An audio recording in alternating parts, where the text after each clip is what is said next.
basically GLP-1 receptor agonists, and the speaker is the person who has actually been the pioneer in developing GLP-1 from a molecule that excited curiosity to a molecule that has so many different effects on the human body and has so much value in terms of our field of study.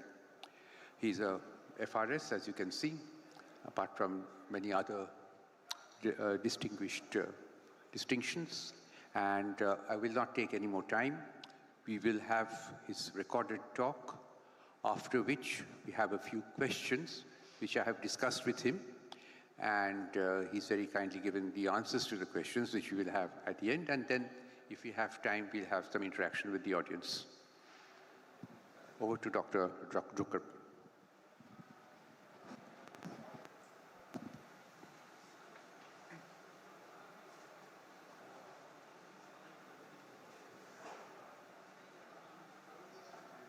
So thank you very much for the opportunity to answer some questions. The first surrounding Ozempic babies, I think this is a really important research opportunity. We know there are many women living.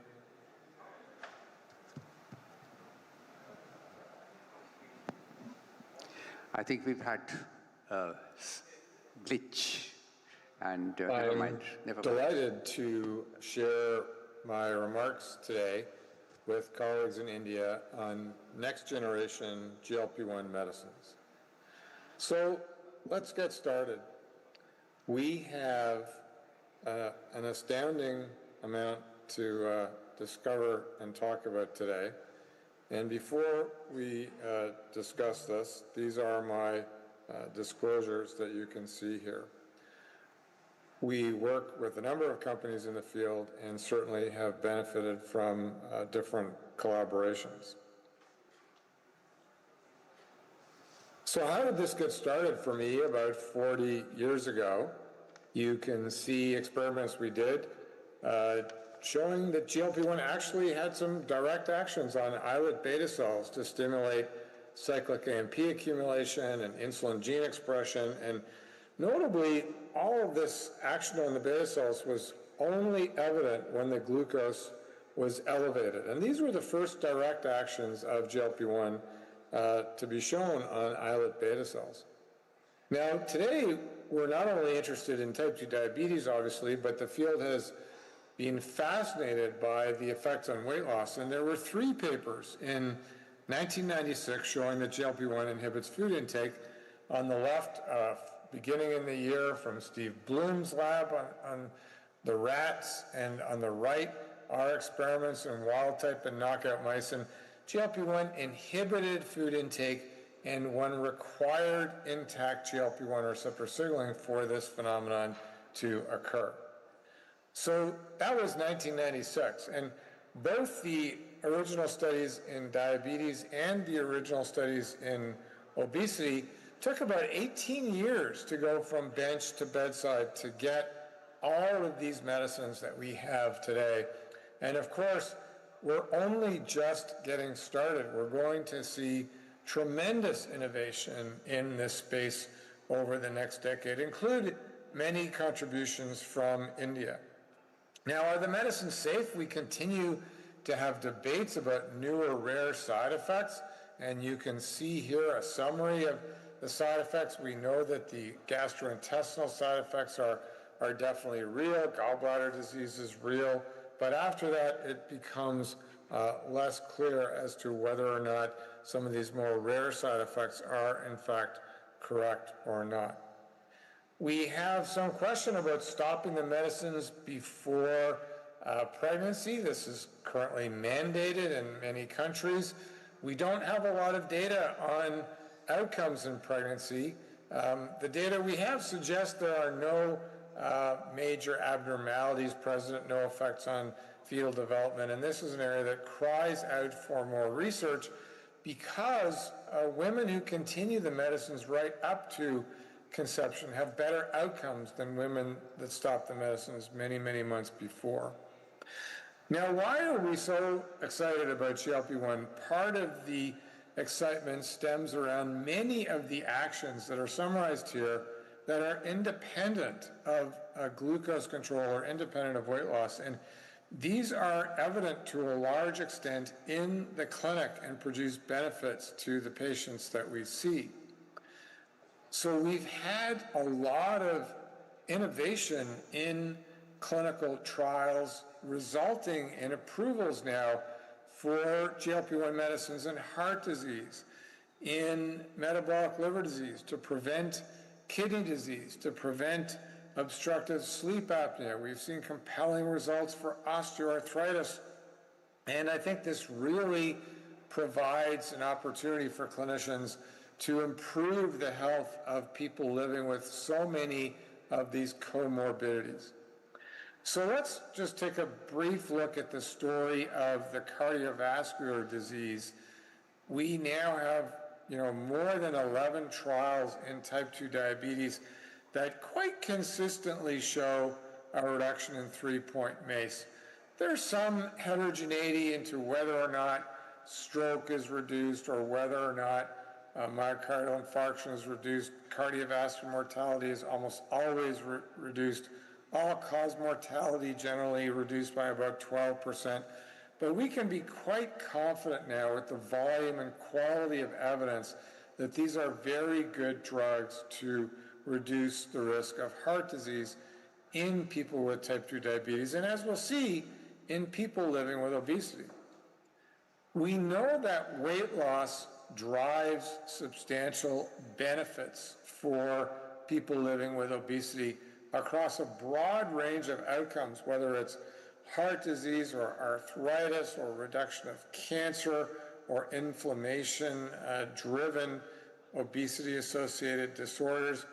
And the biology is fascinating. There are so many different regions in the brain that are capable of transducing an anorectic, I'm not hungry signal to allow people to eat less. And then, of course, the benefits that we see on the right in our patients are profound. And, this really has been life-changing for many people who had given up returning to a normal life and having normal energy, being able to move and work and be free of pain and stigma. And this has been incredibly gratifying to see in the clinic. Now, we had the first approval for these GLP-1 medicines for obesity in 2014. That was liraglutide, as we all know. But, liraglutide did not set the world on fire. It was an effective medicine, 3 milligrams once a day for obesity. But it wasn't until we got this data for semaglutide in the STEP trials at 2.4 milligrams weekly that we really saw a paradigm shift in our ability to improve health in people with obesity. As we know, this data started to become available just prior to and during COVID-19. And, we would have not seen many people during COVID-19. And then after 6, 12, 18 months, we would see people, and some of them look much healthier and much better, even family members or friends. And, one would not know if it was the benefits of more time to exercise and pay attention to lifestyle modification, or was somebody still taking semaglutide, or both. And it was a fascinating time as these medicines became available and as this information became available. Now, we still have limited information in different subgroups. And so children is an area where I don't think we have enough information. We've studied liraglutide. We've studied semaglutide in young children. It does produce very effective weight loss. As we know, many of these young children and adolescents are having trouble with obesity, with premature type 2 diabetes, with early evidence for liver disease. One sees structural abnormalities in their hearts on echocardiography.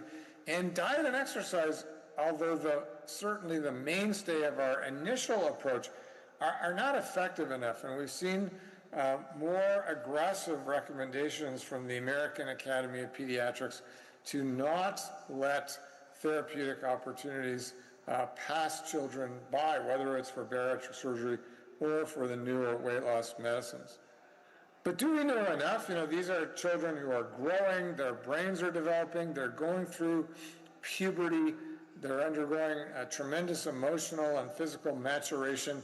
It would be, I think, important to study this group in greater detail, to have big registries and really follow them through adolescence into early adulthood to understand not only the benefits, but are there any safety issues that we have not yet appreciated. Now, we have the newest medicine becoming widely available globally now that the shortages are being solved, and that's Tirzepatide, the GIP, GLP-1 receptor co-agonist. And we have two head-to-head trials, one in type 2 diabetes, the other in people living with overweight or obesity that I'm showing you here. And in both of these head-to-head trials, Tirzepatide is more effective than Semaglutide, either for lowering blood glucose or, as shown here, for reduction in body weight. So what role does Semaglutide have to play? Well, as we'll see, it has the largest evidence base showing improvement in clinically important outcomes in people with complications associated with type 2 diabetes and obesity. That's not to say that Tirzepatide won't catch up, but it's newer and hasn't had the time to complete many of these critical outcome trials. So one question that comes up sometimes from colleagues is, well, what good are these medicines? You feel sick on them all the time, and that's why you lose weight, and many people can't take them. There are some people, it's true, who do not feel well and can't take the medicine.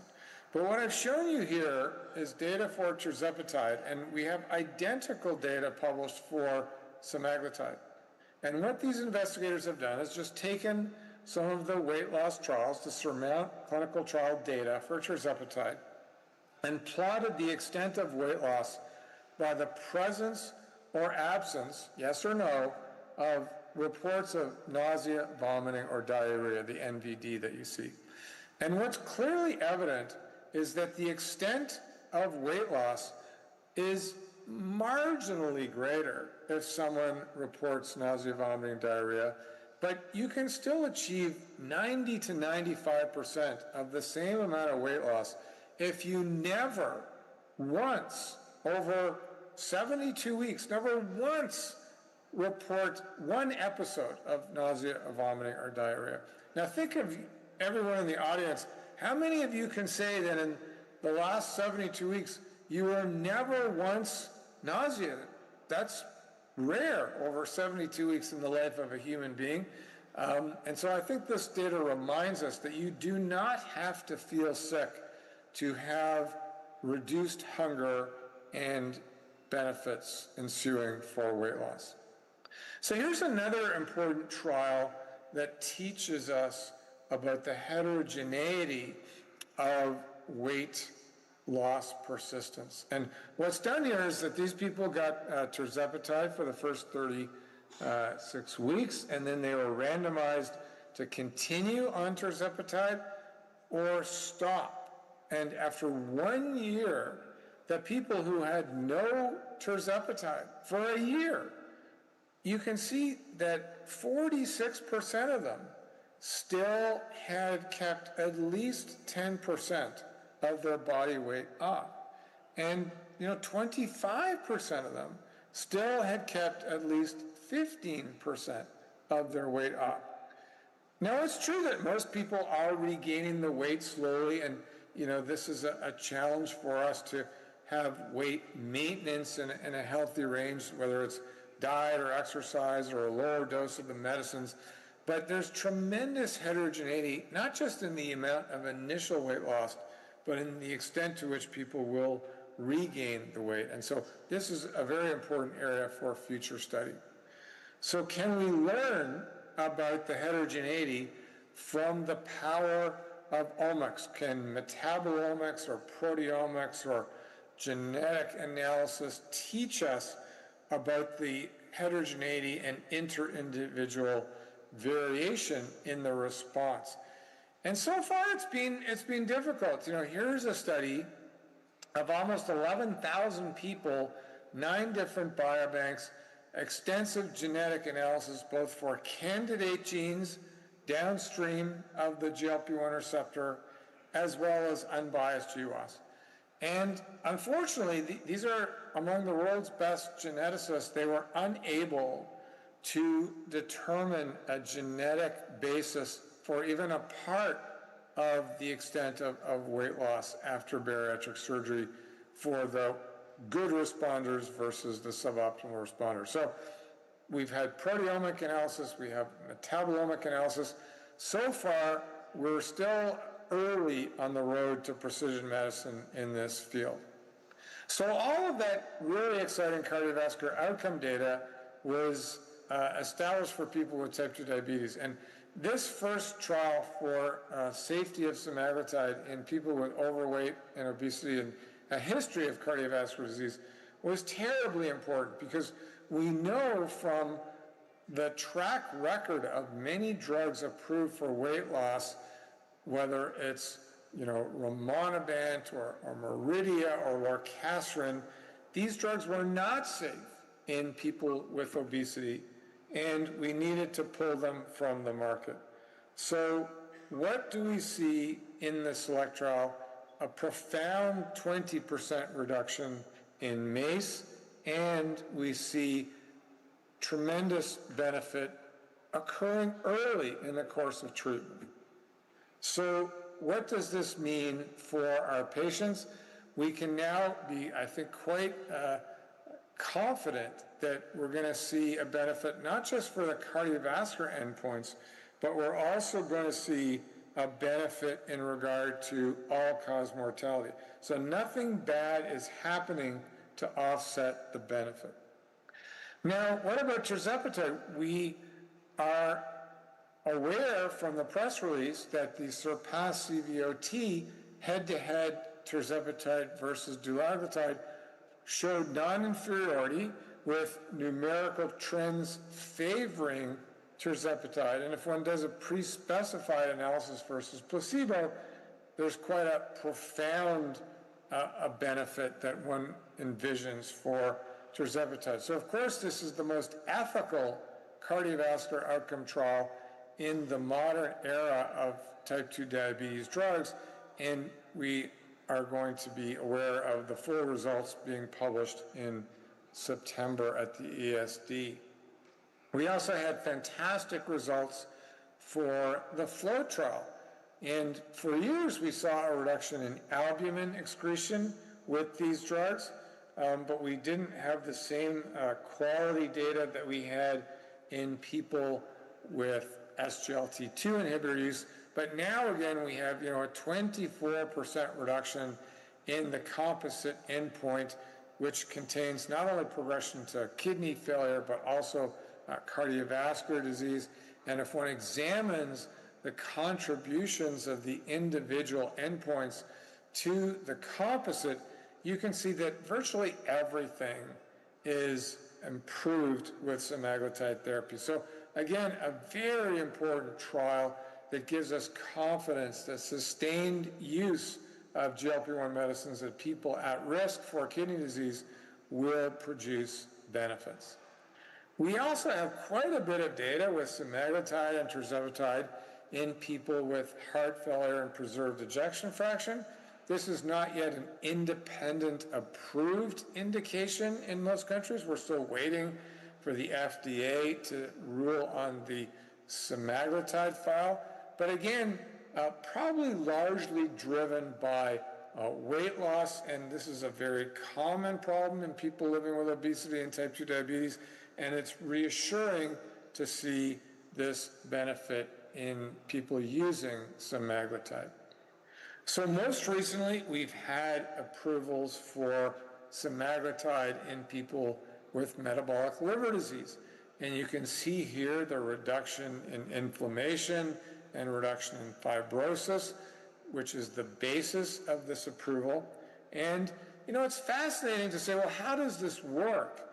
And instinctively, it's, I think, at first glance, tempting to say, well, this is all weight loss. Everybody knows that if you lose weight, you're going to drive fat out of the liver, you're going to have less inflammation and probably indirectly less fibrosis. But here we see the ESSENCE trial investigators plotting the major endpoints such as reduction in transaminases or biomarkers of fibrosis, liver stiffness, by the presence or absence of the extent of weight loss. And what you can see is that a substantial amount of this benefit is weight loss independent. In fact, more of these endpoints reflect weight loss independent actions than they do weight loss dependent actions, which I think is quite a surprise. And we are doing a lot of work on this in our laboratory. There are some rare cells in the liver, particularly endothelial cells and T cells that express the GLP-1 receptor. And I think we'll see that the story ends up reflecting not only contributions from weight loss, but contributions from these intrahepatic rare GLP-1 receptor positive cell types to alleviate the pathophysiology of metabolic liver disease. We also have had pretty good data for people with peripheral artery disease. This is a very difficult disease to treat. It produces, obviously, morbidity in regard to limitations in activity. Intermittent claudication is not fun. It limits what people can do in their activities of daily living. And we did have a very reasonable improvement in the walk time and pain-free walking time in people with peripheral artery disease and type 2 diabetes treated with semaglutide. We've also got a lot of interest in disorders of inflammation, and this is the trial in people with knee osteoarthritis, and we saw a nice greater than 10% reduction in placebo-subtracted weight loss in this step-9 trial, and fewer people needed pain medications. There was less pain recorded, quality of life was better. And again, I think this is a very nice trial showing the benefits independent, really, of changes in glucose, but probably somewhat driven by weight loss. If you are losing weight and you're not as heavy and you're not as putting as much pressure on your knee, that's going to drive a benefit. Really stunning results in obstructive sleep apnea with Tirzepatide. As you know, there were two trials, one in people using and the other in people not using CPAP devices.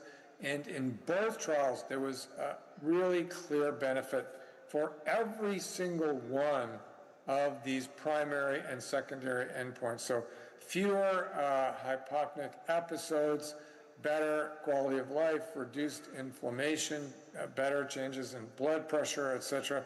And this has now received an approval from the Food and Drug Administration for the first medical therapy to be used in people with obstructive sleep apnea. And my guess is, when we see the post-hoc analysis, that this is probably largely driven by weight loss in this condition. So that's a summary of what we've accomplished together over the last 20 years. But what's coming next are dozens of new medicines. We've already seen Tirzepatide, the first co-agonist. We have multiple co-agonists in the works. We have co-administered medicines. We have small molecule GLP-1s. And all of these molecules are going to be somewhat different. And they may have benefits that we have not seen before, or they might have safety issues and liabilities that need to be considered. And so for the young people in the audience, and young probably means anything less than 75 years of age. There's a lot of work to do for all of us in figuring out where will these new medicines fit as we go forward in the clinic. So Novo Nordisk has asked, well, what if we just use more semaglutide? Is there a limit to the benefit that we see in terms of greater weight loss? And of course, semaglutide has the best outcomes data, so this is a very logical question to ask with this very well-established medicine. And here's the step-up trial that was done with 7.2 milligrams of semaglutide.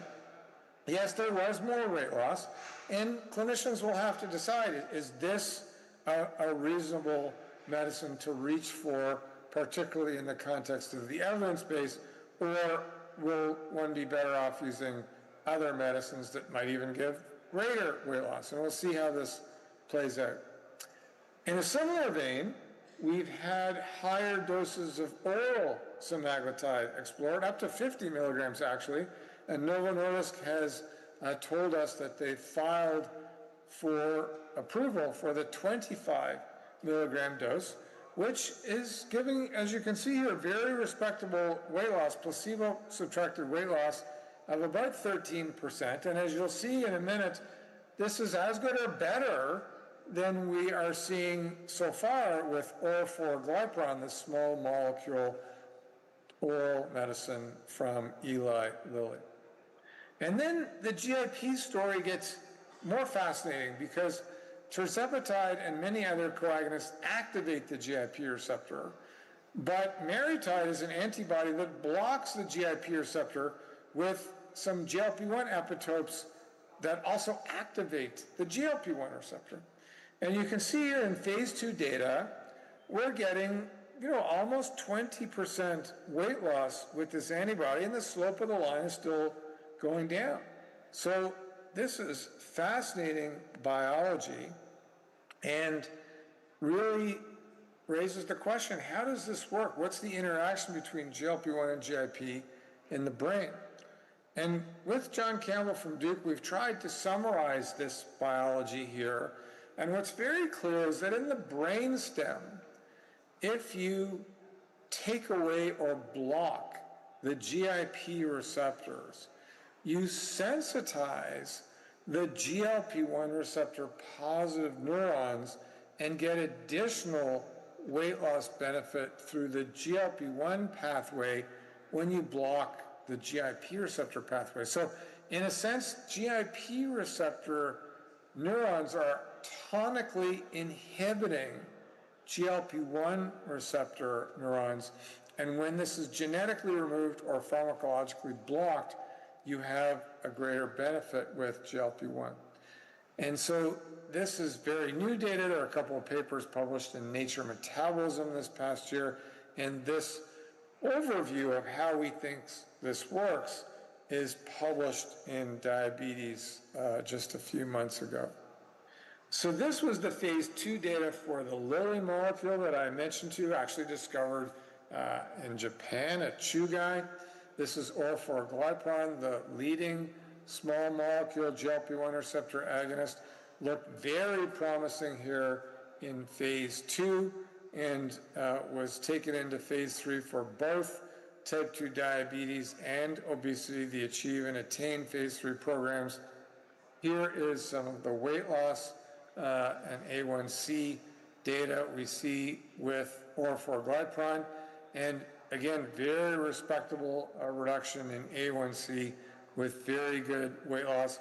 On average, this molecule is putting up around 10 to 11% placebo-subtracted weight loss in people with obesity and perhaps 8% weight loss in people with type 2 diabetes, and this is from the press releases. We have multiple glucagon GLP-1 receptor co-agonists. This molecule, survodutide, was discovered by Zealand Pharma and is being developed in partnership with Boehringer Ingelheim. And this was some of the phase 2 data. Again, very impressive weight loss with the slope of the line still going down. So one can presume there'll be a bit more weight loss after a bit more than a year. And this is now being studied in phase 3 for both people living with obesity and for people with metabolic liver disease. And the molecule that's in phase 3 that is expected to be the most powerful is shown here. This is Hereditary. It activates the glucagon, GIP, and GLP-1 receptors simultaneously. And in phase 2, you can see at least 3 doses of this medicine produced more than 20% placebo-subtracted weight loss. And, you know, we have seen interviews in the public press in North America from people who are on this medicine in the trials, and they're losing so much weight that some of them want to drop out of the trials. And the investigators are telling them, here's how much pie and ice cream and sweets you can eat. Please don't drop out of the trials. Really unprecedented weight loss. I gave a lecture at Yale University earlier on in the spring, and one of the Yale faculty members came up to me and said, Dr. Drucker, I'm in the Hereditary phase 3 program, and I have lost 35% of my body weight. So we are going to get phase 3 data for this molecule pretty soon, and it may well be the leader in terms of weight loss. But then, of course, we'll have to say, well, what are the side effects? Do people have problems losing too much muscle mass? What's their quality of life? And all of these questions will be really interesting to interrogate. And of course, Novo Nordisk has extensively studied Amylin, the long-acting Amylin analog Cagrilintide, together in a 2-chamber pen with Semaglutide. This is also producing very good weight loss in type 2 diabetes. Remember that, you know, Semaglutide in type 2 diabetes produces maybe 8 or 9% weight loss. Tirzepatide, you know, 10 to 12% weight loss. This 15.7% weight loss is excellent for people with type 2 diabetes. Probably only 3 drugs have gotten close like this. One is CagriSema, the other is Hereditary, the other is Meritide from Amgen, and none of these are approved yet, so this is very exciting. And we have a new molecule that's a single molecule developed by Novo Nordisk that activates both amylin and GLP-1 receptors, and it showed very impressive weight loss in an extended phase 1b, phase 2 type trial. A lot of people discontinued the trial, so the tolerability of this molecule needs to be studied more carefully. And Novo Nordisk has told us that in the beginning of 2026, this molecule will enter phase 3 trials. And we have multiple amylin analogs. Additionally, at Novo Nordisk, at Eli Lilly, at Zealand Pharma, and many other companies have amylin analogs. So we'll see how this biology plays out and how this type of mechanism can differentiate. Now, can you lose too much weight, and can you become weak and not be as healthy as you should be? And this is a question that's extensively debated. There are different camps, and there certainly are patients at risk for sarcopenic obesity. They're generally older. They may be more fragile to start off with. You know, we know that recommendations such as adequate protein intake and resistance exercise are theoretically beneficial for preventing this condition. There are a dozen medicines that are working through activin and TGF-beta and looking at myostatin and apelin and growth hormone releasing hormone and many pathways to preserve lean mass. And we started to see some of this data presented at the American Diabetes Association. And you know, what are the endpoints that you would favor for approval? Probably functional endpoints would be very important. And so we'll have to follow this area very carefully. Now, what are we looking forward to as we go forward later this year? And probably the Alzheimer's disease trials, I think, would have to be high up on all of our lists. We have extensive data from preclinical studies, from real-world data, from some of the clinical trials that were done that suggest there may be some benefit to reduce neurodegeneration. You know, during the Rewind trials, they administered questionnaires and assessed cognitive function serially in people on dulaglutide, and there was a very clear attenuation in the extent of deterioration of cognitive function with dulaglutide. We've seen the same hints or suggestions from looking at real-world databases. If you get treated with a GLP-1 medicine, you have fewer new diagnoses of Alzheimer's disease compared to treat with insulin. But of course, none of this is a substitute for the randomized controlled trials. And we've had even more investigation in people with Parkinson's disease, 5 randomized controlled trials. The results are clearly mixed. 3 of the trials, generally the smaller trials, showed some benefit, improvement in motor skills and less deterioration. But 2 larger trials did not show a clear benefit. So we're still up in the air about these benefits now. And, you know, we're going to get the 2 largest, longest trials, the EVOKE and EVOKE Plus trials that will report out at the end of this year on oral semaglutide in people with biomarkers of Alzheimer's disease. So very exciting time. So let's summarize what we've learned. We have all kinds of actions of GLP-1 medicines far beyond where we started in terms of glucose and insulin secretion or reduction in appetite and weight loss. And many of these actions have proven to be conserved in humans and people with type 2 diabetes and people with obesity and people with heart disease. And there's an expanding number of approved indications for these molecules and tremendous investigation. I haven't mentioned to you, you know, substance use disorders or monogenic obesity. This medicine works in people with MC4R mutations. There are trials underway in type 1 diabetes and inflammation-driven diseases and many other disorders. And so what a great time to be an investigator or clinician or patient in this area, because the expanding benefits of this medicine will keep us all busy and keep our patients healthier for the years to come. And we need to understand the risk-benefit ratio of the new medicines. We've had 20 years of studying GLP-1 medicines for type 2 diabetes. We've had 11 years of studying these medicines for obesity. But as we begin to bring in new epitopes and activate or block additional receptors and treat different conditions where people might be more fragile or frail, such as Parkinson's or Alzheimer's disease, we cannot assume that we understand the safety and the benefits in these different populations with these new medicines.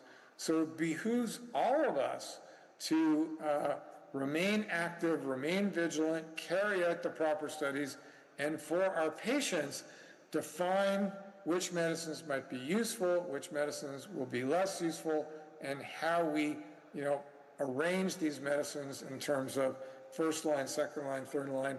Very exciting opportunities, a lot of work to do, and I'm sure many colleagues in India will lead us along the road to answer these questions.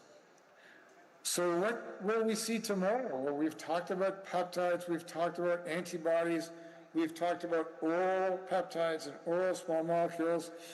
There are people looking to have cell-based therapy and implanting, your own cells engineered to make GLP-1. There are companies who want to use gene therapy to deliver perhaps enough GLP-1 24 hours a day for years to treat your ailments. There are companies seriously looking at editing the signaling pathways downstream of the GLP-1 receptor to turn on these pathways to produce benefit. Now, this is very early on, but some of the gene therapies think that they can go into the clinic as early as 2026. So we will see how this all plays out, but it's an area of tremendous interest both for basic science and clinical development, and it will be important for all of you to contribute to these efforts.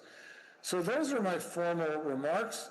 I'd like to thank all of you for listening, for giving me the opportunity to interact with my erudite colleagues in India.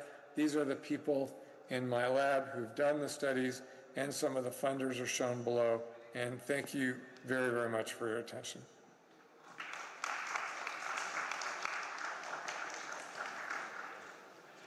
Well, wow, that was a very, very comprehensive sort of presentation, which I'm sure you have all enjoyed. There are certain questions that wanted to ask Dr. Drucker. So he has very kindly answered the questions in sequence. Now, the first one was about the Ozempic babies that he talked about. Thank you very much for the opportunity to answer some questions. Okay. Yeah. The first surrounding Ozempic babies, I think this is a really important research opportunity. We know there are many women living with obesity who become pregnant, and improving their metabolic health prior to pregnancy almost certainly improves perinatal outcomes for both mother and for the baby. Right now, we're told to stop GLP-1 medicines for about 8 weeks before thinking of conception due to the half-life of the medicines and the concerns about energy restriction of the mother and the development of the baby. But, you know, GLP-1 medicines are not teratogenic. We have not seen reports of excess congenital malformations. And excess weight gain before and during pregnancy is not associated with good outcomes for either mother or baby. So it would be great to see trials continuing GLP-1 medicines during pregnancy and or initiating them very early after delivery of the baby. We have very limited information in this patient population, and I think these are important questions clinically to answer. So one of the fascinating... He actually mentioned this phenomenon that you had weight loss without nausea, vomiting, or diarrhea. So wanted Dr. Drucker to elaborate on this very exciting phenomenon that if you have a GLP-1 receptor agonist and you lose weight, but you do not have nausea, vomiting, or diarrhea, that seems pretty exciting. So let's see what he has to say on that. Issues surrounding GLP-1 medicines is the extent to which we don't need to feel sick to get the benefits of the medicines in weight loss. And if one looks at the phase 3 programs for Semaglutide in the STEP program or the phase 3 weight loss programs for Tirzepatide and the SURMOUNT problem, when you do a meta-analysis post hoc and say, did you need to feel sick? Did you need to report nausea, vomiting, diarrhea in order to experience significant weight loss? The answer is no. You know, probably about half the people report some type of nausea, vomiting, diarrhea at any time during the therapy. The other people don't. And if you never report nausea, vomiting, or diarrhea, you still probably, on average, experience 90% of the weight loss that is seen in people who do report these gastrointestinal adverse events. So I think this is a really important observation to keep in mind as we go forward and are advising patients. We have time till about 10:15. So Dr. Drucker answers 2 more questions. And unfortunately, the esteemed audience cannot put questions to Dr. Drucker. But if you have any comments to make in a single sentence, maybe for the benefit of the rest of the audience, we could have you do that. But before that, the question to Dr. Drucker was about, let's see. So what doses do we need to use? Yeah, this is about, see, semaglutide seems to have pretty escalating doses. And she wanted to know what sort of dose you need to actually saturate all the GLP-1 receptors. For semaglutide or tirzepatide to optimize the benefits? Do we need to cover all of the receptors and go as high as possible? Do we start to see the benefits even with the lower doses? Is there a role for micro-dosing that people are talking about? And, you know, we have some data that for maximizing weight loss, it seems that the highest doses approved for semaglutide and tirzepatide will be effective for maximizing weight loss. But what about for the cardiovascular benefit or kidney disease or metabolic liver disease? There we actually don't have as much information about the dose response for the benefit. In fact, some of the company presentations not yet published have suggested that many of the benefits in these conditions are weight loss independent. So what is the dose response for these weight loss independent actions? We don't know, and it may be very difficult to understand those relationships. So I think it's fascinating and a really important area for future research.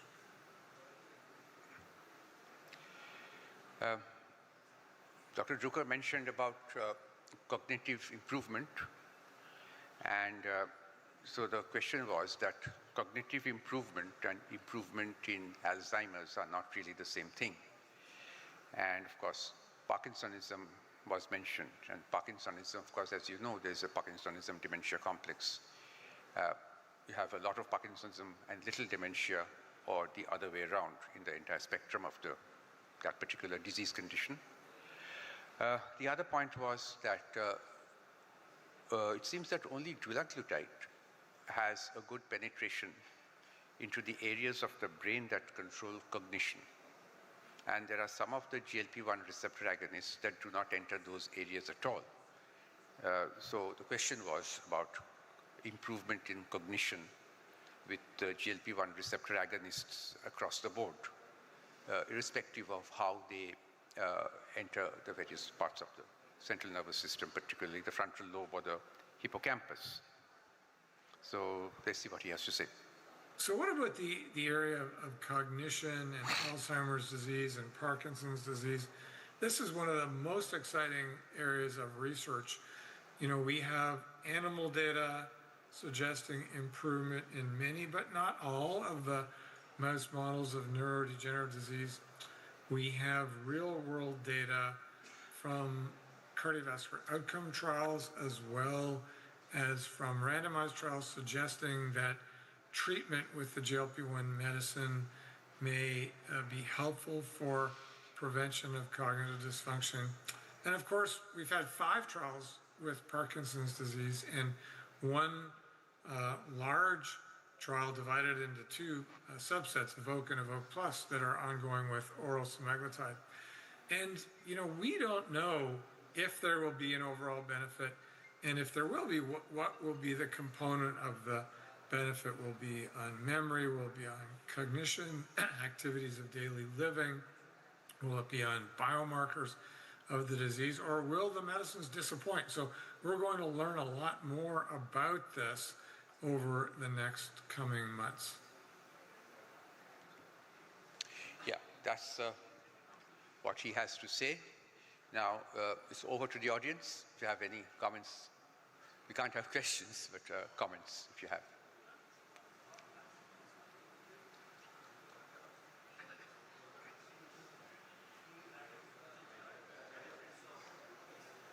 You're not audible.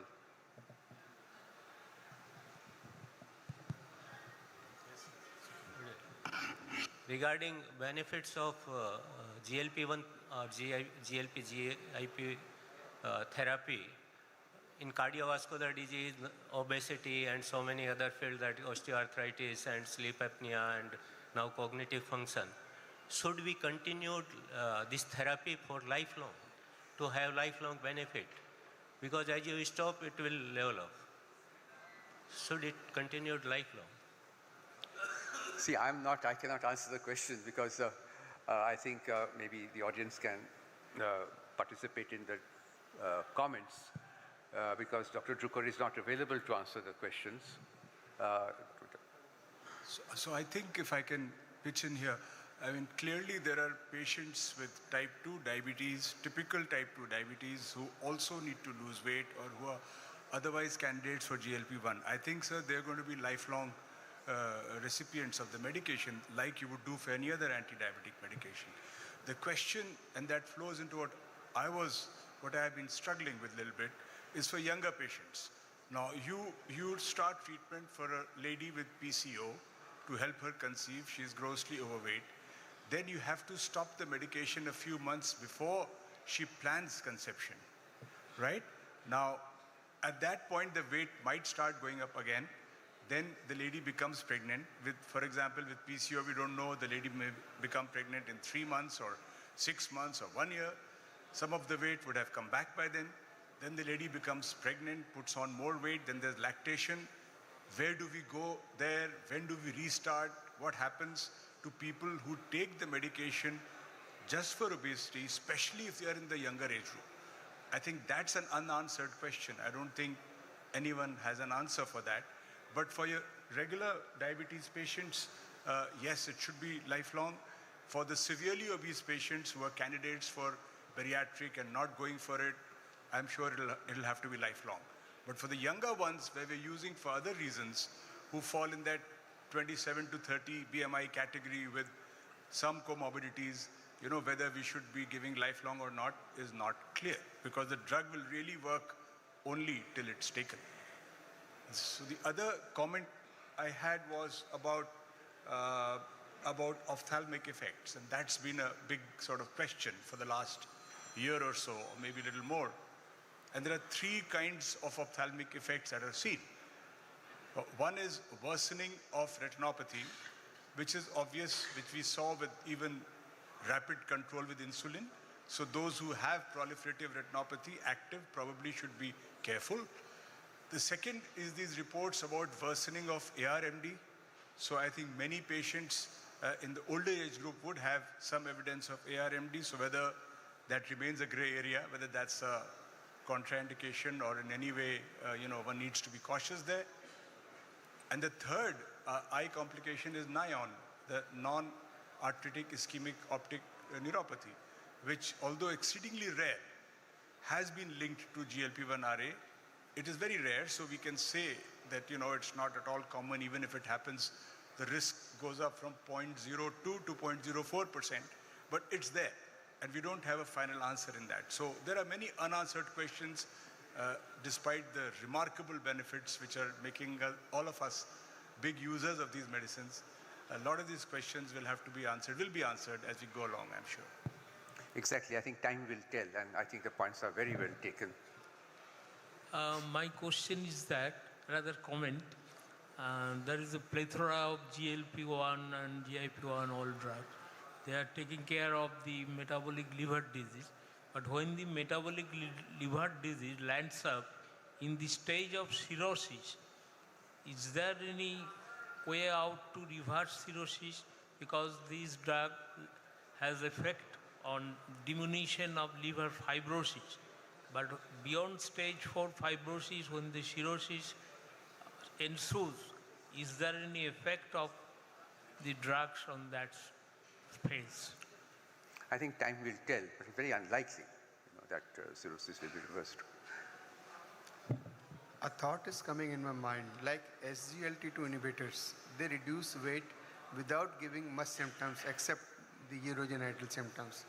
So can we evolve these molecules to the tune that nausea reduces or GI disturbances reduces so that patients tolerate it in a better way? I don't know. I mean, this was a thought coming. I just wanted to share it. Yeah, that's something he commented on in his slides, that there were patients who actually do not have nausea, vomiting, diarrhea, but still lose weight. But that weight loss is not as much as the patients who experience nausea, vomiting, and diarrhea. The question is how to, improve the weight loss and not have that NVD, as it's now called, NVD. Let's see. Something very interesting my patient told me. He told me if I only eat this much, anyway my weight would be reduced because I cannot eat too much.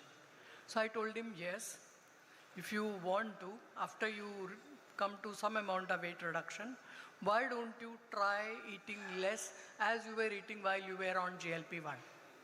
And one or two of them did, and they maintained their weight loss very well. So I think they also get that lesson that by eating less, you can definitely reduce weight.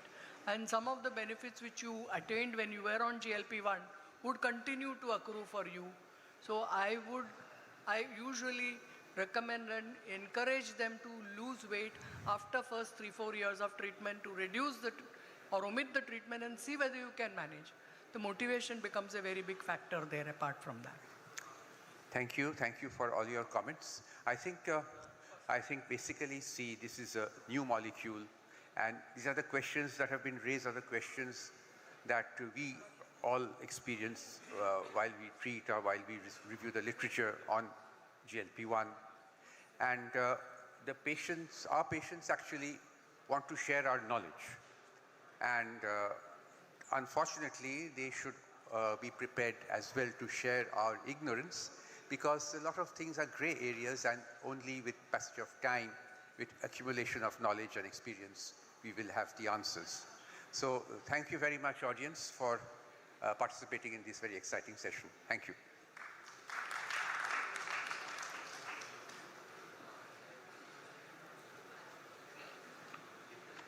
Thank you, sir, for moderating that very engaging session on GLP-1.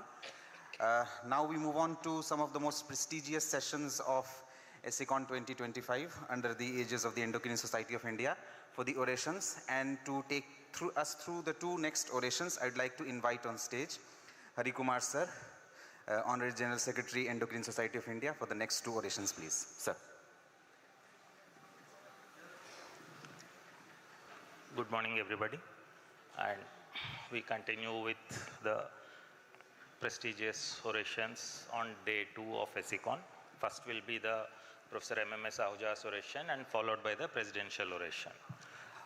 Professor M.M.S. Ahuja was, I can say that, a visionary and possibly a forward-looking thinker, and established very many institutions which have nurtured talent, academics and research in all these spheres, and he was suitably rewarded by the Government of India with Dr. B.C. Rai Award, Padma Shri Award, and very many accolades, innumerable.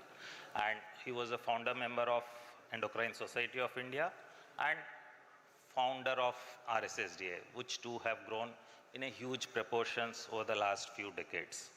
And to give the M.M.S. Ahuja's oration of year 2025, may I call upon Professor Amrish Mittal onto the stage, Professor Nikhil Tendon onto the stage, and Professor Ganpati Bantwal onto the stage, 3 past presidents. Please give them a round of applause.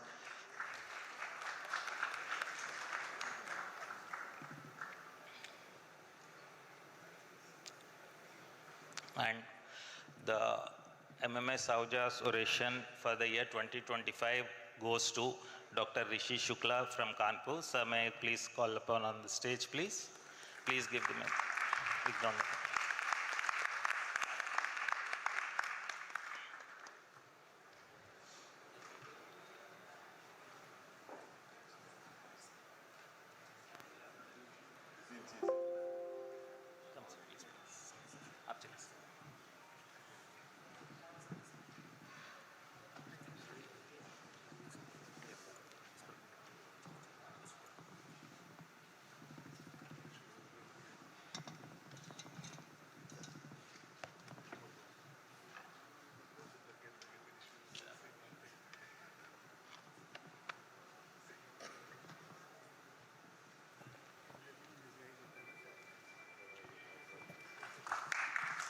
big round of applause, ladies and gentlemen. Being the MMS Ahuja Oration being awarded to Rishi Shukla sir by Secretary sir and past presidents of Endocrine Society of India. A big round of applause.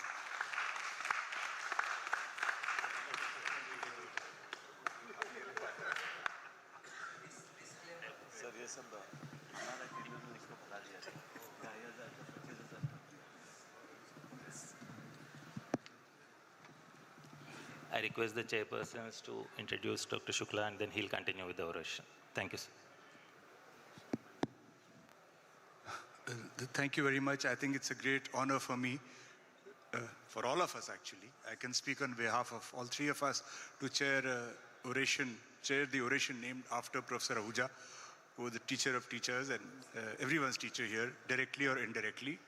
And it gives me particular delight that this oration is being delivered by Dr. Rishi Shukla, a long-time colleague and one of the people who brought up endocrinology in a particular region of India, in the Kanpur, Lucknow area. He's been one of the pioneers. His work on type 1 diabetes is very well recognized. You can go through his CV here, all of you know him personally. He has forever been working on, especially on social aspects of type 1 diabetes, something that requires a lot of commitment, compassion, and sincerity. So I'm really happy that Rishi is delivering this talk on behalf of all of us. I think we invite him now to start his oration. Good morning, friends. Thank you, organizing committee, for the opportunity. Thank you, Professor Mittal, Dr. Nikhil, Dr. Ganapati, and to all my friends and my seniors. Today is very blessed and blissful moment in my life because I'm getting opportunity to share my work of almost 3 decades, maybe more than 3 decades. And the blessing is enhanced for the reason that many of my teachers are there. I saw Dr. Anil Bansali, Professor Ish Bhatia, other teachers are sitting at the dais. So it's a very peaceful, blissful, happy, and a very happening day in my life. What am I going to talk today is about endocrinology, my journey, initiation for type 1 diabetes, and what I could do, and the scientific way to proceed and the way forward. A word about Professor MMS Ahuja. I did my senior residency for some time at SGPGI Lucknow and then moved to Chandigarh. Professor Mittal was the encouraging and enlightening force for me.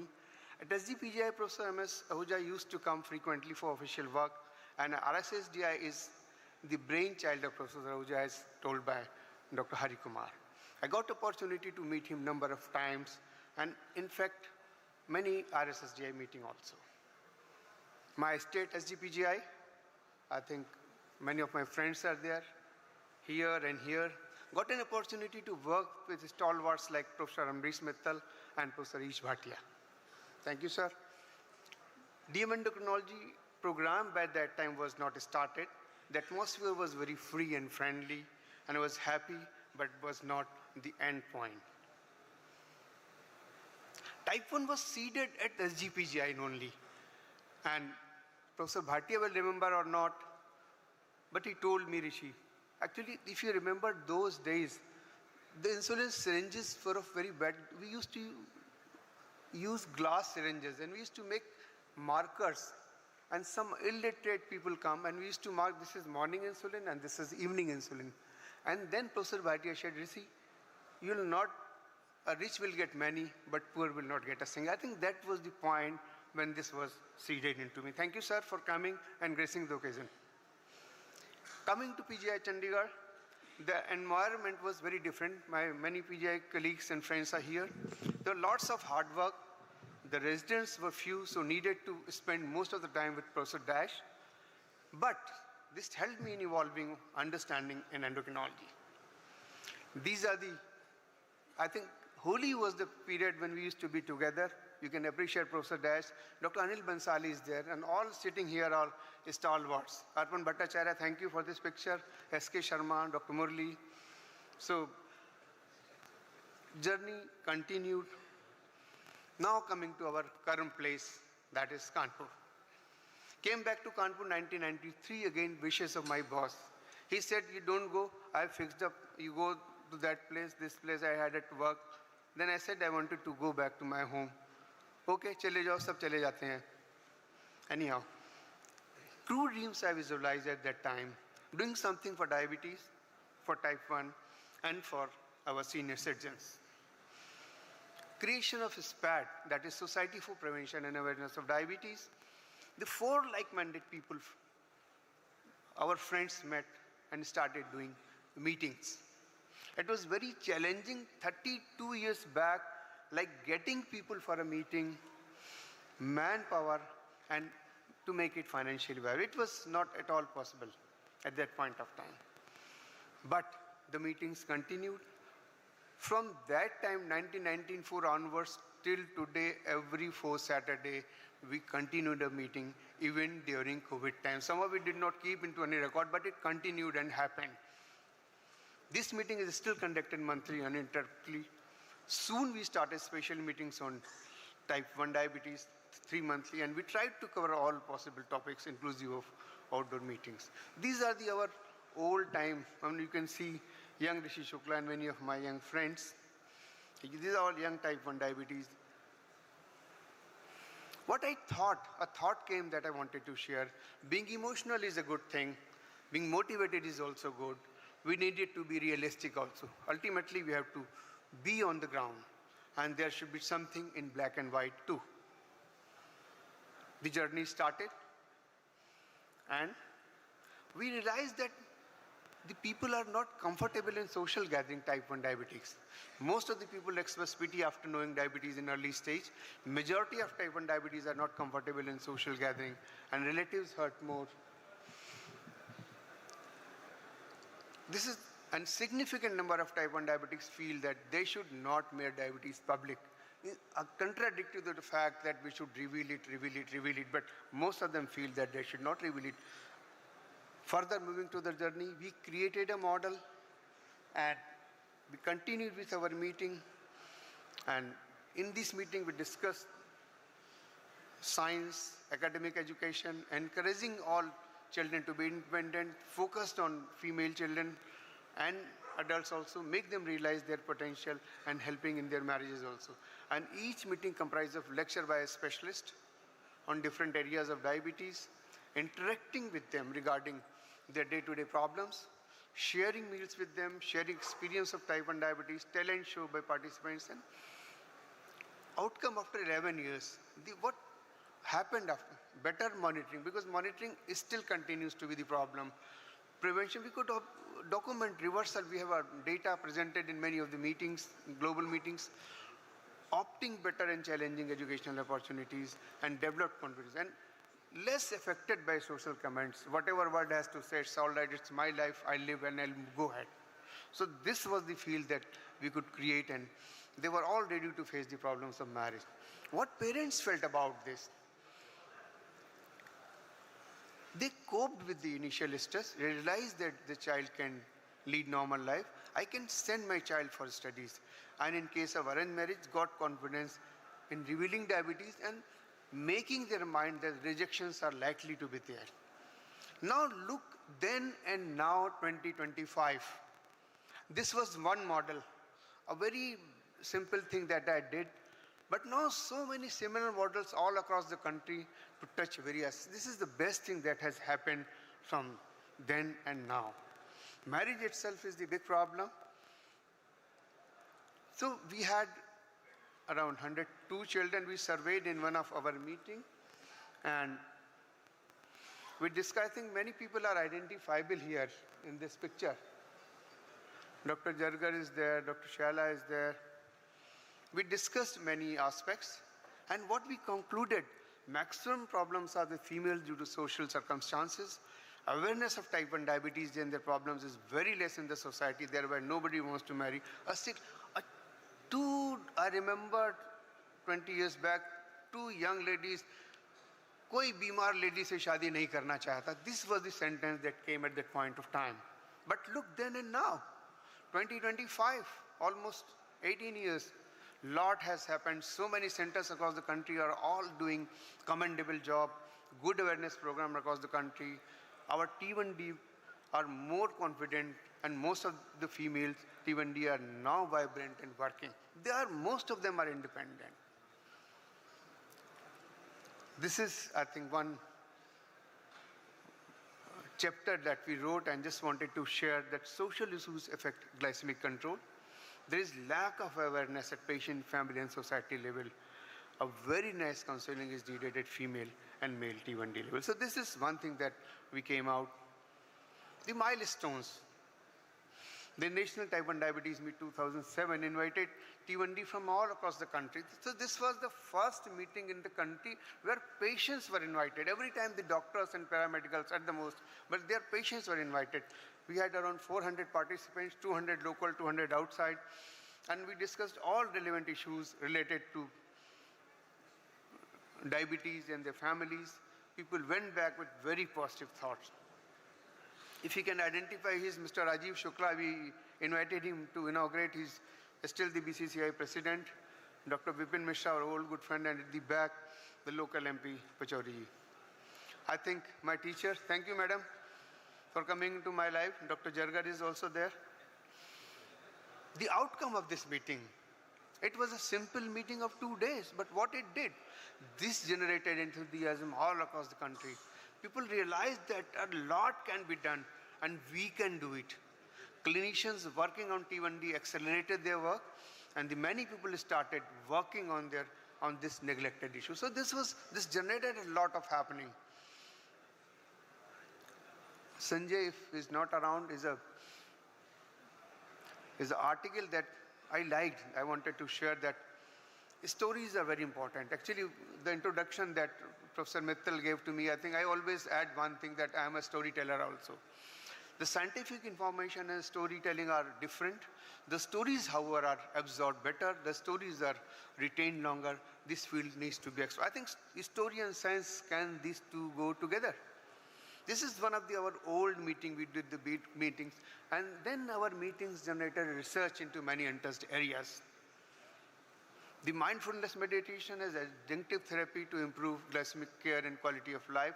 So it was probably the one and the only study available on type 1 diabetes and meditation. There are lots of studies on CAD, but this is the only study available on meditation. Compared to control, there was a significant improvement in quality of life, and all T1D were on ambulatory glucose profile on both the arms, and there was improvement in blood sugars and in time in range. The cataract and the type 1, I think it is untouched. And this is the 10 patients report that we published. And the mean age of surgery was 13.7 years, and mean age of cataract detection was 3.7 years after the diagnosis. And what we found, that the vision improvement was there. Usually it was bilateral, the soft cortical, and interestingly, it was not associated with any macrovascular complication, and very interestingly, it was associated with diabetic ketoacidosis. Those who have diabetic ketoacidosis are more likely, however, the sample size was little small. We also tried to touch the fat, the NASH, and nobody talked about NASH and type 1 diabetes. So we tried to create a determinants of steatosis in adolescents and adults with type 1 diabetes and its association with retinopathy. So in this, we took 40 T1 diabetes, 12 adolescents and 28 adults. No relation with HbA1c we could found, and what was seen that it is strongly associated NASH is with SGPT, BMI, and the duration. Interestingly, the steatosis was associated with retinopathy. So this is the interesting finding that, I mean, I don't know if vice versa is true, that if retinopathy is there, you should look for steatosis or not. The celiac disease.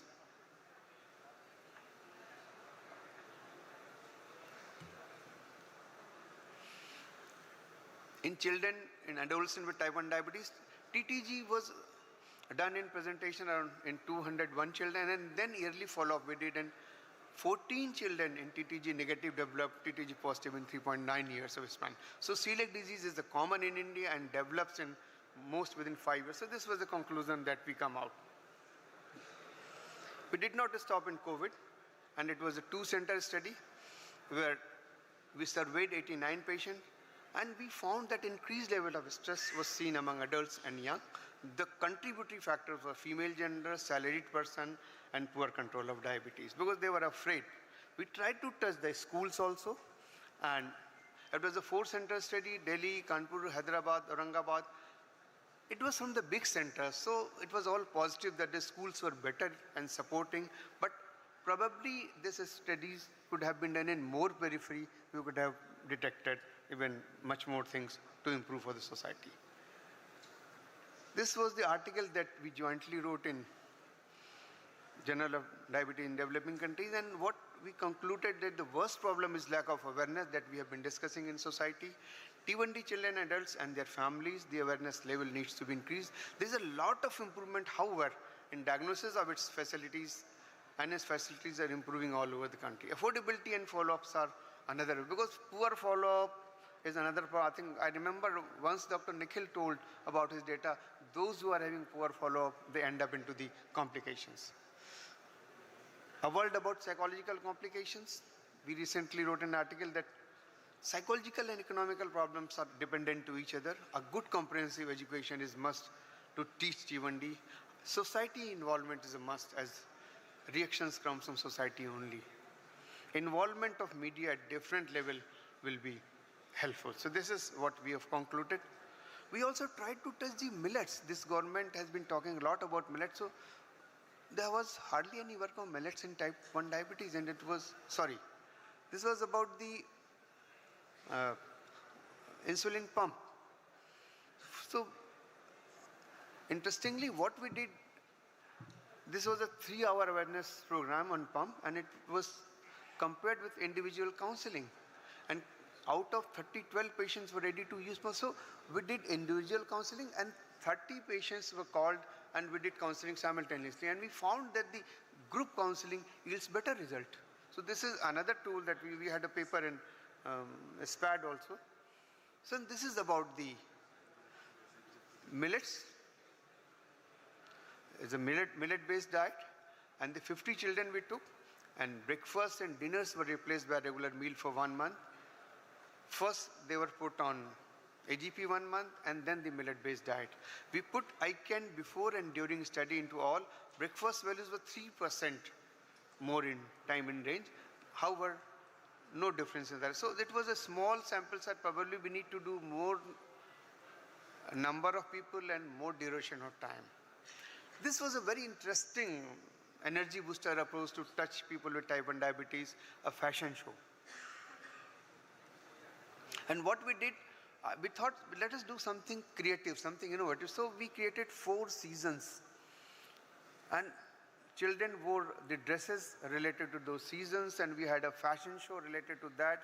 This is the glimpse of summer. Because of time, I can't show the entire picture, but look at the reactions of children. The subjective response recorded post-show. Awesome, mind-blowing, fantastic, super, wonderful, innovative concept. So people were so happy, and that made all of us feel so happy and encouraged to do more work. And finally, I tried to touch many aspects from social to science. India has changed with respect to type 1 diabetes, and we could make a change. This is not Rishi Shukla. This is, I think, everybody sitting here who made the change. We moved together. Driving forces, these are the driving forces sitting here. So I drove to somebody, and somebody drove to me, and that's the way the world and life went on. Then and now, 1994 and 2025, look at ESI, RSSDI, Diabetes India, and many more. The number of topics from T1D have drastically increased. Earlier used to be 1 or 2 talks on T1D. I remember I used to be solo speaker on T1D, or 1 more talk at the most. Now number of, I think in this symposia, current we have 6 or 7 talks on T1D. Now number of symposia have gone up in every meeting. Earlier we never heard of solo meetings of T1D, and now this has happened. You have a solo meeting of T1D, and for example, this is a tie-up meeting, which is a national conclave for type 1 diabetes, involving all doctors treating type 1 and all educators and all T1D advocates. This is in Kanpur, 5th, 6th, and 7th September. All of you are invited, and those who are interested in T1D are especially invited in 5th, 6th, 7th December. How did this happen? When emotions meet science, when heart meets souls. Science is a very hardcore thing, but when you add emotions into it, probably we'll be able to do something with T1D. Why this all happened? Because it was not possible for a single man to do. I worked with the team. Left side you see Dr. Deepak Yagnik, my 30 years old colleague. He helped in many meetings. All his bad papers are contributed by him. Dr. Sangeeta, my wife, she's an eye surgeon. Lot of work on ophthalmology and type 1 diabetes, and lot of support mentally. She withstood in many things. Right side, Dr. Ganguly, my friend, who actually said, Rishi, have you thought in terms of oration? So he put a lot of life into it, and he had been instrumental in many things of life. Middle, Dr. Vibha Yadav is a young consultant department in my hospital. She contributed in NASH, and in fact in current meeting also she contributed. Middle, the young man, Dr. Saurabh Mishra, is a technology man of my clinic.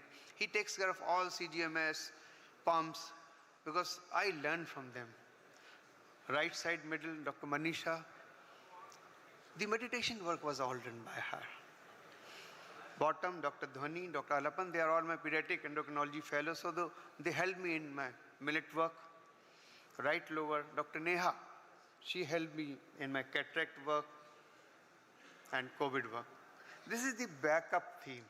Mr. Praveen Sachdeva is left side. He himself is a diabetes at the age of 70, now he's 55. So he took care of all things and handling around 1,000 T1D. Ranjana, my educator and dietitian, is a very close association with them. Sudha Srivastava is in association with managing all logistics. And Meena is probably one of the few pump trainer in the state of Uttar Pradesh. Left upper, Dr. Anurag Bajpayee. We have been working together for the last 15, 16 years. It is very, the two type of endocrinology, I think Dr. Mittal is there, but not many people, the pediatric and the adult endocrinologists, they don't work together. So we have been working together and we are very happy. We are helping, contributing. So he contributed a lot into my work. Dr. Bansi is a very important soul because he expanded that work into the entire country and globally. We could make an effort to have a meeting of SPAD in Hyderabad, Kanpur. Dr. Hari, thank you so much, because I thought, can I apply for this oration? And he said, sir, you are a senior person, you should apply. Thank you, Hari. And Dr. Sanjay is sitting here, thank you so much, because I asked him, Sanjay, yaar, forward kar de tu mere letter. And finally, this is my family, my wife at the center, Rishi Shukla, you can see. Right side, Srijan, my son, he's a political economics, nobody's doctor. Left side, my daughter-in-law, she is into journalism. Both are in Gurgaon. So thank you, Sajan and Sanya, for coming here, and thank you everyone, and thank you very much for your kind attention. Thank you so much.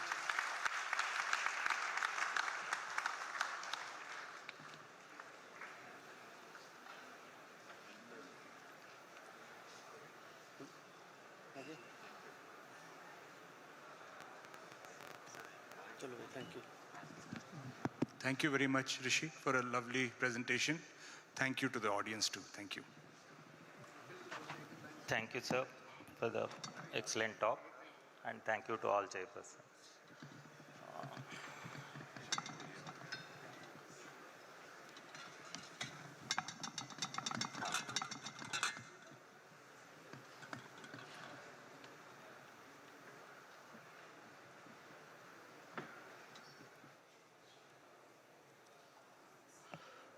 We move to the next oration of 2025. That is the most important presidential oration. And to give the presidential oration, may I call upon Padma Menon Madam onto the stage, please. And Professor Debashis Maji sir onto the stage, please.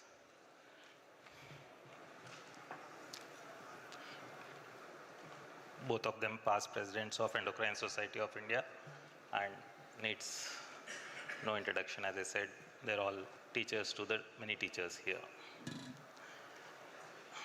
Thank you, sir, and thank you, ma'am. And To give the presidential oration, may I call upon Lieutenant General Narendra Kotwal sir onto the stage, President of Endocrine Society of India.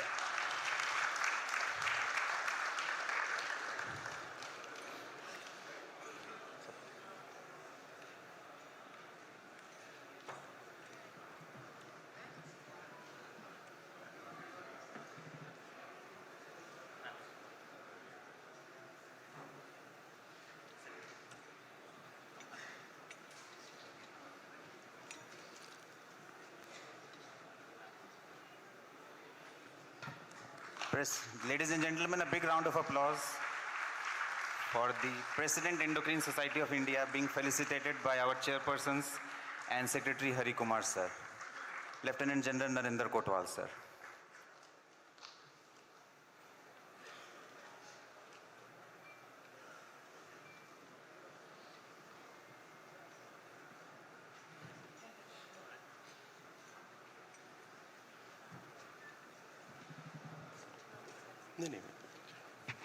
I request the chairpersons to please introduce the speaker and then we'll move to the oration.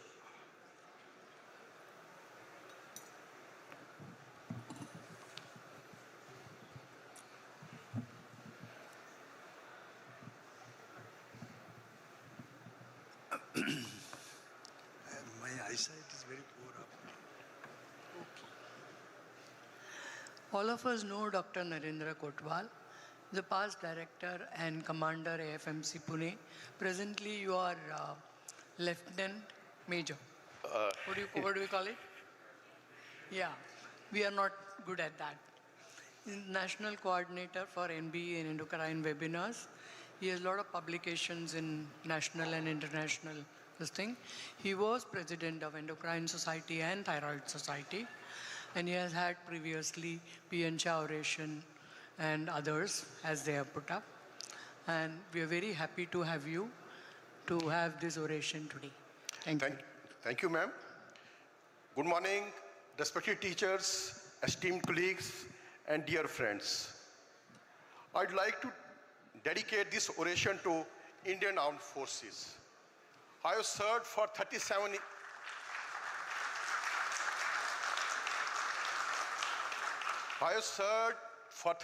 years in the Indian Armed Forces, and I am a proud veteran. I'll briefly take you through to my journey in Armed Forces. I joined as a captain in Army Medical Corps in that hospital, which is a Northern Command hospital right now. And after initial working in various field hospitals, I did my MD in FMC Pune, then subsequently in various hospitals working as medical specialist, DM in PGI Chandigarh, and then I was posted at Command Hospital in this very city where I made so many good friends. My tenure as endocrinologist most of the time has been in Army Hospital R&R, which you all know. And subsequently, as happens in armed forces, when you are in higher ranks, you go into administration. I was posted as Commandant Armed Forces Clinic.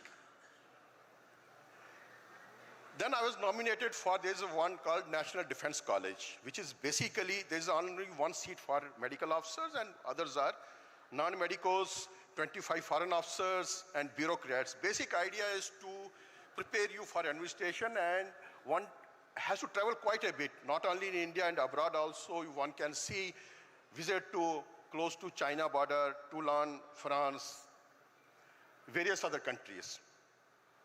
Then I was posted to Armed Forces Medical College as director and commandant. That was one of the best postings, and I superannuated from there. In service, most of the people get awards, so I also got some, like Ativishit Seva Medal, Sena Medal, Vishit Sena Medal, and President Colors for FMC Pune. I was so lucky that being in armed forces, I had a chance to be in medical team of so many presidents.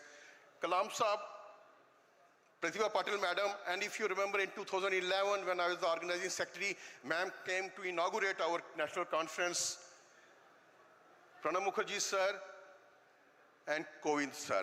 And I'm eternally grateful to armed forces for this opportunity. These are my teachers who have taught me ABC of endocrinology.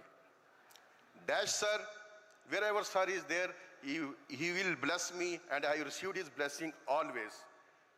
Bansali sir, sir is in the hall. Sir, I am eternally grateful to you, and Muralidharan sir.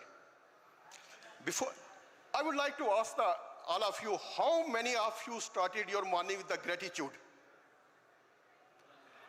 Okay, good, nice. We should start our morning with 3 G's rather than 5G in our hand, like gratitude, grounding, goals. And we ought to have endocrine metabolic awareness. So we are the doctors, you know, doctor. Doctor means D is for dedication, openness, compassion, tenacity, optimism, and responsibility. So many things as a doctors we have. Paradox of healer's life. We are the guardians of hormonal harmony, often neglect our own bio-spiritual balance. While we decode complex pathways of cortisol, dopamine, cortisol, insulin, and so many things, but our own inner homeostasis is often compromised by clinical overload, decision fatigue, and a system that values outcomes over essence. So can a profession steeped in balance afford to remain imbalanced within? The answer lies in embracing a holistic model of happiness, which includes hormonal science, philosophical clarity, scriptural wisdom, spiritual intellectuality, and practical rhythm. So question is, can we measure bliss? Is dopamine the same thing as delight? Can spiritual awakening be mapped by functional MRI? Is happiness an endocrine event or soul's echo? Who secretes oxytocin during meditation, the brain or self? 3 types of happiness, all of you know. Tamasic happiness comes from laziness, ignorance, and intoxication. Short-lived, not good. Rajasic happiness comes from the satiation of our various senses. But true happiness is the sattvic happiness, which comes from self-discipline, wisdom, and devotion. And of course, bliss. Bliss is not something which is elusive. It is a beyond happiness.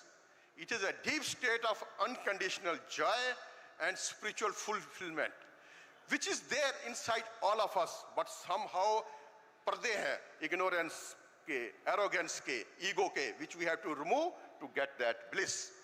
So neuroendocrinology of happiness, Priyas. Priyas is short-lived happiness, depends on dopamine. Shriyas, oxytocin-derived happiness. Sukha, that means serotonin-induced happiness. And Ananda, that is a blissful state. Basically, for any happiness all of you are doing, you have to follow Karma Yoga. Do your duty which you are supposed to do without aiming for the fruits of your actions. And selfless service, we are so lucky that we are in a profession, we are doing selfless service, and that will give us happiness. And of course, we have to control our monkey mind. But as Dr. Rishi said, by meditation and other things, and there is enough proof to show by meditation we are increasing the thickness of our cerebral cortex, increasing the neuronal plasticity. Mathematical perspective of happiness. You see, hedonic adaptation model, external achievements like name, fame, money, all these things provide temporary boosts. Sustainable happiness requires cultivating a higher balance through internal purpose. Game theory offers insights into work-life balance, Nash equilibrium concept. For doctor, that means a balance between your professional and personal life. Heisenberg's uncertainty principle. In medical practice, perfect control is impossible. You must accept your vulnerabilities. Golden ratio, that is 1.618. You will find these patterns in nature, faces, music, and possibly in rhythmic, harmonic oscillation, circadian, ultradian, fractal, and bliss. Self-similarity of inner joy, that is microosm, reflects macroosm. Hormonal cascades follow nonlinear dynamic systems akin to chaos theory, yet governed by underlying harmony. The Upanishad says, Yatha Pinde Tatha Brahmande. As is the atom, so is the universe. Just as galaxies spin in spirals, defined by phi, perhaps the spirals of endocrine rhythm mirror the cosmos. Microcosm of a calm, content, and inner state may resonate with macrocosmic blueprint of universal proportion. Is bliss the subjective perception of biological resonance with cosmic proportion? When circadian and ultradian rhythms are aligned, that is good sleep, sunlight exposure, metabolic homeostasis, people report inner stillness, clarity, and joy. Quantum field theory, empty space contains infinite zero-point energy. So moments of stillness and rest in a physician's life are not empty space, but potential for renewal and insight. Regular meditation or contemplative practices tap into this restorative zero-point energy. So very important to have a balance in life, balance in your work, recreation, eating, and sleeping. Detachment and compassion. Detachment doesn't mean indifference. It means victory over emotional indulgence and mental slavery to results, and we ought to have a compassion. Please understand impermanence. Nothing in life is permanent. Everything is transitory in life. And seek wisdom. We have to keep on upgrading our software. That is why conferences like this are important, so that we keep on seeking wisdom. And devotion to surrender. Develop trust and faith in a higher power. There may be higher power, whichever you believe. Devotion, surrender your ego, surrender your arrogance. And overcome fear and doubt. Fear is conquered by knowledge and spiritual courage. Live with integrity. This is important for my junior colleagues. Please have impeccable integrity. You must, whenever you look into mirror, you should be proud of yourself that you are leading a life of integrity. This is a mnemonic. I made a very small mnemonic of Gita, karma dis.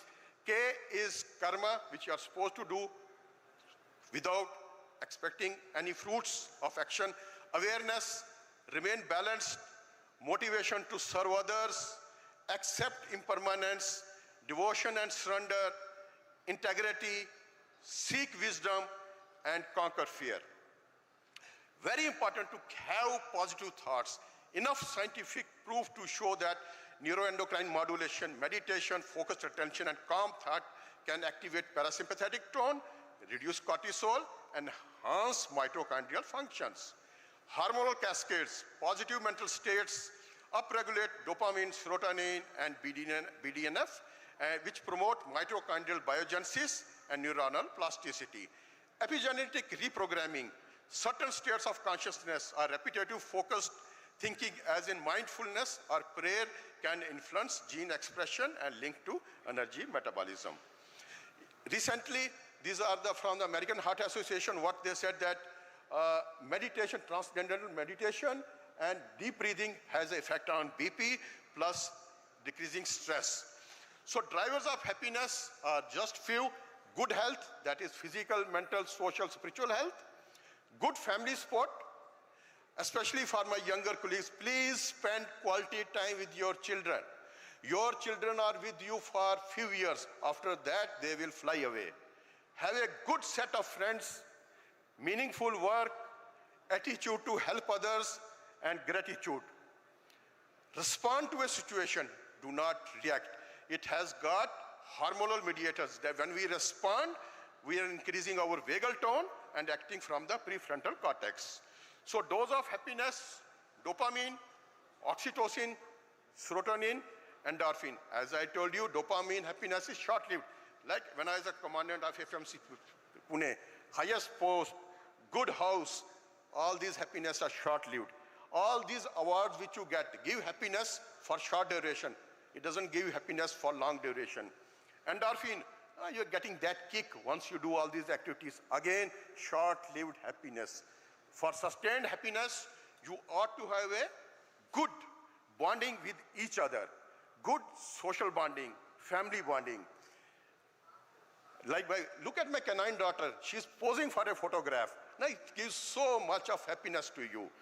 And of course, we are in a profession, we are getting a lot of serotonin. It will give us happiness because we are serving others. Very important. This photograph I've shown, all these 5 presidents, one thing was common: humility. Humility is an internal hormonal symphony of balance, receptivity, and compassion. It quietens cortisol, nurtures oxytocin, stabilizes serotonin, reframes dopamine, and mirrors thyroid insulin harmony, just as hormones work best in equilibrium. Humility allows the human spirit to remain in homeostasis with society and the cosmos. So, endocrinologist Dharma, you are modern day rishis, decoding hormonal scriptures, balancing the outer labs with inner self. Endocrinology may treat hormones, but it must learn to harmonize humans. We are not just hormone doctors, but navigators of human harmony. Every consultation is an opportunity to transmute suffering into serenity, not just control sugar and TSH. Our greatest tools lie not only in medications, but in meaning, making mindfulness, and mirroring neurons. So for a bliss, this is a formula. That is dose, dopamine, oxytocin, serotonin, endorphin, raised to power chitta, which is, what is chitta? Skill in action without attachment, divided by cortisol, more cortisol, less bliss. K is comma, desires, HRV is heart rate variability. So far, bliss, dose raised to power chitta, divided by CK, HRV. Always work as a team. Individual brilliance does not matter. That is why team is together, everyone achieves more. So if you work as a team, you can achieve anything for your organization. Please enjoy the blissful moments of nature. Take time, enjoy the bliss. Always glow, to be in a flow. Glow is what? By gratitude, living in the moment, and controlling optimal nutrition and movements. Be at ease at this moment. You should always be in the present moment. Problem is either we are living in the past, which is a history, or a future, which is a mystery. This is the present moment gift from the God. You must savor this moment. So, what daily habits can help doctors to build sustainable happiness? This is a mnemonic: heal. H, humility and humor. Stay grounded, stay light. Exercise and express. Move the body, share the heart. Attention and acceptance. Be present, drop resistance. Learn and let go. Grow each day, release baggage. This was one of my junior colleague, Om Lakhani, had made this hormonal happy index. It's available on the net, depending upon the various factors. So message is, medicine is a marathon, not a sprint. Protect your joy, nurture relationships, seek balance early. Excellence matters, but not at the cost of your inner peace. Heal yourself to heal others better. Let your vocation remain a celebration, not a burden. So, dopamine sparks the thrill to strive, a chase that keeps our dreams alive. Oxytocin in warm embrace binds every soul in love and grace. Serotonin brings the peace we earn. As the ego fades, the joys return. Endorphins rise through joy and pain, in dance, in love, in fearless gain. Yet beyond these fleeting highs, Ananda, bliss, dwells where silence lies, not in surge, but stillness deep, where bliss awakens from soul sleep. So feel the highs, but seek the whole. The truth, the joy is in the soul. So you are not only just doctors, but a divine spark in service. Let not happiness be postponed until retirement. Live your dharma joyfully, heal with detachment, and rediscover the inner Ananda bliss that no worldly accolades can ever match. Shrit Pragya is not someone free from duties, but one who is free while doing them. So based on this, I've been writing some of the articles which were published in various newspapers. These are some of the.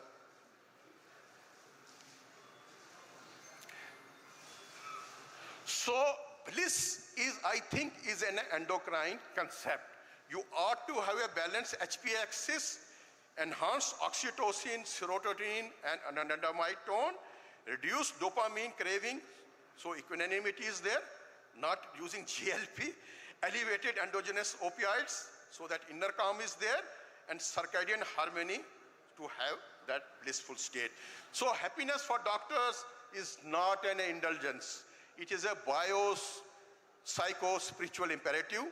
By integrating the wisdom of hormones and Upanishads, the rigors of clinical science with softness of seva, we can return the sacredness of our calling, not as burned-out technicians, but as bliss-bearing healers. So life's purpose is not to chase happiness, but to radiate it. When humanity balances the science with spirituality, progress with peace, and individuality with universality, life transforms into a journey of joy, meaning, and liberation. So I'd like to express gratitude to my parents, to my family, my wife, she's sitting here, Dr. Sumedha, my son Divyanshu, and my daughter-in-law Vanya, and to my entire ESI family. I would like to sign off with a message from this cute one: worry less, smile more often, and may God bless us all with a blissful status with you hormonal state. Thank you, ladies and gentlemen. Thank you. The presidential oration, it seems to our ear like yoga. Yoga is the union of body, mind, and soul. So today we have heard from our President Sir the yoga of endocrinology, that it is beyond our body and beyond our mind also, so that we can feel for everybody. And we must thank, please give a very big hand for this presidential oration.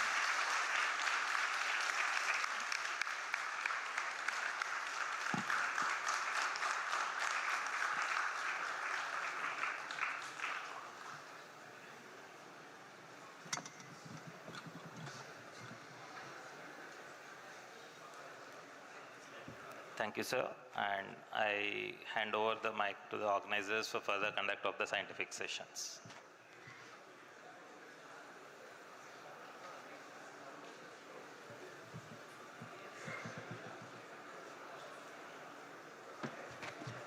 Thank you, the functionaries from the Endocrine Society of India and Hari Kumar sir, Secretary, for conducting the two prestigious orations. And they have left the hall mesmerized. And we now move on to the next session for Hall A, which will be two sessions on hormonal journeys through life. And to chair these sessions, I'd like to invite on stage Dr. Sharmistha Mukherjee, and Dr. Debashish Giri, both of them renowned endocrinologists from this part of the country. And there will be two sessions, and I would request our chairpersons to call upon the speakers for each of the sessions and introduce them. Thank you so much.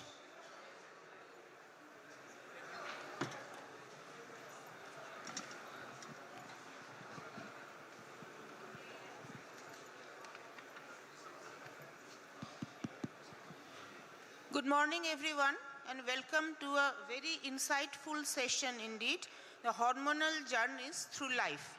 And in this session, we have two very interesting topics.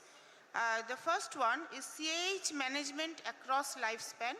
As we all know that CAH is not merely a pediatric endocrinologic disorders, but there are great challenges at every step of life, starting from neonatal period to infancy, through childhood, to the puberty, reproductive life, and ultimately in elderly adults.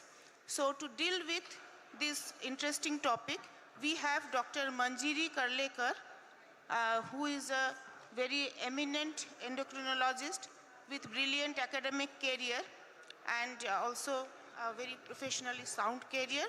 So I would call upon Dr. Manjiri Karlekar, whose CV I think is projected here, who is the Assistant Professor of Department of Endocrinology of SAIT GS Medical College, KEM.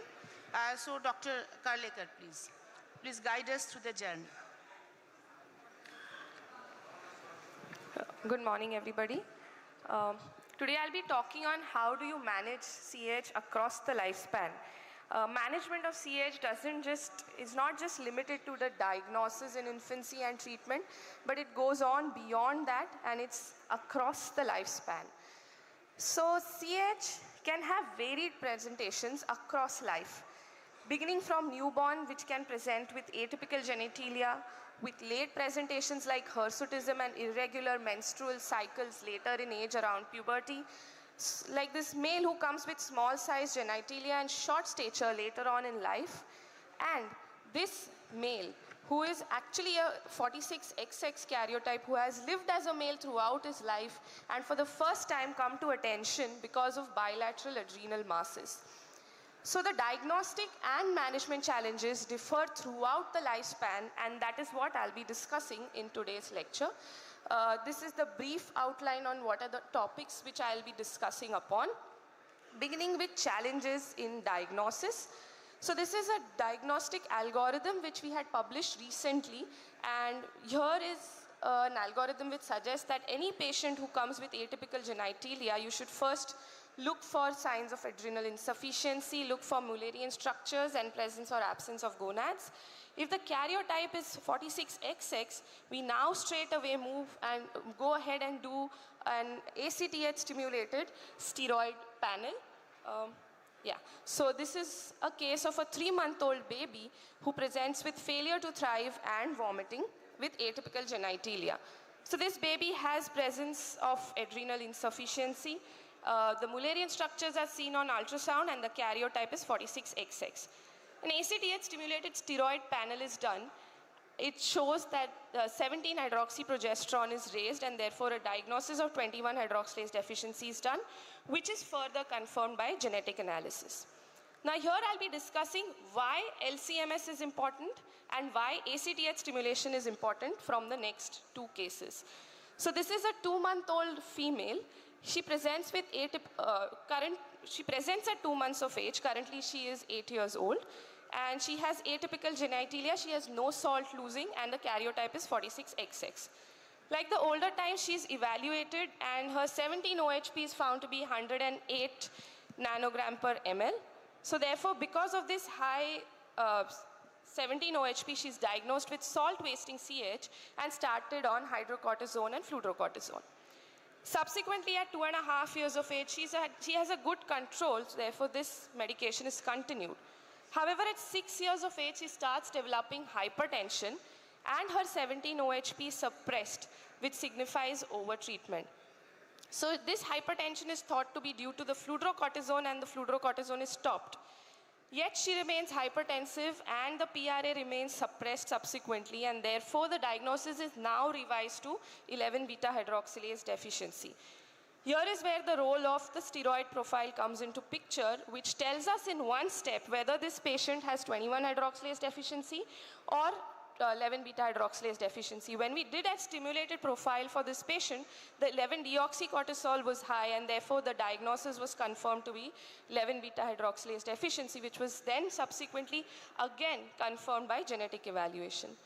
Why then in the first place was the 17-OHP elevated? This is because of the assay interference.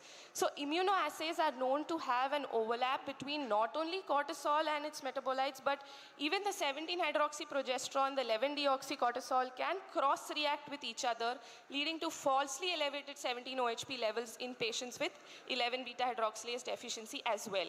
As you can see over here, these patients had a 17-OHP of 80 nanogram, 70 nanogram per ml, and they would have been diagnosed as SVCH due to 21-hydroxylase deficiency and wrongly treated. However, from our data of LCMS in patients with 11-beta and 21-hydroxylase deficiency, we saw that there was no overlap between 17-OHP and 11-deoxycortisol when done by LCMS. So now it's time to move forward from immunoassays to LCMS in all these patients. Do we really require ACTH stimulation? So if patient is already on treatment and the diagnosis is in doubt, then definitely at that time you will require an ACTH stimulation to make the diagnosis. Secondly, there are other causes of atypical genitalia in newborns, and very often a cortisol level is done which comes out to be low. In these patients, you may want to do an ACTH stimulated steroid panel, like for this patient, where the ACTH stimulated steroid panel showed a normal 17 OHP, normal cortisol, and normal deoxycortisol, while the earlier cortisol, because of an unestablished circadian rhythm, came to be very, very low. So this patient did not have a CAH disorder and in fact was a case of aromatase deficiency. So ACTH stimulated steroid panel not only helps in differentiating between various causes of CAH, but also non-CAH causes can be diagnosed by this one step of ACTH stimulated steroid panel. It also helps us in deciding what genetics needs to be ordered, because based on the diagnosis of the elevated parameters, we would order a genetics for 21-hydroxylase deficiency or other causes of CAH or non-CAH causes. This is because CYP21A2, which is a gene responsible for 21-hydroxylase deficiency, has a pseudogene. And therefore, NGS is not the test of choice to diagnose patients with 21-hydroxylase deficiency, and they require gene sequencing along with an MLPA, which is known to be the gold standard for genetic diagnosis in these patients. How is this important? Now we did genotyping of 80 patients with 21-hydroxylase deficiency from our center, and we got a close to 100% yield with a combination of these two methods. Not only a high genetic yield, but we also got a 100% genotype-phenotype concordance in them. How will this change in the management? Of course, it's not going to change the management for the index patient, because for the index patient, the diagnosis is already made and the treatment is already started. This makes it is important in antenatal counseling. Like for this patient this is the index patient, whose genetics by MLPA was done and it showed large gene deletions in both the alleles, and segregation analysis confirmed the same. However, subsequently the mother was pregnant 3 years later and a CVS of the fetus was done, which showed an additional variant from what was observed before. So this variant was not picked up in the index patient, and therefore there was a question whether this variant is in cis or trans, and what genetic counseling should we offer the couple. So therefore we had to redo the NGS for the father, and it confirmed the gene variant to be in cis. And therefore it is very important in the first place to order both an NGS and MLPA, which will change the management not for the index patient, but subsequently if you have to do antenatal counseling. So this is about the diagnostic part. Moving on to the management challenges in infancy and childhood. So any patient who presents with adrenal crisis in infancy, these are the various hydrocortisone parenteral doses which you need to give to them. And maintenance therapy is recommended with hydrocortisone because it has less harmful effects on the growing epiphysis, growing bones and the epiphysis. A dose of 10 to 15 milligram per meter square is the recommended dose in 3 divided doses. Fludrocortisone should be offered to all patients with classic CAH, whether they are salt wasting or simple virilizing, because patients with simple virilizing CAH are known to have subclinical mineralocorticoid deficiency, and therefore fludrocortisone should be given. Additionally, sodium chloride should be given in infancy because the breast milk is also deficient in salt. What you need to look for is that you can iatrogenically cause hypertension in patients with 21-hydroxylase deficiency. And these were 2 studies which looked at these hypertension in patients with 21-hydroxylase deficiency.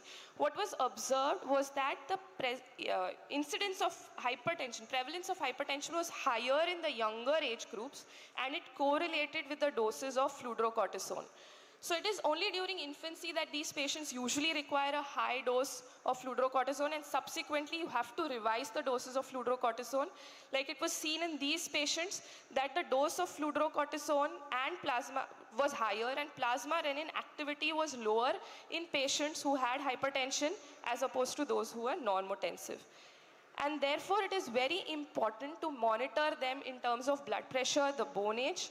The biochemical targets are an unsuppressed 17 OHP, because a suppressed 17 OHP signifies overtreatment, a normal testosterone and androstenedione, and a normal plasma renin activity. So this is something we often don't order for patients with 21-hydroxylase deficiency. It is very, very important to also look at the plasma renin activity so as to prevent iatrogenic hypertension in them. Now, the timing of the morning hydrocortisone dose is also important when you're measuring these analytes, because it is seen that immediately after administration of hydrocortisone, there is up to 60% difference in the levels of these metabolites like the cortisol, the 17-OHP and the androstenedione. So it is very important to note down the timing of the hydrocortisone dose as opposed to when you are measuring these analytes. So a suppressed 17-OHP before the morning hydrocortisone dose signifies over-treatment, and you may want to reduce the doses of your steroid therapy in them. How else do you monitor these patients? Let us look at this 6-year, 6-month-old girl who's a known case of salt-wasting CH. She presents with a height spurt, acne, and pubic hair. She's compliant with her treatment, and if you see the 17-OHP is not very high, it's unsuppressed. The androstenedione and testosterone are also acceptable. What are we missing then? Why is she having this height spurt, acne, and development of pubic hair? So there is emerging evidence now that these androstenedione and testosterone may not be the parameters of choice while managing and looking for treatment control in patients with 21-hydroxylase deficiency. 17-OHP under the presence of 11-beta-hydroxylase forms something which is called the oxoandrogens. So androstenedione, because of 11-beta-hydroxylase, is converted to 11-hydroxyandrostenedione to 11-ketotestosterone. And this 11-hydroxyandrostenedione and 11-ketotestosterone are something which are called the oxoandrogens, and they are known to be they are emerging to be the parameters of choice for evaluation of these patients to check for treatment control. And studies have shown that they are found to be high in patients with uncontrolled disease, even when the 17-OHP and androstenedione may be under fairly good control. So you may want to modify the treatment based on these parameters. However, currently these parameters are not commercially available. They are currently only under research purposes. Subsequently, they may prove to be useful. What are the newer treatment options that we have today in patients with 21-hydroxylase deficiency? Over the past so many years, no new treatment options were available. However, recently the FDA has approved CRF receptor antagonists for treatment of 21-hydroxylase deficiency, that is the crinecerfont. And this has been shown to have very good results. It has been approved for patients 4 years and above with 21-hydroxylase deficiency. What was observed was that in both pediatric and adult population, the androstenedione improved as compared to those who were receiving standard glucocorticoid therapy, and there was a reduction in glucocorticoid dose at a well-controlled androstenedione level in patients who were receiving crinecerfont. The dose of crinecerfont is weight-based, and currently it's unavailable in India. So this was the newer treatment option which is available now. Moving ahead, through the life, you also have to monitor these patients for precocious puberty, and one very important aspect which comes into picture is optimizing their height outcomes. What options do we have to optimize their height outcomes and manage precocious puberty? Let us look at this case of a 4-year, 6-month-old male who has a typical male-looking genitalia but for cryptorchidism, and he presents first time with, at 4 years, 6 months of age with acne and pubic hair. At this point, he's evaluated, he has an advanced bone age.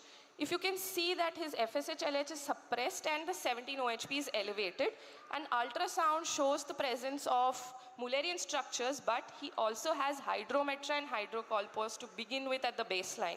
So he's already having precocity in the form of hydrometra, hydrocolpos, etc., and an advanced bone age. What do we do for this patient? We started this patient on hyzone and fludrocortisone and letrozole to suppress the estrogen so that this hydrometros and hydrocolpos resolves. Subsequently, on starting treatment, immediately on the 3rd day, he developed hematuria, but it resolved spontaneously. On the follow-up with this, since now he was treated with hydrocortisone, his FSH and LH started getting detectable. So he entered central precocious puberty. His LH was 2.35. That was when a GnRH analog was added to this patient. Subsequently, with our psychiatry team and the consent of the parents, we went ahead and did a bilateral salpingo-oophorectomy for this patient.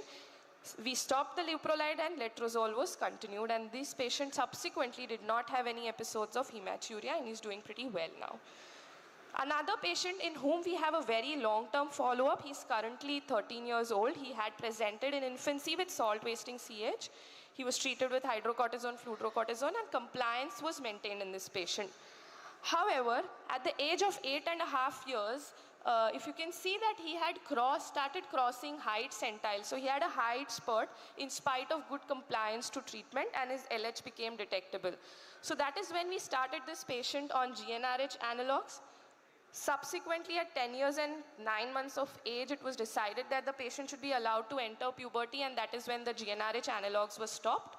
However, he was still having a fairly advanced bone age, and therefore we added an aromatase inhibitor. The anastrozole was added, and at 13 years of age, now he is following his MPH centile, and there is no further advancement in bone age, and we expect him to achieve a final height similar to his mid-parental height. So what is the evidence of these treatments in patients with congenital adrenal hyperplasia? Now, this recently published randomized controlled trial, which is a median follow-up of over 10 years, saw two groups of patients. In one group, standard treatment was given, and the other group, anti-androgens in the form of flutamide and aromatase inhibitors were given to these patients over a follow-up duration of around 10 years. Both these treatments were stopped at the age of 13 years in girls and 14 years in boys. What it was observed was that there was no significant difference between the heights of patients who received the standard treatment versus those who received anti-androgens and aromatase inhibitors. But what was important was that those who entered precocity, if they were treated with GnRH analogs, their height outcomes were much better than those who were not treated with GnRH analogs. So whether or not you give an aromatase inhibitor, it is very, very important to treat precocious puberty in order to optimize height in patients with CAH. So definitely any patient with CAH, if he has precocious puberty, you should go ahead and treat the patient with GnRH analogs. Also observed in this second study over here, which utilized growth hormone for the treatment of patients with CAH. And again, in these patients, also a GnRH analog was given to the patients who entered precocious puberty. Definitely the height outcomes were better in those who were treated with growth hormone and GnRH analog. So the bottom line remains that additional treatments are questionable, but if the patient enters precocious puberty, you should definitely go ahead and treat it with GnRH analogs in order to gain optimized height outcomes. Yes, there can be surgical complications, like this 16-year-old girl who had attained menarche at 15 years, had a history of feminizing genitoplasty at 3 years of age. She presented with recurrent abdominal pain, vomiting and fever for 2 days, and an MRI showed the presence of a pyometra and pyocolpos. So definitely these patients, if they were having normal menstrual cycles and now they present with cryptomenorrhea, hypomenorrhea, you should definitely reevaluate these patients. This patient had vaginal stenosis and required a cutback vaginoplasty, and 2 months later now she's normal and she has resumed normal menstrual cycles. Not only in pubertal age group, but these challenges can also present in early age, like this 4-year-old female who had undergone clitoroplasty and vaginoplasty. However, 5 months later, again presented with vaginal stenosis, hydrometra, hydrocolpos, and had to undergo a redo vaginoplasty. So any patient who has acute abdomen or any such symptoms, has a history of CAH and surgery in the past, you should always look for these surgical complications, which are not uncommon in patients with congenital adrenal hyperplasia. Moving next is a very, very important aspect. What are the fertility outcomes and what are the pregnancy complications in patients with congenital adrenal hyperplasia? So this is a 37-year-old female who presented with recurrent abortions. Although she had regular cycles, she had no virilization, a normal karyotype. When she was evaluated for the same, she was found to have an elevated 17 OHP. And for the first time, she was diagnosed with non-classic 21-hydroxylase deficiency. So all these years, she was never diagnosed for the first time presenting with recurrent abortions. This is also a common presentation of patients with NCCH, so you should always suspect NCCH in patients with recurrent miscarriages with hyperandrogenism. So this patient was started on prednisolone and she conceived subsequently and had an uneventful pregnancy. Coming to male fertility, this patient came to us for the first time with complaints of infertility and azoospermia. He had a history of precocity and short stature. If you can see, the FSH, LH are suppressed and a high testosterone. So this is the adrenal testosterone which is suppressing the FSH and LH, causing hypogonadotropism in this patient. He was a patient of SVCH and he also had presence of TARTs. So he was started on intensive treatment with dexamethasone, which we routinely don't offer to most patients with CH. But because of the fertility aspect, he was treated with dexamethasone. Subsequently, his LH-FSH picked up and he had 8 months down the line, he had a sperm count of 6 million per ml. So what is the data on fertility? So overall, female patients have seen to be having a reduced fertility as compared to the normal population. However, there are many females with CH who do not want to get pregnant because of various reasons, and therefore the pregnancy rate seems to be overall okay up to 90%, provided the follicular phase progesterone is maintained to less than 0.6 nanogram per ml. So that should be your target in any patient who is desirous of a pregnancy. What are the pregnancy complications? So it was observed through this meta-analysis, which was published recently in 2024, that the rates of miscarriage, the rates of gestational diabetes and SGA babies is higher in patients with CH, but they have similar rates of preeclampsia and preterm as compared to the normal population. Coming to NCCH, the question arises, do you treat these patients with steroids if they want fertility? So from this study, it was observed that overall these patients conceive spontaneously without treatment with steroids. But subsequently, if patients are unable to conceive, then with the use of glucocorticoids, many achieve pregnancy, so they can have a neo-normal pregnancy rate. What are the risk of miscarriages? So there are 4 studies which have been collated in this meta-analysis, and they have varying results. So there is no study to say that patients with NCCH have an excess rate of miscarriages. Coming to fertility in aspects of men, it was observed that those who had a suppressed LH had a lower sperm count as compared to those who had an elevated LH, normal LH. And patients who had TARTs had a higher elevated FSH. So indicators of good fertility outcomes are an unsuppressed LH and the absence of TARTs, which can give you good fertility results in male patients with CH. So this was about the fertility aspects of it. Moving on to the cardiovascular and metabolic health outcomes, there are various studies which show that definitely they have worsened cardiovascular outcomes, and this was a long-term study which was carried out between ages of 18 to more than 60 years of age. It was seen that these comorbidities, diabetes, hypertension, dyslipidemia, were prevalent from a younger age group in patients with CH. The risk factors for cardiovascular disease which were observed were increasing age, hypertension, and higher glucocorticoid doses. So there were no biochemical parameters which pointed towards adverse cardiovascular outcomes, but definitely age, hypertension, and glucocorticoid dose, as was expected, were the risk factors for cardiovascular disease in patients with CH. The last aspect, how is the quality of life in these patients? Definitely, from various studies, it was observed that the subjective health status of these patients was lower as compared to the normal population, not only in patients with classic disease, but also female patients with non-classic disease had a poor quality of life. Anxiety and depression were seen to be more prevalent in patients with CH as compared to normal control populations. So this was the varied aspects of CH. They not only present with diagnostic challenges, but they require lifelong management right since birth. And also there are certain unmet needs in the form of quality of life and psychosocial factors which need to be looked into and are a topic of further research. This I would like to conclude. Thank you so much. Thank you, Dr. Karlekar, for your excellent deliberation. Please be seated with us because the question answer session is at the end. So over to Dr. Giri for the next topic.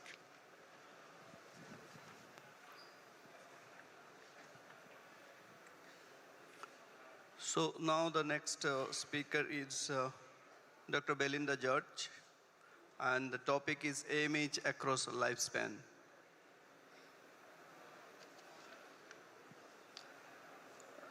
Dr. George is the professor in the Department of Endocrinology, St. John's, Bengaluru, Associate Medical Superintendent, General Secretary, Karnataka Endocrine Society, and having the current research activity on the beta cell function among metabolically healthy and unhealthy obese Indians. Over to Dr. George. Thank you, sir.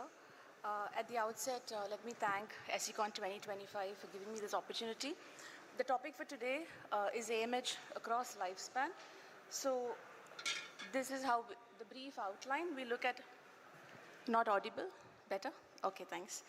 So we will look at brief history, and we will look at both physiological role and at each level the clinical utility of using AMH assays or assessment, and I will take you across the lifespan starting from birth and till whenever we have clinical utility of AMH.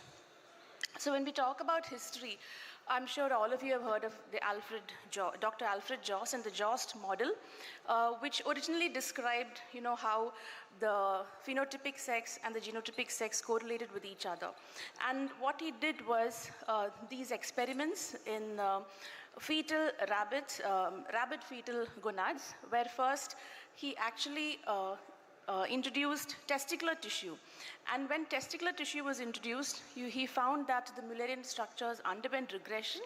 However, when testosterone alone was introduced, this Mullerian regression did not occur. As you can see in the two images, the first one shows where testicular tissue is incorporated into a fetal rabbit at a very early stage, early developmental stage of the gonad, before the differentiation occurs.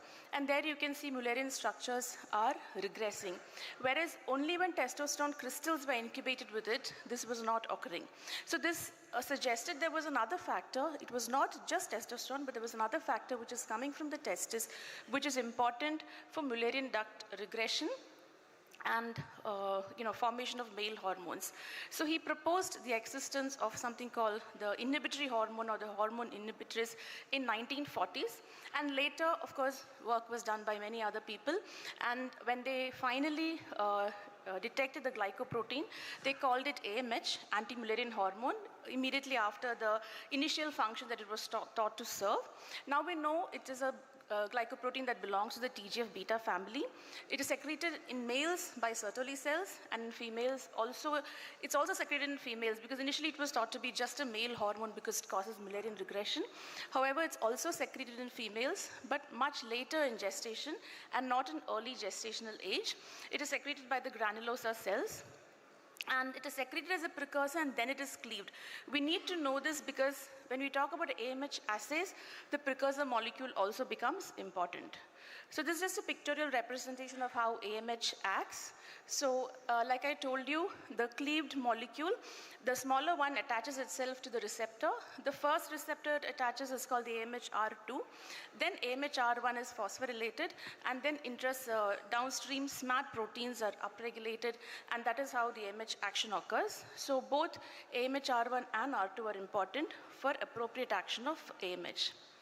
Now we will look at how physiologically what occurs first in males, and then we will go on to females.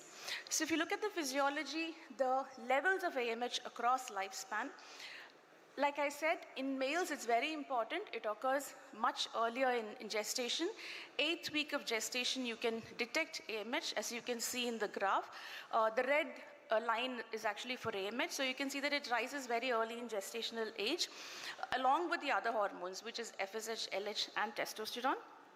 And then it remains stable just immediately after birth, there is a dip of all hormones, even of AMH, but not as much as the other hormones. And then following that, during mini puberty, again, there is a small rise, and then it remains constant throughout childhood. So this childhood phase is extremely important in males because that is the only hormone which we can detect during childhood. Everything else, because of the quiescent phase of puberty, will be suppressed. So if you want to detect testicular tissue during the quiescent phase of puberty, this is an excellent marker without any stimulation test. So that is a clinical utility of AMH in childhood. We will look at in neonates how it can be useful. And you can see that in puberty, it dips, it falls again. And by the time puberty is completed, it almost becomes very low, and then remains like that through the rest of male adulthood. So not much clinical significance once puberty is over in males, as opposed to females, where most of the action and importance occurs post-pubertally, and very little activity or significance, clinical significance, in childhood and pre-pubertal phase. So in the neonatal period, what we have to remember is that what stimulates the Sertoli cells to produce AMH, it is largely driven by the drive from FSH. So there are two regulators. FSH is a positive regulator. It stimulates AMH secretion of Sertoli cells, whereas testosterone inhibits secretion of AMH from Sertoli cells. So they act against each other, and between them, the stronger one is actually testosterone. So testosterone is a potent inhibitor of AMH secretion, whereas FSH is a moderate stimulator of AMH secretion. So based on this interaction between FSH, testo, and AMH, in different phases or in different pathologies, we may get slightly different, or we may get differential AMH values, which will aid us in diagnosis. So technically in males, what AMH represents is the Sertoli cell mass or the Sertoli cell function. But beyond that, it also is a biomarker of relative influence of FSH and androgens. So like I told you earlier, FSH stimulates.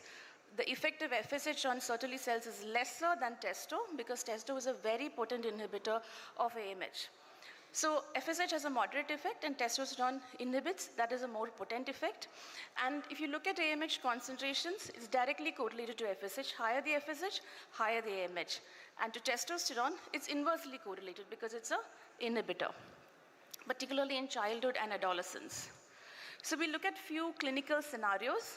The first picture there shows you the effect of FSH and LH on AMH. LH does not have any direct action on Sertoli cells, but by increasing testosterone, it will inhibit AMH. So if you look at the first picture, you will see that there the AR is blocked, which basically suggests that there is androgen insensitivity, androgen receptor insensitivity. And so if you have patients who have CAIS or PAIS, what will happen is the inhibitory effect of testosterone in Sertoli cells is lost. So the AMH will be higher than expected in this condition. The FSH stimulation of AMH continues, but the inhibitory effect of testosterone is lost. So in this situation, the AMH is actually higher than what would be in a normal male infant. On the other hand, if you have a problem with testosterone synthesis defect, so again, the impact of testosterone comes down, but the FSH continues to stimulate Sertoli cells. So these are two conditions where AMH will be higher than normal in neonates if they have a testicular synthetic dysfunction. The only exception is 5-alpha reductase deficiency, because there testosterone is not low. In fact, it's slightly higher. So there you may get low normal AMH in presence of same genital atypia. So these are subtle clues which will tell us what the etiology of DSD is. So this is a table which shows you, based on the etiology of DSD, what happens to AMH. So like I said, if you have gonadal dysgenesis or any problem with gonad development, all testicular cells will be, even Leydig cells will not function, Sertoli cells will also not function. So here, if it's complete gonadal dysgenesis, the AMH will be undetectable. If there is partial gonadal dysgenesis, the AMH will be lower than normal and will be reflective of the amount of Sertoli cells present in the testis, functional Sertoli cells present in the testis. If you have PMDS, which is largely related to AMH itself, though it's very rare, So if you have an AMH gene mutation, then there, of course, AMH will be very low or undetectable. But if you have an AMH receptor mutation, you'll have the same clinical picture, but AMH will be detectable and will be in the normal range. If you have testicular synthetic defects, like I mentioned earlier, it makes sense to think that because of absence of effect of testosterone, it will be slightly higher for a male standard, or at least it will be normal. It will definitely be normal to normal high, and the only exception is 5-alpha reductase, where it will be low normal because the testosterone inhibitory effect is still active in 5-alpha reductase deficiency. And like we mentioned, in androgen insensitivity, you will have a high value for AMH simply because the inhibitory effect of testosterone is lost. And this is a condition clinically where it is most useful when you have any sort of either atypical genitalia without gonads, or if you have a complete male genitalia without palpable gonads, then the possibility of anorexia and testicular regression syndrome comes. Here, AMH is an excellent clinical tool because it will be completely undetectable in absence of any testicular tissue. So just a recap, if you have a low AMH in presence of atypical genitalia, it just means that the gonadal development itself is normal. It's not a testicular synthetic defect or a steroidogenic defect. Because if you have a steroidogenic defect, you're likely to get normal or high normal AMH. And if you have 5-alpha reductase deficiency, that is the only T synthetic defect, you will still have normal AMH, but slightly on the low range of normal. And in androgen insensitivity, you will clearly have high AMH because of lack of inhibition by testosterone. Another clinical scenario where we can use is in presence of undescended testes. Like I mentioned, one of the causes is anorexia. There you will find that it is undetectable. However, in patients with undescended testes, if you detect normal AMH, it 100% tells you that there is testicular tissue somewhere inside, and you can search for it and PEX it at the earliest time. If the AMH is detectable but it is low, then it essentially tells you there might be some amount of partial gonadal dysgenesis. Basically, it reflects the Sertoli cell function and mass. It could also be a case of undescended testis which was not corrected, so the testis is undergoing some sort of degeneration, and hence the AMH values are coming down. An unmeasurable AMH is predictive of absent testicular tissue in 94% of the time, and the only exception is PMDS, because if you have PMDS due to an AMH gene mutation, AMH levels will not be detectable. However, everything will be normal, and the testis may not descend because of mechanical reasons and presence of Mullerian structures in the abdomen. So coming back to our picture, during childhood, we saw that the AMH sort of remains constant even when all the other hormones are negative, which is LH, FSH, and testo. So here, there is some amount of FSH and some amount of continuous stimulation from the FSH, whereas the androgen inhibitory effect is lost. So this is what maintains a basal Sertoli function throughout childhood. And presence of AMH in childhood tells you that there is Sertoli cell mass and functional testicular tissue.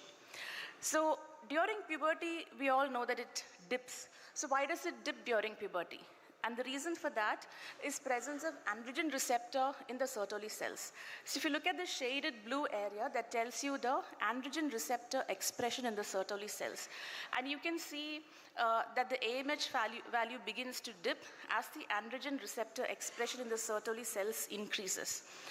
So the immature Sertoli cells, which are seen in neonate and childhood, does not have androgen expression, androgen receptor expression, but you can see by around 7, 8, 9 years of age, even before the onset of puberty, the androgen expression in Sertoli cells starts to increase, and that correlates with little dip in AMH. And as the testosterone increases, and then the impact of testosterone on this androgen receptor is proper, then you will start seeing a proper fall in AMH, which is the reason why in puberty, even though FSH is increasing, FSH technically should stimulate the Sertoli cells and increase AMH, but it is because of the androgen receptor expression and the increasing testosterone that you will see that with the onset of puberty, AMH will start coming down, and then it remains low through the rest of adulthood. Now, so this is what happens in puberty. Whether it is normal puberty or precocious puberty, you will see that the same effect is occurring. So even in precocious puberty, another marker that you can use is AMH, where you will see that the AMH level starts falling. So if you're in doubt whether the child is entered puberty, is it pseudo precocity, AMH is a marker that you can use, because in true precocity, whether it is central or peripheral, the AMH levels will begin to fall. So both normal and precocious puberty, AMH levels will begin to fall. And if you treat precocity with GnRH analogs, you will see that in the early stage, it is able to reverse this AMH to prepubertal values.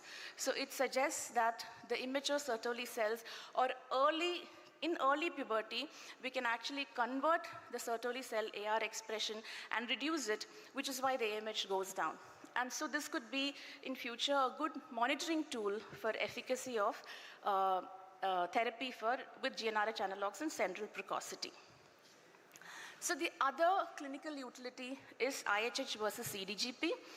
So here it is a little bit difficult to have a clear AMH value and say this means CDGP and this means IHH. But the gist of the fact is that in patients with central hypogonadism, because neither is the FSH increasing at the time of puberty, nor is the testosterone increasing and inhibiting it. Because of these two factors, the AMH will remain low.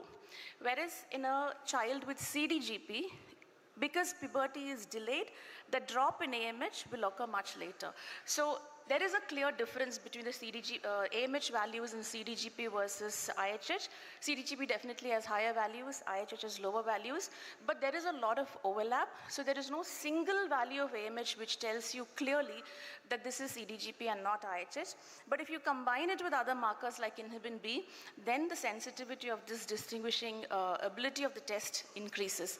So while I'm not going to give you any clear-cut values, the concept is that in CDGP, AMH has not fallen yet because puberty has not set in, whereas in IHH, AMH is very low to begin with. So this is what occurs in patients with IHH. When we treat them with FSH alone, you can see that the AMH values actually increase in the first phase because FSH stimulates Sertoli cells.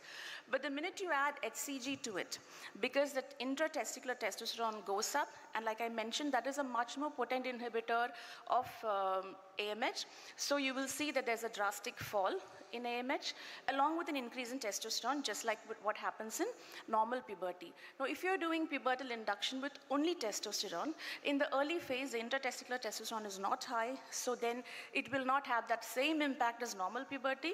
So generally, AMH doesn't fall if you're doing pubertal induction with just testosterone alone. Now, before I go on to females, in males, the other probable application of AMH is in cases of non-obstructive azoospermia.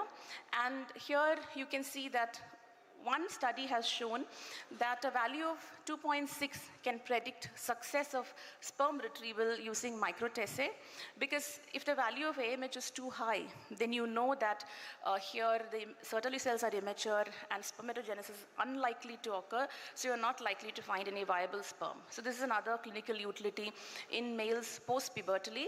Beyond that, AMH generally remains very low in men with beyond puberty. So now we'll just look at females, but before we go on to females, I just want to show you this graph which shows AMH levels in men and women across the lifespan. So the first thing to notice is that the AMH levels in men and women, at least in infancy and childhood, are completely different. Men have much higher levels of AMH, around 35-fold higher levels of AMH in men when compared to women. And so, particularly in cases of DSD, where you don't know the gender, you're not sure, AMH levels can actually give a very good clue. So here, if you look at infancy and neonate, you can see that in girls, the normal value will range somewhere between maybe 2, 2.2, 1.9, that range, whereas in boys, it is closer to 50, 60, that range. So, and in childhood, it remains somewhat very similar, but the minute they enter puberty, you can see that there's a overlap. And in puberty, again, males generally tend to have higher AMH than females, but there is considerable overlap. Puberty and adulthood, and till menopause, where the AMH completely declines in women, there is a lot of overlap. Still, the AMH values are slightly higher in men. So this is a molecule which shows proper sexual dimorphism, and I've just put out normal values between males and females just for comparison. So you can see if you take the second one, which is nanogram per ml, you can see in neonates it's around 50 to 60 in males, whereas in girls it's around 1 plus or minus 0.9. And in childhood, again, in males it remains around 90 to 100, whereas in females it just goes up to 2.5 to 3. And again in puberty, in males it falls down, comes down to as low as 5. 5 is an approximate number at the end of puberty, and in females it remains somewhere around 2. So in adults, that is a rough difference. Again, it is higher in males, but there's a lot of overlap because the numbers are very close. So in girls, if you have atypical genitalia with no palpable gonads, like the commonest cause would be CAH. So here AMH is a very useful marker because it will be low, it will be in the normal female range in the absence of any testicular tissue. Now in women, the largest use comes in after puberty. So after puberty, we have to know where the AMH is coming from. The AMH comes largely from the granulosa cells, and not any granulosa cell, but the granulosa cells of ovarian follicles in the particular stage, which is the small antral and the preantral follicles. So only from these small follicles, which are independent of gonadotropin stimulation, which means this is before the FSH-dependent enlargement of follicle occurs, it is coming from those follicles. Like you can see in this picture, the AMH is highest in the preantral and small antral follicle, and the androgen level also somewhat correlates with that. So the AMH also inhibits aromatase, so it ensures that in the younger follicles, the androgen expression is less or exposure is less, and conversion of androgen to estrogen is less, so estrogen is not high until the follicle enlarges and becomes a large antral or a pre-ovulatory follicle. And also AMH modulates FSH expression in the younger follicles, which ensures that FSH does not recruit too many follicles in every cycle.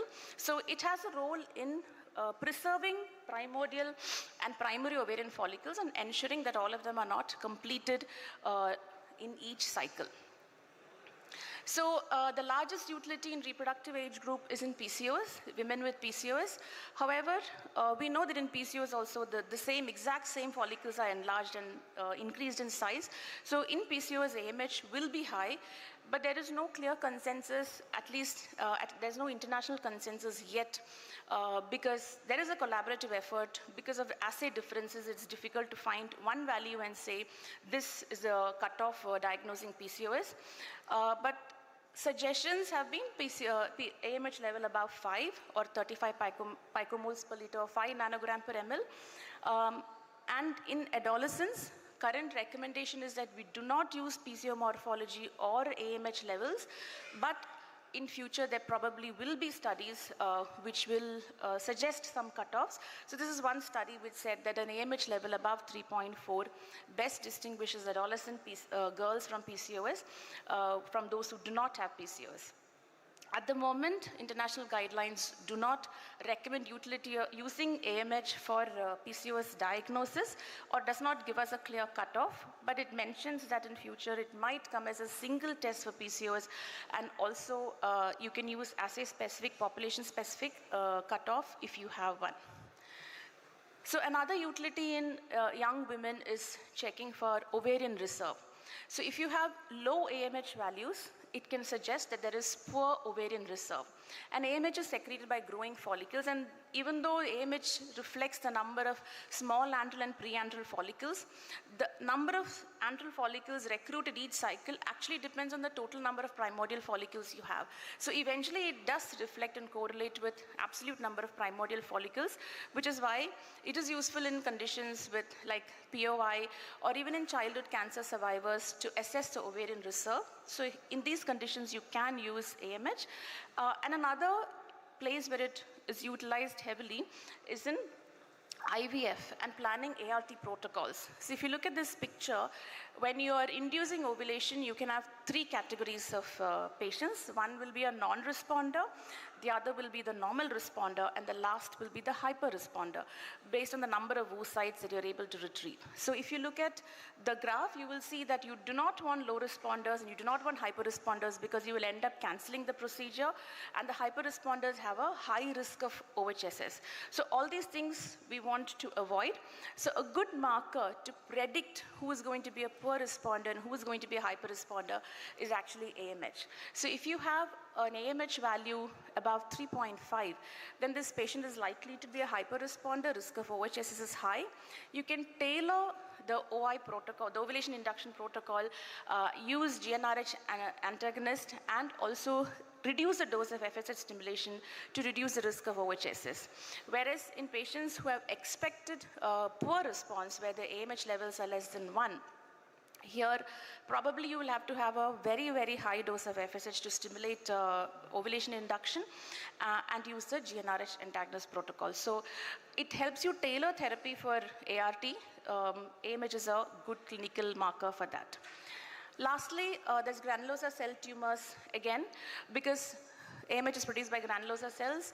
There are GCTs in which AMH is high, but it is not always high, so negative AMH does not mean that there is no granulosa cell tumor. However, if you have high AMH in a patient with granulosa cell tumor, it can work as a marker even for response to therapy and for monitoring and follow-up. So this is just a recap of where we can use it in particularly women. In pediatrics, of course, largely in 46XY DSDs, we can use it to differentiate between gonadal dysgenesis and steroidogenic defects and androgen insensitivity syndrome. In cancers, it can tell us diagnosis and monitoring of cancers. In ovarian reserve, like particularly in POI and childhood cancer survivors, it is a good marker to show you what is the possibility of fertility in this patient. In ART, like I mentioned, it helps you tailor therapy to patients and ensure that you get a successful oocyte retrieval. In PCOS diagnosis, again, we discussed cutoffs, though there are no international standards at the moment. And of course, if you have a good ultrasensitive assay with a good lower detection limit, you can even predict menopause using very low AMH values. So just one last word about the AMH assay. The largest problem that we have with the assay is that there is lack of standardization, and there is an effort internationally towards standardizing AMH, just like we have done for HbA1c. And the reason for this lack of standardization is because there are different isoforms there are at least 5 isoforms of AMH. All of them will not be active. There'll be inactive isoforms, partially active isoforms, and bioactive isoforms. So different antibodies used by different assays measured different components of these isoforms, so hence it becomes difficult to compare across different platforms. So, which is why we have to, for us, that is why there is no consensus cutoff, so many of the conditions. However, it's good to know the concept where the AMH is going to be low, high, or normal in each clinical scenario. So, in conclusion, AMH is secreted by Sertoli cells in males and granulosa cells in females. It is a useful marker in many clinical situations, and the biggest limitation we have now is lack of standardization of assays, because of which we don't have clear cutoffs for each of those clinical situations. However, there is a potential for significant clinical impact in many clinical situations, particularly in PCOS, because it could become a single point marker for diagnosis of PCOS in the future. Thank you.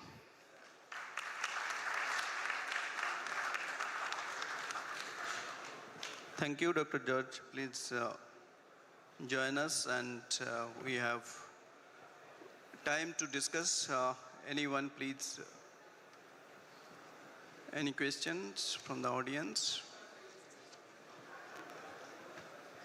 Actually, we are running ahead of time, so many questions are invited from the floor. So our next session is at 12:30, I think, no? Yeah. So definitely less discussed topic, many questions will come. Yes, sir. Yeah, this is Dr. Marwa. My question is, what is the cutoff that you use for granular cell tumors? The microphone is not working.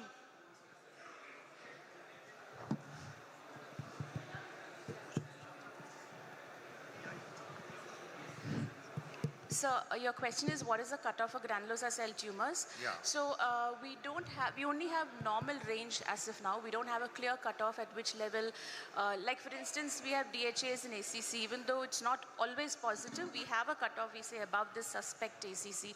So we don't have a cutoff as of now for the AMH for GCT, but if the tumor is secreting inhibin, estradiol and AMH, all of them will be high. So if you combine them and you see an adnexal mass which has all three hormones high, then it is likely to be a GCT. But we do not have a single cutoff as of now. No, what my second question is that you have those 5 isoforms. So what are that immunoradiometric assays, immunochemiluminescence or electrochemiluminescence immunoassays? Which are the isoforms are they measuring? Why are they measuring different isoforms? I have not been able to understand this. The AMH molecule, when it is secreted, it's a large molecule, and then it gets cleaved. And the bioactive form is actually only 20. It's a very much tinier variant. But the antibodies, the problem is we do not have an international consensus on how to measure AMH. So each private player has determined how to assess AMH, and they have determined different antibodies. So some antibodies measure the whole one, including before the cleavage. Some will only look at bioactive, and based on that, there is a lot of difference. So if your assay is actually assaying the intact AMH, then you will get falsely high values, which is why you cannot compare them. See, I was told when we were working here in All India Institute that LCMS, MS, is not conducive to measure this molecule, AMH. They prefer chemiluminescence or electrochemiluminescence. Why is it so? LCMS should be able to split those isoforms. That I'm not sure, sir. But as of now, for AMH, even the latest generation assay is all automated immunoassays. There is no data on LCMS. I'm not sure why you're not able to do LCMS. No, that's what literature says. I'm told so. Okay, Belinda? Yeah. Good talk.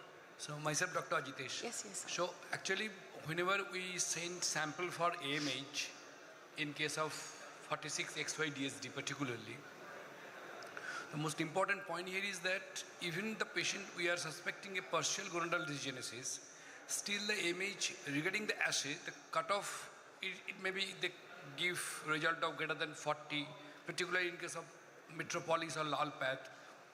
And when we go for dilution, then the range may be little bit 60 or 65, which could be, as per the standard age cutoff, it is low. But whenever they are giving the report, it is greater than 40, it means that it is high. So, but usually they do not go for dilution if we are not asking for that. But this is very problematic, particularly for the pediatrician. They thought that the AMH is absolutely sufficient, and the patient probably is not suffering from any form of gonadal dysgenesis. So what's your take on in that aspect? That shall we ask everyone to go for dilution, or if it is not low, extremely low, or definitely in a particular range, if it is greater than something, we have to go for dilution? I think the first step is to know what assay your test is using.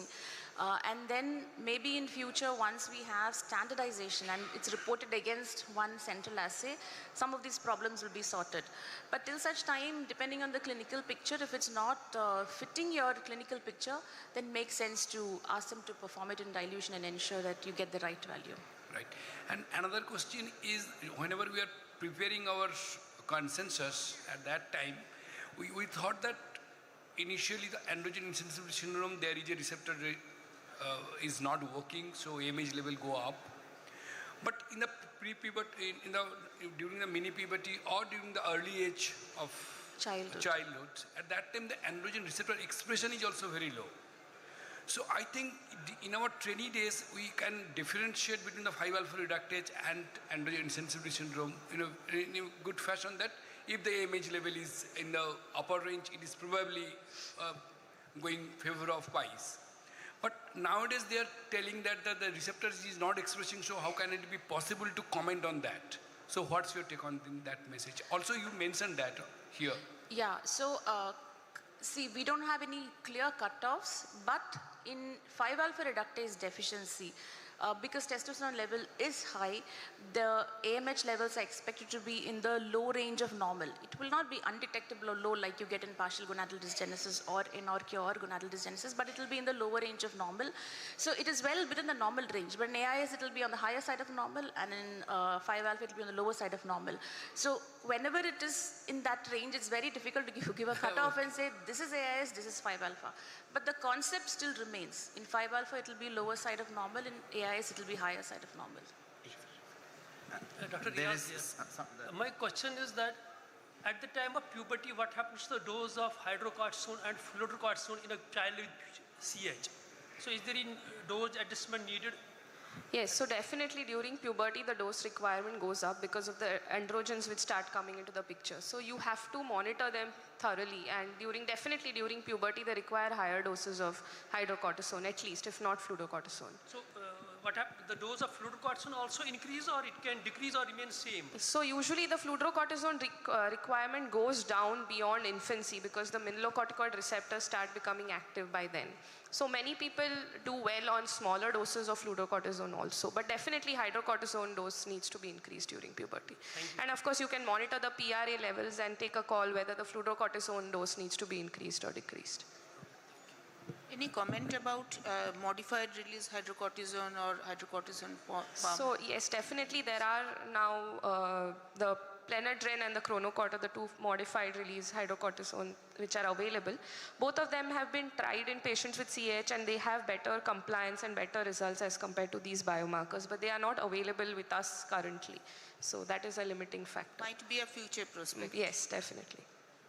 Regarding the AMH assay, which Jitesh was just pointing out, he was telling about the dilution thing about the assay. I have one incident which I remember as a first-year resident. We got this 46XY DSD, and the AMH report for the first time came out to be more than 23 Ng per ml. That was the usual report, which came from a very renowned laboratory of Kolkata. We were like, more than 23, so what after that? We wrote to the laboratory that what can you do to dilute this sample further?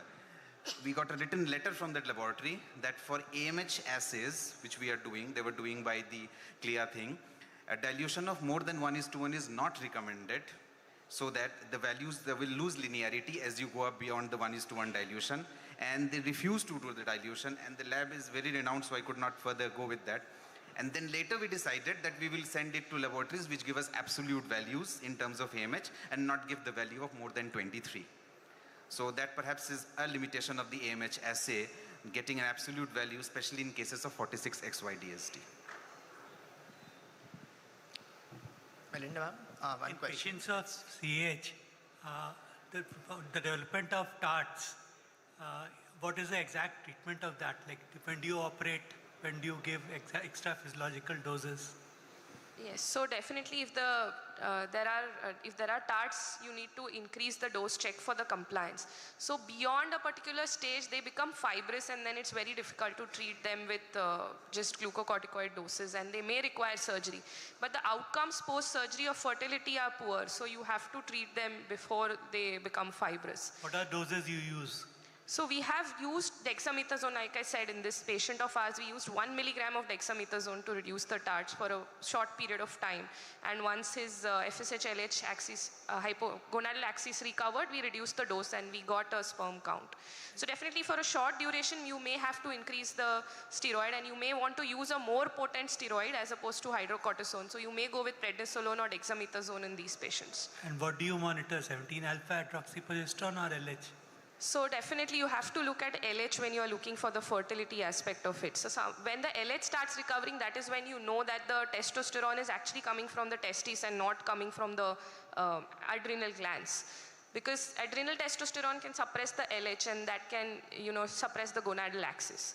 So definitely 17-OHP you have to monitor, but that is also again along with LH and testosterone. What is the limit of 17-alpha hydroxyprogesterone that you keep? 17-hydroxyprogesterone is said not to be suppressed, so you can keep it 1 to 2 times of normal depending on your other control. So physical parameters need to be looked at, your testosterone, androstenedione level needs to be looked at, and 17-OHP has to be unsuppressed in order to prevent overtreatment in these patients. Just to combine the two topics, is there any role of AMH in case of TARTs? I have no idea about this. Because if you the were to TARS think can of it, compress and make yeah, so cause low because of fertility. compression, they So definitely. is there any role of AMH in those cases? So if the germ cells are hampered and certainly cells are hampered, definitely the AMH may Might go be low. Might be. We don't know that. Yeah. Dr. In your cohort of... What will be your suggestion for the second pregnancy, someone with CAH going to, what will be? Yeah, so largely antenatal treatment is not practiced beyond research purposes. So what we do in our setup is we counsel them, we offer them pre-implantation genetic diagnosis either, but most of them cannot afford it. So what we do is we advise them to go ahead with CVS or amniocentesis at a particular point in their pregnancy, and we do the genetic testing like I showed in these patients. Subsequently, the couple is given an option whether or not they want to continue the pregnancy depending on what the results are. I think he is standing, waiting for a long time. Can you give a chance to him? Ma'am, one basic physiology question. I was just wondering, in patients with hypogonadotropic hypogonadism, the normal intrauterine FSH rise won't be there. And hence AMH will not be produced in male fetuses to that extent. So in the first 8 weeks of gestation, if there is inadequate AMH, then in hypo patients, why do they not develop the Mullerian structures if the AMH is not rising to that extent? Because in the first 8 weeks, the pituitary is not there. The pituitary has absolutely no role. Whether it is for testosterone or AMH, it is not driven by pituitary FSH or LH. So everything is local. So there are other transcription factors. So in the 8 weeks of gestation, it starts with SRY, SOX9, and then downstream transcription factors like SF1 and a couple of others, DAX1 and so those transcription factors are the ones that drive AMH, not FSH and LH. This is the same reason why hypo does not have atypical genitalia. Thank you. In your cohort of CH, how many patients they go up in turning into gonadotropin dependent precocious puberty? It's a routine. Does all patients with CH go into... Right, so most patients, especially the salt wasters, if they are diagnosed early on, if they are treatment compliant, then they do not, many of them don't go into precocious puberty. But the simple virilizing patients who come for the first time, around 5 to 6 years of age, it's very often they go into precocious puberty.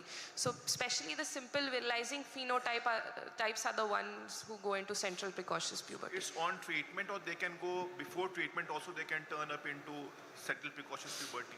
So before treatment is really unlikely. Once you start treating them, that is when their LH starts going up. The minute you control their androgens, that is when the LH starts becoming detectable. So they immediately post that, you may want to reassess their gonadal axis and give them gonadotropin suppression. Can I ask a question here? Yeah. This is to Dr. Belinda. I think when AMH is on top of the world, like androgen insensitivity, or it is undetectable, like in gonadal degenesis, we can use it as a diagnostic tool. I think our labs are not reached the point where we can use AMH as a diagnostic tool when it is hovering in the borderline. I don't think the place where I'm practicing now, we have enough adequately backed up labs having good standards wherein we can use it in the diagnosis, like whether it is constitutional delay versus hypo or in PCOS, etc. Well, I think what about in Bangalore? Do we have full faith in labs where you can use it as a diagnostic tool when we are talking about the borderline values? No, wherever you are across the globe, there is a problem with AMH assay simply because it's not standardized. So the lab may give you a value, but unless we have a central laboratory to which they report a standardized value, we cannot apply it as a uniform cutoff for any clinical situation. So like you said, if it's undetectable, it tells us there is no testicular tissue in neonate. And I wouldn't say if it's very high, it says anything. So if it's undetectable, definitely it's useful in neonates when you have any form of suspected DSD. But for PCOS now, there's lots of data. So, and most of the latest immunoassays have fairly good sensitivity. So it's a matter of time before we will get clear cutoffs based on standardized values. Ma'am, I have a question for CH. Then how to monitor adolescent males with CH how to monitor adolescents, male with CH. So there are certain guidelines which say that adolescent males with CH, you should look at the androstenedione and the testosterone levels in them. And you look at the ratio of testosterone and androstenedione. If the androstenedione is on the higher side, that means it is the adrenal testosterone which is coming, where it's coming from the adrenals. And therefore you may want to increase your glucocorticoid dose in order to suppress this androstenedione level and improve the testicular testosterone levels. Is there any level of ratio between androstenedione and testosterone? Is there any ratio cutoff? So ratio, they say that if it's more than 2 androstenedione to testosterone, then it is not a good thing. It is coming from the adrenals, that means. My second question is, when should ideally feminine genitoplasty or clitoroplasty should be done in CH patient, because there are no clear cut. Right. Clear. That's right. That's a very controversial question actually, because many parents want to get the surgery done early on, especially before the child starts schooling. But there are many cases of gender dysphoria which come on at a later age. So nowadays what surgeons are practicing is they do not do any irreversible surgery early on, and they want to wait till the child can make a decision for himself or herself at a later stage. So it's not an emergency surgery. So that's, like I said, a very controversial topic, when the surgery should be done. Okay, although time is up, but we have still time. So few more questions from Sir, Dr. Mukherjee, very quickly, Belinda. Does adding AMH to inhibin B increase the diagnostic sensitivity and accuracy of CDGP? I mean, vis-a-vis IHH? Yes, so there are studies which says that AMH alone definitely will not differentiate because there's a lot of overlap, and inhibin B is actually the most sensitive marker that we have today to differentiate. The question is, does yes, but adding when AMH you combine, it actually improves. So if you combine inhibin B plus AMH, the distinguishing capability actually improves. Thank you. Actually, I think Professor Ramawalia also talked about that in yesterday's oration. Dr. Belinda, is among the AMH and FSH, which is the better and early predictor of menopause? AMH, sir. AMH declines before FSH rises. And is there any relationship between this AMH, then it will be, what will be the FSH? Because as you said, the AMH assay is one of the problem. So we have any AMH with relation to FSH cutoff, that this FSH, then it is fine, anything? No, sir. Even when FSH is normal, the AMH begins to decline in menopause. So which is why it's a more sensitive and early marker of menopause or even POI. So the problem with AMH assay in menopause is the fact that the lower detection of assay should be very good, because otherwise they will, like he said, more than 23. If they give less than 2 or less than 1, it doesn't serve the purpose. So, but the newer assays have good sensitivity, so they actually report less than 0.1. So if it is very low, then it is a good marker of menopause even before FSH begins to rise. Thanks. Is there any definite cutoff for predicting menopause? 0.1 is the current recommendation. Okay. If your assay can report it, ma'am. Any particular day for testing AMH in a cyclical women? So during the menstrual cycle, whichever day you check, there is some inter-day variability, but it remains stable throughout. So you don't have to do it in follicular or luteal phase. You can do it at any time. Less than LH and FSH. Yes. Yeah. So I think there is a few more questions can be taken from the audience. And okay, so I think it's time to conclude. So thank you very much, Dr. Manji and Dr. Belinda, and also thanks to my co-chairperson, Dr. Debashish Giri, and thanks to the audience for nice interaction, and I would like to conclude the session. Thank you, speakers and chairpersons, for that wonderful and engaging discussion. We now move on to our next set of talks, which is on hyperparathyroidism and how we redefine them. We have two interesting talks in this session, and to chair this set of talks, we have Dr. Subhash Chandra Yadav and Dr. Dasharuthi Sarkar. To chair this set of two talks will be delivered by Dr. Dinesh Dhanwal and Sanjay Bhadada sir. So I would request the chairpersons to introduce our first speaker for this talk on a set of hyperparathyroidism. Thank you.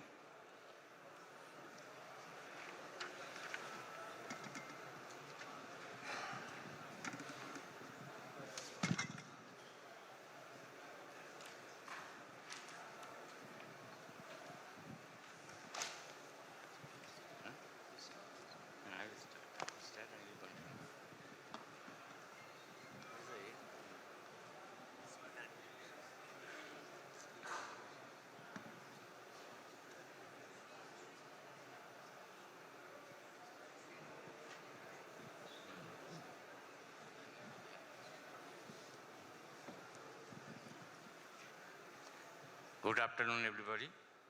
Now we are inviting a separate flavor and the feast, in the academic feast.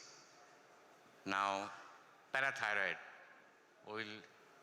Next 1 hour, we will discuss about the parathyroid. Now, the hyperparathyroid, you all know the classic hyperparathyroid has increased calcium, both albumin adjusted and ionic calcium, and there is increase in parathyroid hormone.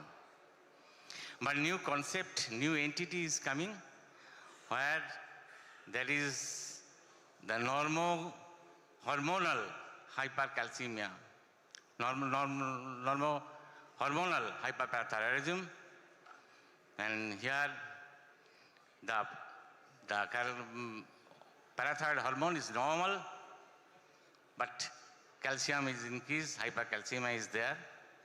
The new entity, practically in 2008, in international workshop of the management of the asymptomatic primary parathyroid, where it has been detected, and then next, afterwards, in 2014 also, in the 4th update of the international workshop, it has been established, this entity, this hormonal hyperparathyroidism.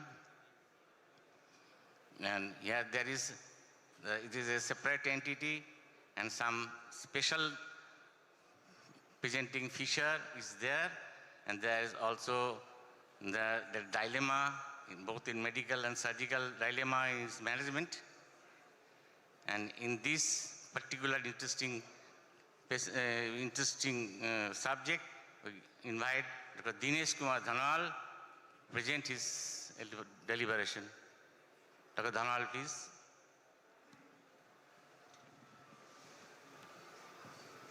Thank you, Chairpersons. Good afternoon, everybody. It's a pleasure to be here after a few years of being absent from MESICON, and thanks to organizing committee, scientific committee for having me here. See, when I heard about this topic, to be honest, I think most of us have not heard about this topic, hormonal hyperparathyroidism. So this means there is hyperthyroidism, parathyroid glands are overactive, but PTH levels are normal, and calcium levels will be of course high. So it's a different from hormonal hypercalcemia, where the calcium levels are high, but the causes may be different.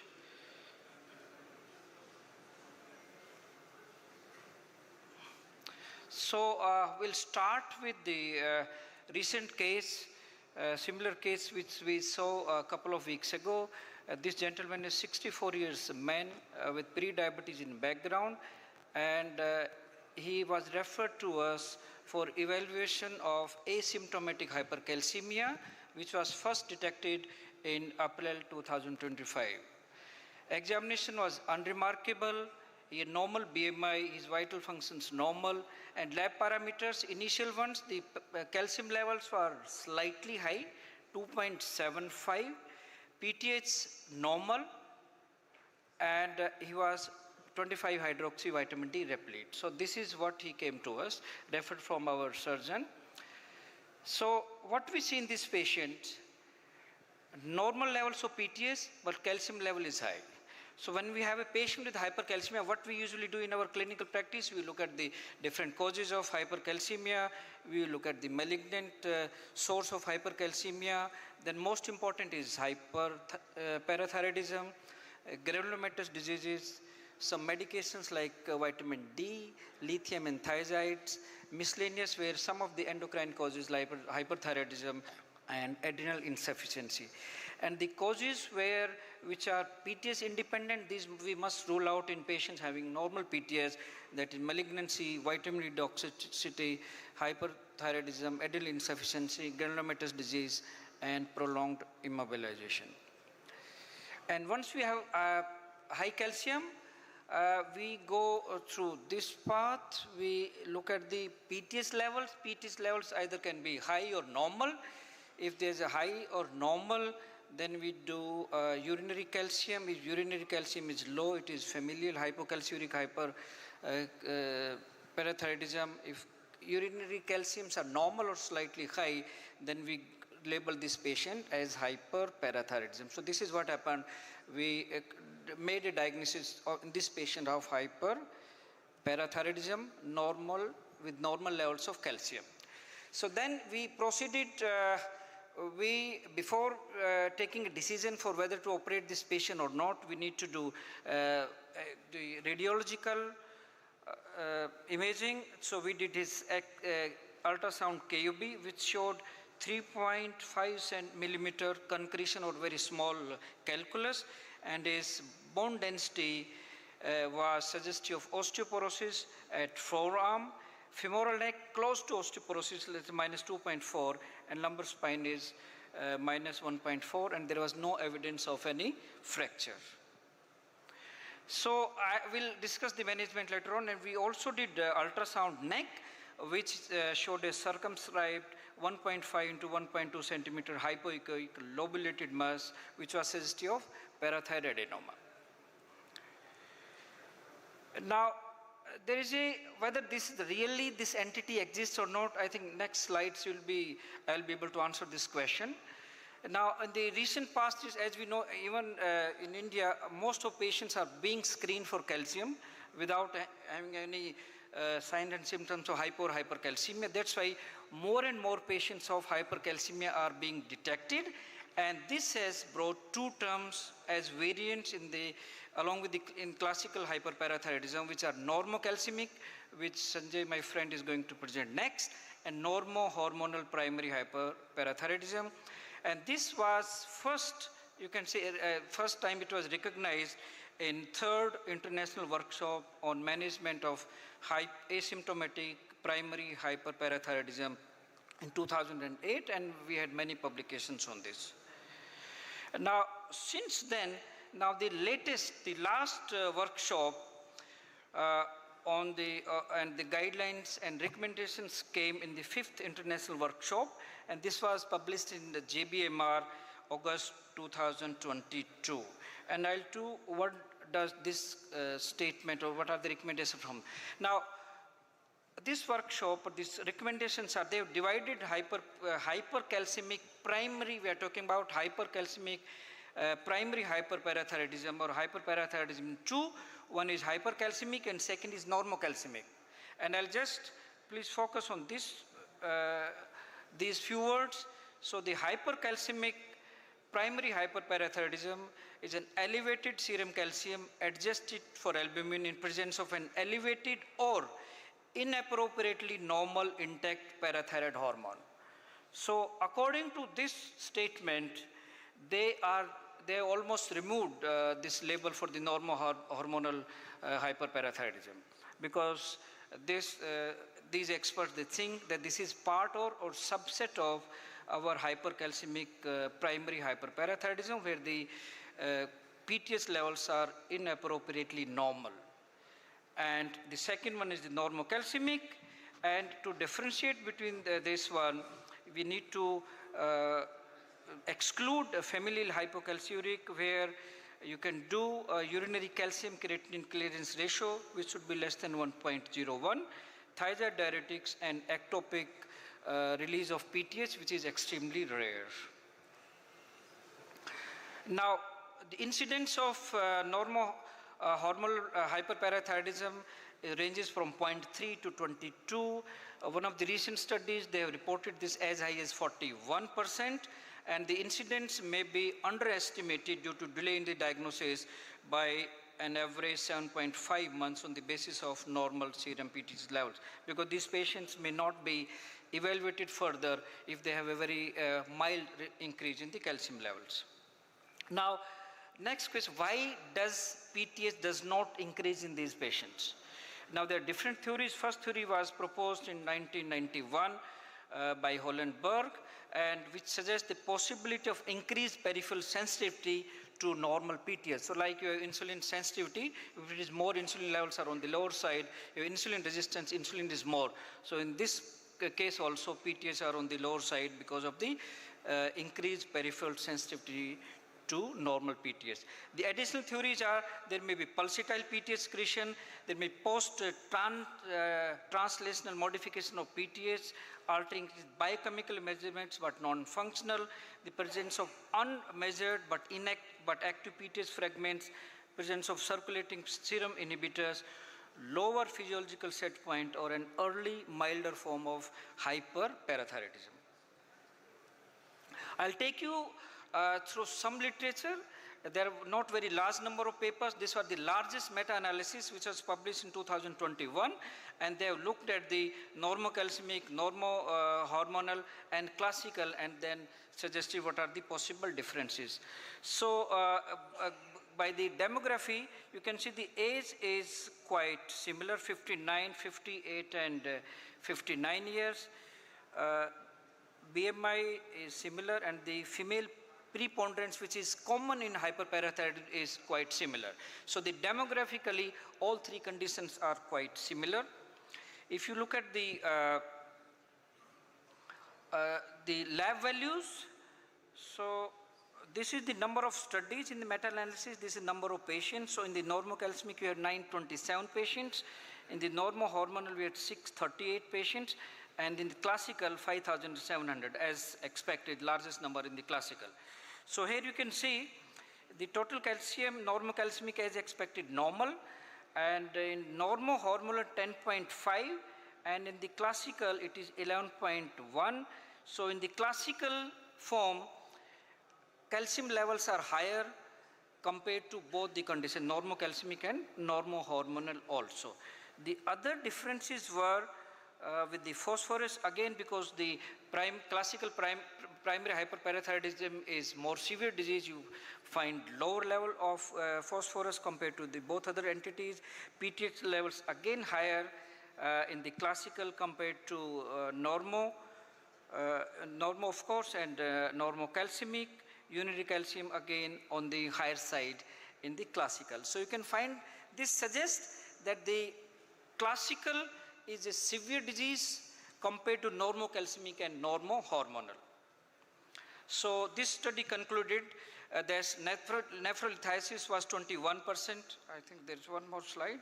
These are the presentation and the associated diagnosis. So nephrolithiasis 21%, 25 and 15%, which was higher in the normo-hormonal. So this one condition which seems to be more in our patient also, he had calculus. Then if you look at the bone density, which was lowest in the classical, both osteoporosis, osteopenia, and if you look at the diabetes mellitus, impaired fasting glucose, hypertension, neuropsychiatric manifestations are quite similar. So the nephrolithiasis was in 21% in normocalcemic, 15.9 classical, and 25% in normo-hormonal. Decreased bone density was 49, 39 and 40% respectively. Fractures were similar in three groups, and the hypertension in normocalcemic was significantly less than classical primary hyperthyroidism. Another study discussed about the dilemma of the surgical team. Now the two dilemmas, one, whether to treat or whether to operate or not, and secondly, how to operate these patients, because the large number of patients, even in this study, 52% there was no localization on the radiological. So when the surgeons are going for this condition, especially in this particular group, they have to explore all glands. And this was a study, they looked between 2009 to 2019, 349 patients were total in hyperparathyroidism, and out of these 9% were having normal PTH levels. And so what was there? That one was that the negative preoperative nuclear localization in 52% of patients. Intraoperative findings were as good as single adenoma in 82%. So again, it looks like classical hyperparathyroidism, where you find majority of patients having single adenoma. And during intraoperative PTH levels, the PTH levels dropped to 23, and the average size of the adenoma was quite small. So in this study, patients with normohormonal hyperparathyroidism have smaller glands with 52% requiring 4-gland exploration. The majority of hyperfunctioning glands were found to be single adenomas, and the intraoperative PTS dropped 23, but 81% of patients, it dropped to 30 to less than 30 picograms. So when we are doing parathyroid surgery, we are looking at the intraoperative PTS levels. So in classical, we want PTS level to drop down 50% than the baseline. So, but in these patients, because they already have normal PTS, so this is the cutoff can be taken. If you get PTS below 30, this means your surgery is successful, and if you are able to get one adenoma, there's no need to explore other parathyroid glands. And only one patient was documented to require reoperation at 3.5 years.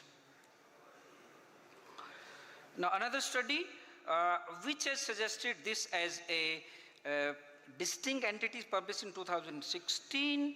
Here if you look at the demographic features was quite similar. Again female preponderance, age 58, lab parameters, normohormonal less. So again 10.6 serum PTH levels 142, vitamin D levels quite similar. And if you look at the kidney stones, osteoporosis, neuropsychiatric manifestations, hypertension, fatigue and memory loss were quite similar in both the groups. Looking at the imaging, there is a significant difference. The system may be localized in 65% in the normohormonal and 78% in classical. So there's a difference over there. Similarly, ultrasound 55 versus 70%. So it is difficult to localize parathyroid adenoma in patients with normohormonal hyperparathyroidism. And the concordance was less in normohormonal PTA. So this study concluded that around 22% of patients can have normal PTS levels with hyperparathyroidism, and they suggested, this is one of the groups which has suggested that this is a distinct disease process from classical hyperparathyroidism in presentation, imaging and operative. So the imaging, I told you there are two differences, ultrasound and the nuclear imaging localization was less, calcium levels were on the lower side, and the surgery is a bit difficult because you have to explore almost all glands to get the adenoma, and they suggested that we should go ahead with some genetic analysis to find out and to define this as a separate entity. Then there's another study which put a question mark, classical versus normocalcemic and normohormonal, do they really differ? And this study from 2011 to 2015, they took 149 patients in these three groups, and they described the clinical and the lab parameters. So if you look at the demographic parameters, age was quite similar, 57, 53 and 51. Number of men less. This is across all hyperparathyroidism. Similar, so the only difference was in two. One was the calcium levels was higher in the classical, and PTS levels were higher in classical compared to the normohormonal group as well. And rest of the parameters including phosphorus, urine calcium, 25-hydroxyvitamin D levels were similar. And looking at the number of glands involved, single adenoma 83, 83 and 70. So overall 83% patients had single adenoma, 83 in classical, normocalcemic 78 and 90% of normohormonal had single adenoma. And multi-gland involvement was quite similar. So this study concluded, and in this surgical cohort, there were no significant differences in multi-gland disease incidence among all hyperparathyroidism groups. Normohormonal and classical group patients did not convey any significant differences in any studied parameter, and also exhibited strong single disease dominance, and these results suggest similar disease severity between two variants and presentation. So this study defines that this is you can say subpart of the classical hyperparathyroidism. Now coming to our case, so we did localized, and all of us will agree in view of this patient, although his age is more than 50 years, he has osteoporosis, he has calcium, or he has kidney stone, he should be operated upon. So we have decided for surgery for this patient. I'll just take you through the JBMR, some of the recent recommendations, which will apply to normo-hormonal as well as the classical and to our patient also. So this we already discussed. Now there are two clinical phenotypes exist. One is symptomatic primary hyperparathyroidism, which is associated with overt skeletal and renal complications, and may include osteitis, fibrosa cystica, we hardly see nowadays. Then asymptomatic, where there is no target organ involvement, and normocalcemic, where the calcium levels are normal, but other features of the hyperparathyroidism. When you evaluate these patients, these are the recommendation. First, you have to do biochemical. So we should do serum total calcium is good enough. Iron is only required if there is a normocalcemic. Phosphorus intake, PTS, and 25-hydroxy vitamin D and creatinine levels. So these are good enough. Then skeletal, we should do 3-side dual X-ray, DEXA, and imaging of vertebral fractures, VFA, and trabecular bone score. If available, then we should do renal imaging, ultrasound, and EGFR. And we should also look at the non-classical manifestations like neurocognitive, quality of life, metabolic profile like hypertension, pre-diabetes, diabetes, and genetic evaluation should be considered for patients less than 30 years, those with multi-gland disease by history or imaging, and those with family history of hypercalcemia or a syndromic disease. There you go for the genetic analysis. Now the neuroendocrine and the lifestyle diseases like metabolic diseases are not taken as the surgical indication. So even though these patients may have, many of these our patients they have, but we do not count that when you are taking decision for surgery, these are not taken into account. So which patients should be parathyroidectomy done? Now some experts suggest that any patient who is coming with high calcium, high PTS, you operate, whether he is less than 50 years, whether he is more than 50 years, 65 years. But this workshop and the experts have suggested that we should do surgery where the calcium is more than 1 milligram above upper limit of normal.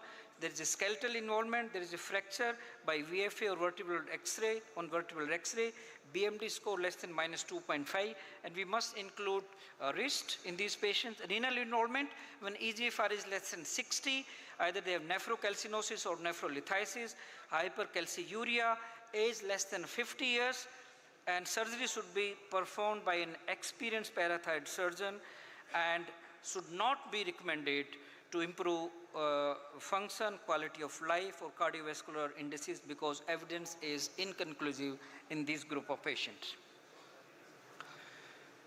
Now, what is the role of preoperative imaging? First, we should make a biochemical diagnosis and imaging of kidneys.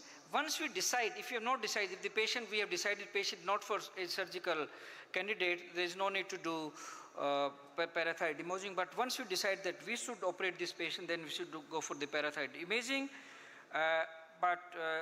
The advantage of, when we were students, the book used to say that even if any patient with expert, the surgeon will detect parathyroid adenoma, so you don't have to do the imaging. Even if you don't have imaging, you send patient to surgeon and they will detect it. But nowadays, if you have a imaging, a localization, it will help. It will help in shorter operative time, less tissue scarring, less risk of surrounding structures, and reduce hospital stay. So the surgeon know where he has to go inside neck. Now, if we decided that we are not operating this patient, then we should go for the non-surgical medical management. We can use Calcet to reduce calcium levels.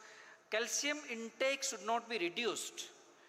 It should be as per recommended daily intake at each country. Vitamin D should be replete, so we should, and some patients, if they are low normal or normal, we can give a supplement to keep vitamin D levels in normal. If there is osteoporosis, we can use alendronate or denosumab, which are recommended for hyperparathyroidism, estrogen, and no need to use raloxifene, which is not recommended.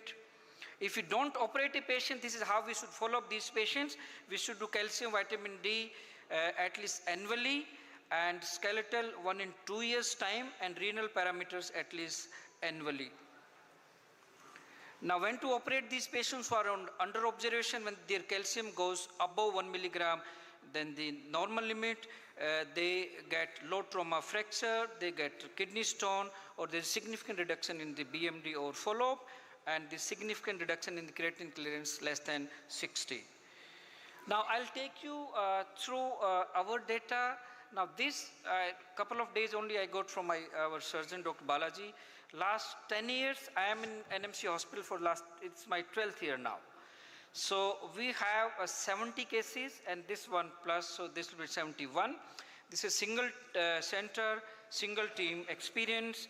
Now, most of these, so are adenomas on the lower parathyroid gland, okay? So left lower 38, right lower 25. And if you look at the PTS levels, highest we detected 249, but the average PTS or mean PTS value is 22. Calcium average 11.76, which is quite high. And the reason is that our hospital mostly caters to Indian population, and as we know, most of Indian patients, the parathyroid adenoma size is larger than the Western population. So the highest calcium was 14.7. This patient was treated on the emergency basis. Adenoma size 1 to 1.5 centimeter, largest 3.9 centimeter. And now the other problems, kidney stones detected in 23% patients, 15% patients are recurrent, renal stones, osteoporosis in 14%, and the psychosomatic was in 4 cases, abdominal pain in 2 patients. All patients underwent surgery. 2 of these patients had to undergo urgent or emergency surgery, and 1 of these patients was a pregnant woman.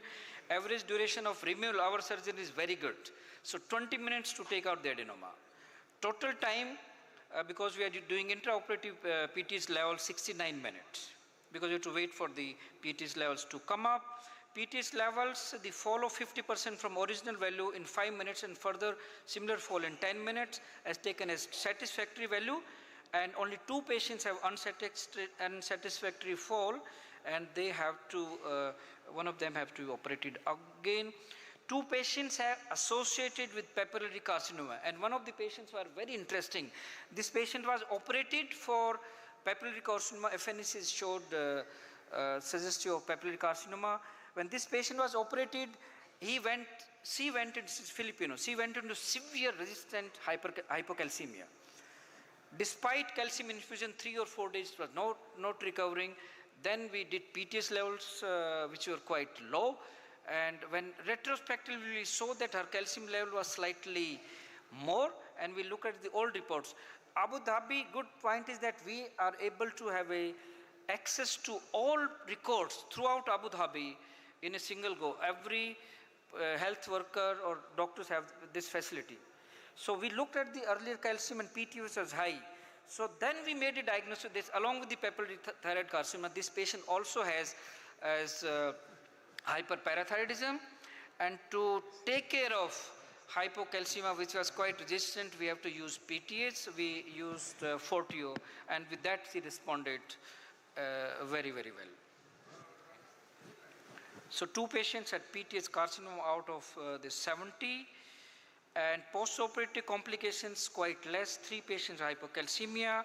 1 patient had bilateral superior laryngeal nerve weakness due to thyroidectomy, which was done along with the parathyroid adenoma excision, but it was temporary and improved within a span of 3 months' time, and there are no recurrent laryngeal nerve palsy documented in any of the 70 cases. 1 patient also had MEN syndrome, and in this patient also had gastrinoma, which has been removed earlier, and this patient undergone twice surgery for parathyroid gland as well. So to summarize, dear friends and colleagues, the so-called hormonal primary hyperparathyroidism as normal PTH and high calcium levels represents around 8 to 20% of all hyperparathyroidism patients, which may be underestimation. But the big question is whether this entity really exists, Now, prior to 22 workshop, there was many studies and meta-analysis which was published, which has shown that it may be a different entity because of the multi-glandular involvement, smaller size of adenoma and difficulty in localization of this. But fifth workshop, according to which has, if you go to the fifth workshop recommendations and put in the search normohormonal hyperparathyroidism, it is not there at all. So according to the recent analysis or recent recommendation suggests that this is a what you call as formifrusty or early phase of our classical hyperparathyroidism rather than the distinct entity, and it should be managed like any other classical hyperparathyroidism. This is the place I work, NMC. This is our golden jubilee. It was started by Dr. B.R. Sethi, but now it is an international group, and this is the largest private health group in UAE, and we all hospitals in UAE has to have a JCI accreditation, and I can say that our group is third largest in world to have enterprise JCI accreditation. Thank you so much. Thank you very much. Thanks, Dr. Dhanwal, for your beautiful presentation and beautiful data from the Abu Dhabi hospitals. Please come here and join us. Our next speaker is Dr. Sanjay Badada. He is the head of department endocrine PGI Chandigarh, and he is going to speak on the normocalcemic primary hyperparathyroidism. Over to Dr. Sanjay. इसको on कर दे.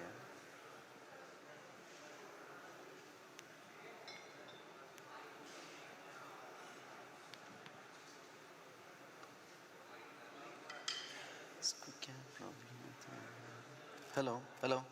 Yeah, it's working. Yeah, very good morning, ladies and gentlemen. Sorry, now this is almost lunch time, but nevertheless, we'll talk about the hypercalcemia. And Dr. Dinesh actually made my job very easy by taking the tough topic to speak normohormonal hyperparathyroidism. I was thinking what normohormonal hyperparathyroidism is, asymptomatic hyperparathyroidism, because in asymptomatic hyperparathyroidism, PTH is often within the reference range. But we have few patients, those are having really low PTH, still hyperparathyroidism. So maybe in question answer session, we'll discuss on that. Right. So here is the objective of this talk. I'll talk briefly about what is the definition and what is the pathophysiology of normocalcemic hyperparathyroidism, what are the various stages of normocalcemic hyperparathyroidism, and really what is real differential diagnosis between these three conditions, and then what is the natural history if you will not operate or not intervene, actually what is going to happen. And finally, I think this is very unique slide, do's and don'ts. So what we should do, what we should not do while you are managing a patient of normocalcemic hyperparathyroidism, and what are the indication for treatment and follow-up outcome and our experience from the Indian PHPT registry. So normocalcemic hyperpara, the definition is very simple, that when the calcium level is within the reference range, including the ionized calcium, and the PTH may be high or maybe in the high normal range. But you have to exclude vitamin D deficiency, should be more than 20 nanogram per ml. Patient should not have any history of receiving the lithium, hydrochlorothiazide, or any history of malabsorption, because that will also cause the low calcium.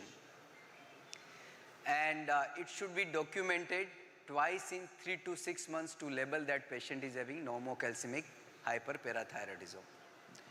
So various series shows various percentage of normocalcemic hyperpara, and I remember then overnight there is normocalcemic hyperpara turned into hypercalcemic hyperpara.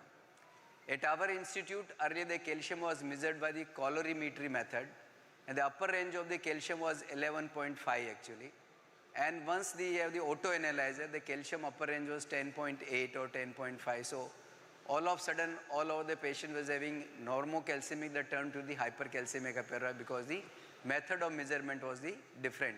And this is still a problem because many patients, those are coming from outside the hospital with the calcium report, they may be having the calcium report is actually normal, but the repeat in our institute, they are having hypercalcemia. So always remember that what is the method of estimation of the calcium is very, very important. The prevalence is variable. In Indian PHPT registry is very high, but in one of the study it was just 0.4%. Symptoms, because normocalcemic hyperparathyroidism, most of the time these patients are having on the routine checkup, and the people those are working in the larger corporate hospitals where the health check is very common. So most of these NC PHPT patients are actually coming from that center or that place where they are going for the yearly checkup and they are getting the normocalcemic hyperparathyroidism. Symptoms may be fatigue and bone loss may be really very difficult because everyone is having fatigue. It is not like that. Even in this hall, maybe 50% people are having fatigue since morning they are sitting here, right? So it is usually sporadic, so there is no family history compared to this differential diagnosis where FHH is there. So I'll take you 2-3 interesting cases which can help us to understand that what is normocalcemic hyperparathyroidism and how we can differentiate that. So here we have a 56-year-old female with generalized body pain with no history of any renal stone disease, pancreatitis or any fracture. There is no family history of any parathyroid disorder. We don't ask often, we must ask. The calcium was normal, phosphate was normal, serum creatinine was normal, parathyroid hormone was 98 picogram per ml. For the residents, we should always remember how to send the PTH. That is very, very important. Otherwise, you may end up into Dr. Dinesh area, the hormonal PTH. So it should be properly collected PTH. That is very important. Alkaline phosphatase was normal. Vitamin D was normal. And there is no history of recent intake of vitamin D because that is also important. Otherwise, vitamin D deficiency is there. And if you recently corrected, then PTH will still remain high. So that will make a diagnosis of primary hyperparathyroidism. So remember that. Coming to the second case, I know it is difficult to remember all this history, but I'll bring back these cases at the end of my presentation that what were the diagnoses, how we manage and how to proceed that. The case 2 is 38-year-old female. She had generalized body pain, but she had a family history of father and brother having the renal stone disease. So that is a positive family history. Calcium was 10.7 milligram per deciliter. It was the albumin adjusted serum calcium. Phosphate was normal and PT was 102 picogram per ml and vitamin D was also normal. So you can see that patient is having high calcium as well as the high PTS. So these two documented things are there. Third case is 30-year-old male, 35-year-old male patient having history of bilateral renal stone disease and is operated twice. It is not uncommon for the renal stone disease patient as undergoing surgery, 8 surgery before they are reaching to the final diagnosis to the correct doctor. So that is very, very important about the primary hyperparathyroidism. And there is no family history of having renal stone disease. And the calcium was normal, phosphate was low normal, PTH was high, and the vitamin D was the 8 nanogram per ml. So it is very clear that patient might be having the vitamin D deficiency, right? So in this particular slide, I am trying to explain you that how the pathophysiology of normocalcemic hyperparathyroidism is going on. So you can see this 4 parathyroid glands are there, and here is the calcium sensing receptors are there on the parathyroid gland. So PTH is coming and working over here and excreting the calcium. PTH acting on the bone, and there is interaction between the kidney and bone, or this calcium is coming and going. So you can see the size of the all arrows are similar, meaning by that here is the situation of the normal physiology. Now coming to the second stage, where the PTH is elevated, but still it in the reference range, right? So you see that PTH is normal, but increase little bit, you can say this arrow is more thicker and the larger as compared to this, but calcium is within the reference range. Third situation, You can see that parathyroid gland size is increased. This red arrow of the PTH is increased in the size. So more the PTH is secreted from the parathyroid gland, acting on the bone as well as the kidney, and there is increased calcium excretion also. So this is the phenotype 2 of the normocalcemic hyperpara, where the PTH is elevated but the calcium is still within the reference range. Fourth condition, asymptomatic PHPT, high calcium and high PTH. So you can see, compared to the normal physiology, the parathyroid glands are very large in the size, and these arrow PTH has significantly increased 2-3 times, and you can see that more calcium is coming from the bone and more calcium is excreted. That is the asymptomatic PHPT with high calcium and high PTH. The patient might be asymptomatic. So this is the phenotype in the Western population, what we are all following this 3rd international guideline, 4th international guideline, 5th international guideline. I don't think they are really applicable in our setting. But this is the condition that is called the asymptomatic PHPT, the high calcium, high PTH. And we are landed here.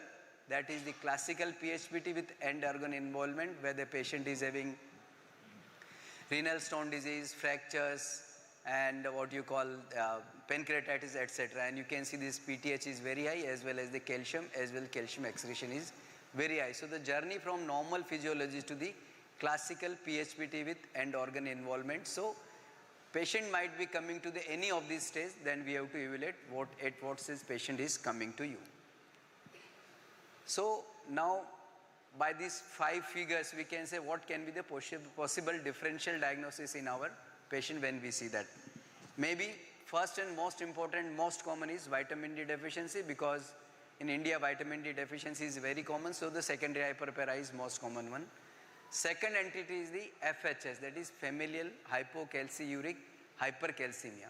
So that is second entity, but unfortunately very little is known, and when I was looking at the literature from our registry itself as well as from the published literature from India, so there is only one case report is published a few years back, and recently we published another before giving to this talk, the IGM case report that FHS does exist in India. So it's a very hardly reported literature of FHS from India, so that the message is you should suspect more FHS, it is not that rare. Okay, and last is the what the 5 stages are there. Patient can come to you to any stage, then you have to think that at what stage patient is arrived to your clinic. So this is the one of the old paper that is maybe of 2004, published in Saudi Medicine, and Professor Bansali published this paper. Then you can see that serum calcium is normocalcemic. Almost all patients of this series of 52 patients, the calcium level was within the normal range. So it was the time when the PTH calcium was measured by the colorimetry method.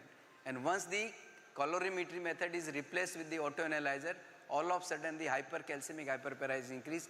And similar type of publication from the SGPGI, at that time the autoanalyzer was there, and that study is showing the hypercalcemia is there in 80% of the patient.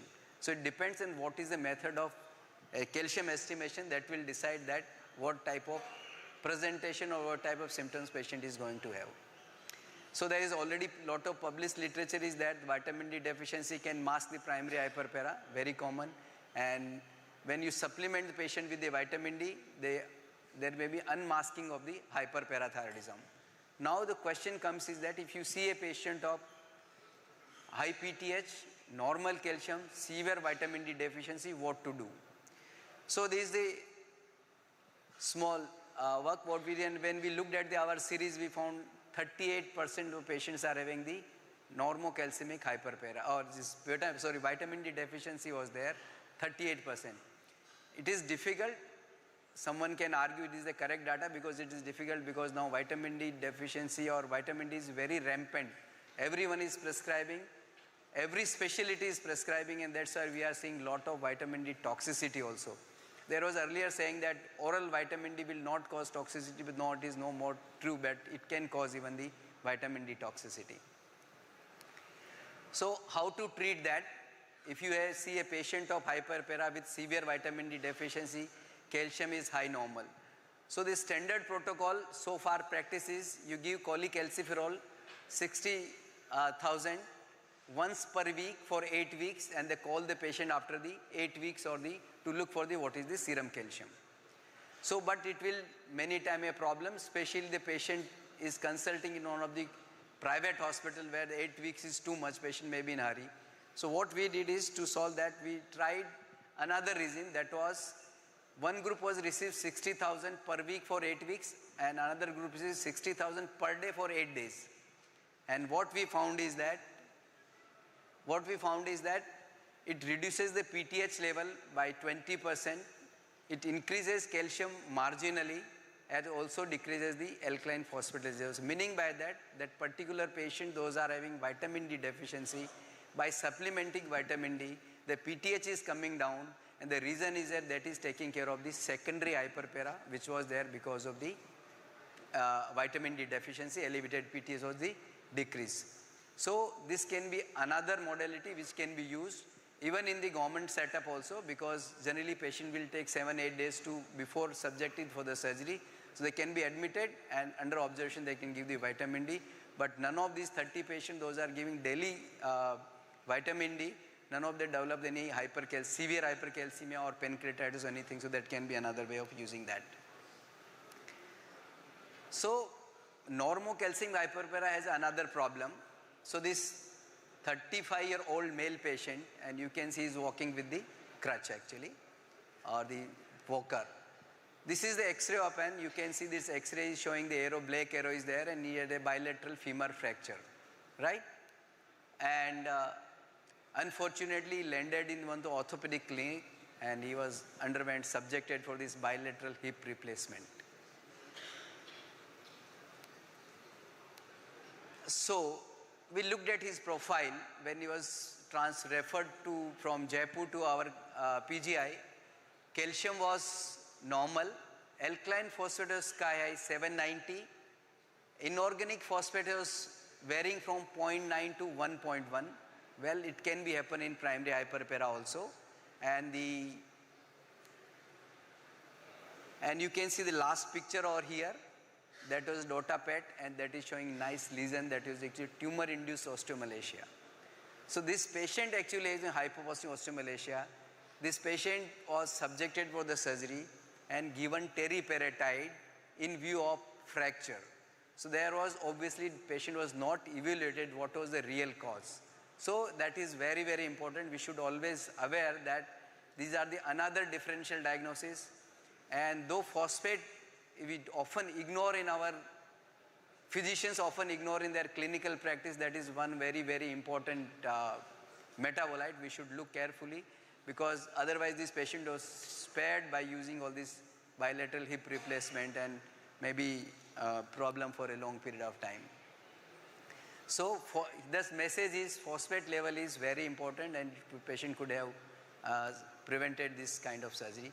Earlier, so many other publications are there on this type of patient. The normocalcemic hyperpara patients are giving teriparatide or they are subjected for the surgery. Now the question comes is second entity after the vitamin D deficiency. The second entity is FHH. So FHH diagnosis is difficult also, and it is simple also. Simple is that if you do the calcium creatinine ratio, and if it is less than 0.01, your job is done. It is very easy because it is less and it is very clear. If it is more than 0.02, it is easy because now you are dealing with the primary hyperpara. But now problem starts once it is between the 0.01 to 0.02, that is the gray zone.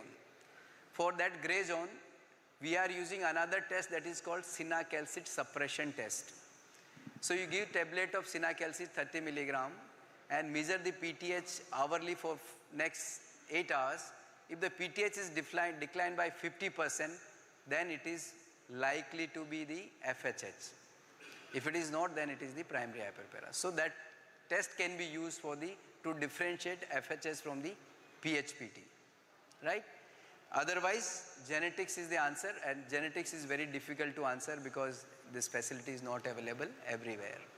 So this is various type of FHS.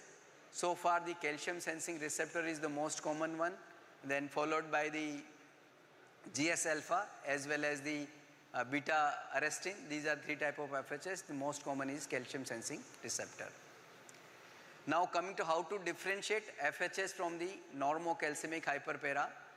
So the biochemical signature in the FHS is the hypercalcemia is there definitely, but it is usually less than 11 milligram per deciliter. In NC-PHPT depend what is the stage of primary hyperpara, that what is the calcium level. Urinary calcium in FHS is always less than 200 milligram. Many people say it is less than 100 milligram. In the PHPT, urinary calcium is may not be elevated, or maybe some hypercalciuria might be there, but not sure. Calcium creatinine ratio already mentioned, 0.01 more than 0.02. Between 0.01 and 0.02 is the gray zone. Then magnesium is another important parameter. If the high magnesium is there, that is suggestive of the FHH. Phosphate cannot help to differentiate. Family history is very important. It will help to differentiate FHS from the NC-PHPT. And genetics is actually the answer, but that is the causes some cost to this. Then further you can look at the natural history. So if you look at the profile of the calcium profile over a period of time, it will remain same in the FHS. But in normocalcemic hyperpara, it may land up into the symptomatic PHPT or the hypercalcemic hyperpara. Imaging, obviously in FHH there is no diagnostic imaging, and I'll suggest don't do any imaging if you are not sure a patient is having hypercalcemic hyperpara. And surgery, of course, contraindicated in FHS, there is no doubt about that, but in NC-PHPT, depends what is the problem. Medical treatment in FHS, reassurance is one of the most important medical treatment, but people have tried the Senacalcet also. Then exclusion, vitamin D deficiency, CKD, thiazide, lithium is important to differentiate, and that we should always take detailed history, and the answer is genetic testing. One line clincher is that in FHS, lifelong hypercalcemia, hypocalciuria, positive family history, and don't operate. This is the 3-4 important point for the FHH. While in case of NC-PHPT, PTH will be high, calcium will be normal, and the early PHPT it may be that we have to closely follow this patient if the patient is landing to the primary hyperparathyroidism the later date. So now to add this problem further, we have seen patients, those are having the hyperpara, but in addition to they are also having the FHH, and there are certain reports are there, and when we were reviewing our literature, we are finding some of the patients, the PTS declined. As per definition, if the PTS is declined by 50%, we consider the patient is cured, calcium is normalized, but the patient's PTH is persistently high in spite of the successful surgery, because in spite of normal vitamin D, normal creatine, still PTH is high, there is a possibility of FHS. So this combination might be a possibility. So some do's and don'ts for the primary hyperpara. So first is that confirm diagnosis, and always remember for the residents that it is a biochemical diagnosis. Primary hyperpara is not a diagnosis based on the imaging, it is a biochemical diagnosis. So repeat, total ionized calcium, excludes all other causes of the high PTH, ensure intake of adequate calcium and vitamin D, screen complications, osteoporosis, fracture and nephrolithiasis, regular monitoring for the calcium, EGFR, vitamin D and DEXA scan if the facility is available, surgery if needed only for symptomatic or progressive disease, surgery is not required in asymptomatic patient often. Medical therapy, if the patient is in osteoporosis, you can buy a time by using the bisphosphonates. And PTH is very high. Many times the patients are actually coming, Doctor Sahab, mera PTH to high, aap kuch kar nahi rahe ho, main to itne saal se aapke paas aa raha hu. You can prescribe Senacalcet, that will reduce the PTH by 50%. And renal stone disease, if it is there, and that will helpful to Senacalcet also reduce the renal stone disease because it reduces the calcium excretion. And patient counseling is very important. We have to explain that if we will operate, what is going to happen, that will be very helpful. Now, don't do. I think it is more important. What don't do is that never send your patient before making diagnosis to any parathyroid surgeon. Always surgeons in the hurry to operate, and that is sure to have failed surgery. Rely only on the total calcium or ionized calcium. The facilities everywhere is not that good, so that can cause a problem. So always ensure that patient is having the high calcium. Diagnosis on single test is not at all advisable on single value, so that you have the serial calcium profile, PTH and vitamin D, etc. Overlook secondary causes, so you look for this, is there any cause is there, many times patient does not reveal that they are taking lithium. Because of the social stigmata, they will never tell you. And that may be a cause for simply high PTH and borderline elevated calcium. Expect easy localization, so that is less likely in FHS. There is localization is very difficult. And as I have shown in the previous cartoon, that the parathyroid parathyroid gland size is increasing with every step. The gland size is very small in the asymptomatic stage. It is very difficult to localize. And not expect same outcome as in the symptomatic primary hyperpara, that is there, and close follow-up is important. So natural history of primary NC-PHPT, disease may be stable, may be fluctuating course, may be progression. So this particular slide is showing the multiple studies are there, and with the various number of patients varying from 3,000 to 20, follow-up varying from the 3 to 8 years, and again that is none of the patient is converting into the hypercalcemic hyperpara, or 19 to 20% of patients are converting to hypercalcium, normocalcium to hypercalcemic hyperpara. So actually it depends then what type of patients are there, how closely are follow-up. So this slide actually does not give very clear information, that just keeping you in the same position that you have to closely follow up the patient. Okay. So natural history is variable course, sometimes some remain stable, others fluctuate, minority progress to hypercalcemia. Progression differs by setting, 20% in the referral cohort, while less than 1% in the community. And the predictors, unreliable, old age, higher baseline calcium to urinary ratio, that shows high risk. And heterogeneous phenotype is there, because at what stage patient is coming to you. So take home is careful long-term monitoring is essential before any intervention.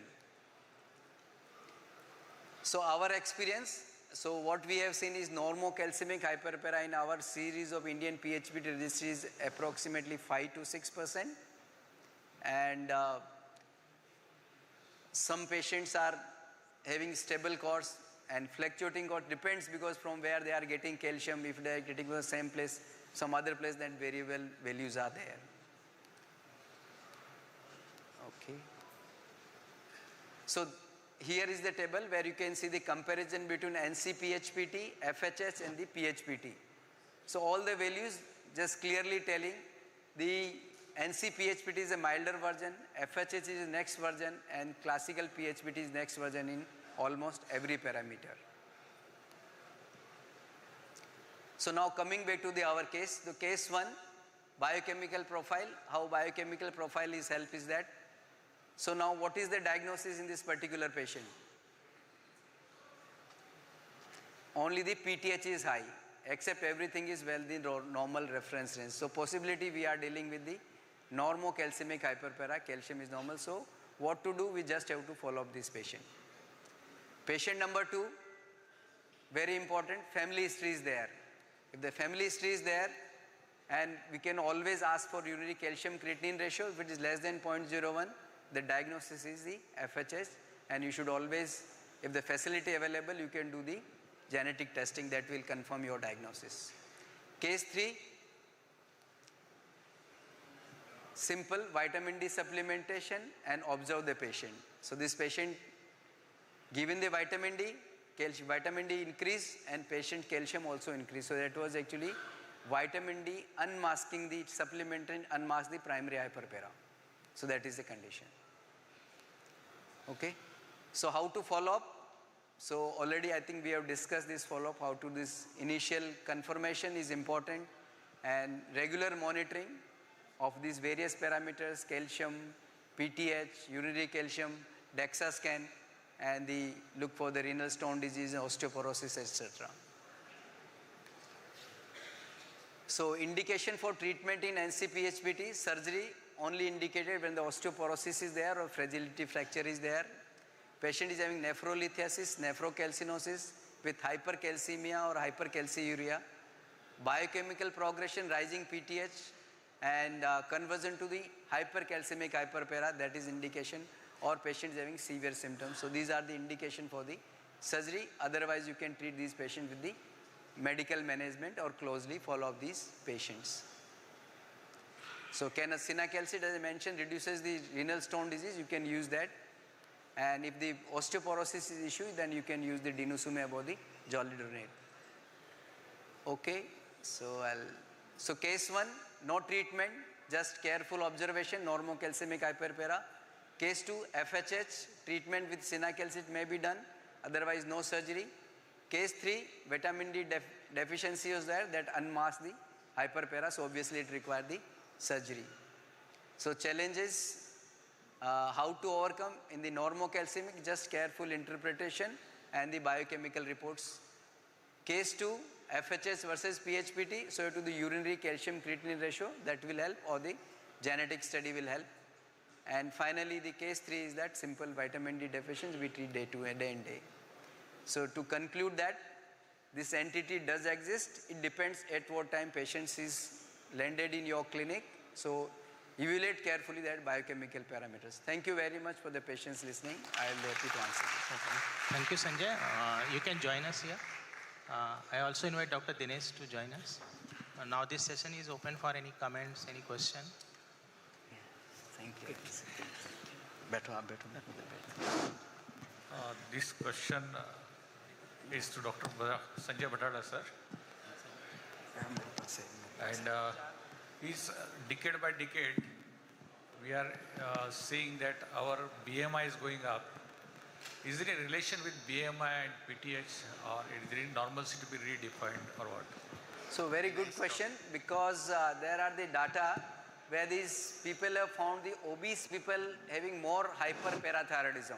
But that is the situation in the Western population, because their disease is asymptomatic, and that's why those patients are having the high PTH in obese patients. So the prevalence of hyperpara is high in the obesity. But in India it may not at this point, because most of the patients are actually having the severe disease. Most of the patients are symptomatic, and because of their symptoms they are already losing the weight rather than obesity or the overweight. But that your question pertaining to Western population, that is correct. To Dr. Dr. Sanjay Badada. Yes, sir. Question to you. Vitamin D deficiency, secondary hyperpara, it's a very common problem what we see. Sir. So you said daily vitamin D 60,000 for 8 days is equally good to reduce the PTH and come to some conclusion. So we had one or two patients met with some accident, and then while evaluation the PTH was very high and the vitamin D was very low. So in one way it is primary hyperpara versus vitamin D deficiency, secondary hyperpara to distinguish. Started on vitamin D, even after 2 doses, the calcium from 9 it went to 14 or 15.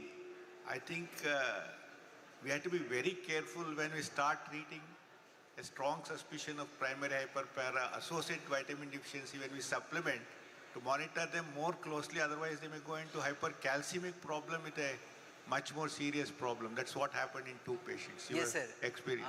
Very interesting question and comment. I totally agree with you.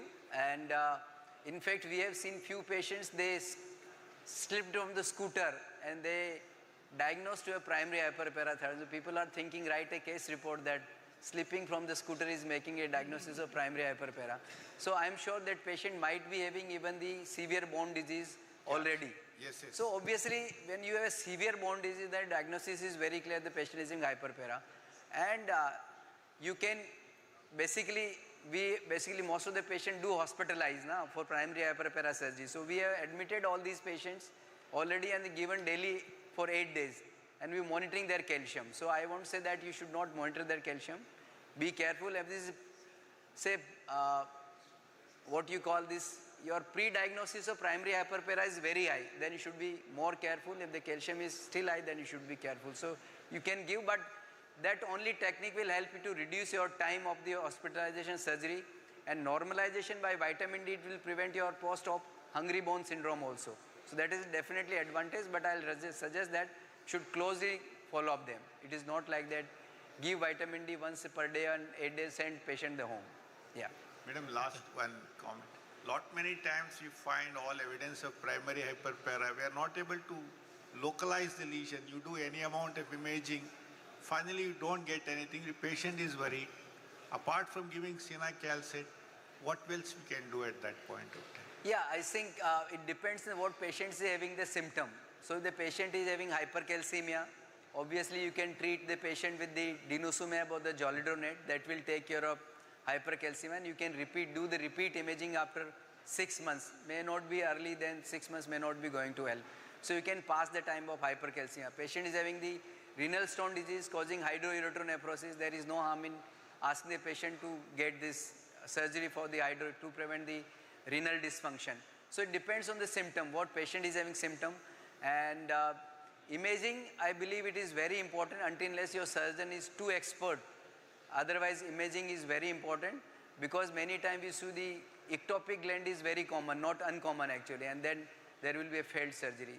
So by using the bisphosphonates, zoledronate, or we are now using lot of Senacalcet also actually. That is going to help in reducing the PTH as well as taking care of the calcium part also. Okay. Madam, please. Yes. Yes, ma'am, please. Congratulations to both of you. Good lectures, covered everything. I went back into time because in 1990s PTH was not available in Bombay. And we used to have serum calcium normal with vitamin D deficiency as well as bone disease of primary hyperparathyroidism. And what we did was something different. We gave 6 lakhs of vitamin D injection. And we found that 7 to 10 days, the serum calcium level went up. And then we could do. Because at that time, even imaging was not uniformly available elsewhere. And this was presented in ESI meeting in 91. So there was a lot of discussion on that, and then people started giving vitamin D and seeing what happens to serum calcium. And that's very good test if you can't get a PTH done somewhere, you know. Yes, ma'am. But right now it is available. Yeah. Thank you, ma'am, for this useful comment. Yeah. Please, Yes, please. Sir, Riaz here. Sir, why should a patient of normocalcemic PHPT develop nephrolithiasis or nephrocalcinosis? There is no hypercalciuria. Filtered load of calcium is same, and what can be the likely explanation? A very good question. I always keep thinking on that, and many times on the rounds we are talking about that the calcium excretion is less than why these patients are developing the renal stone disease. But what I say is that calcium excretion is not, we are measuring a 24-hour calcium, right? We are not measuring a point calcium, maybe 2 hours, 3 hours, how much calcium is there. It might be total calcium excretion over a period of time is much more as compared to a normal person. And you can see that I have shown in the slide that there is a change in the renal stone disease profile. As compared to normal person, it is very less. In FHS, it is some NC-PHPT, very less. FHS, something more, and then it is in hypercalcemia, hyperparathyroidism, further more. So it depends on the, maybe oral calcium excretion is more as compared to the normocalcemia hyperpara. And even the pancreatitis is very well reported in FHS patient, not only the renal stone disease. So earlier I was also thinking like that, and there is now the textbook mentioned very clearly that FHS patient can develop the renal stone disease, and also they can develop the pancreatitis also. So maybe 24-hour oral calcium excretion for a longer period of more as compared to that. Thank you. Yeah, this side please. Yeah. In primary hyperpara, in the classic type, in the absence of a parathyroid adenoma, that is your imaging is negative, it could be due to parathyroid hyperplasia of the glands.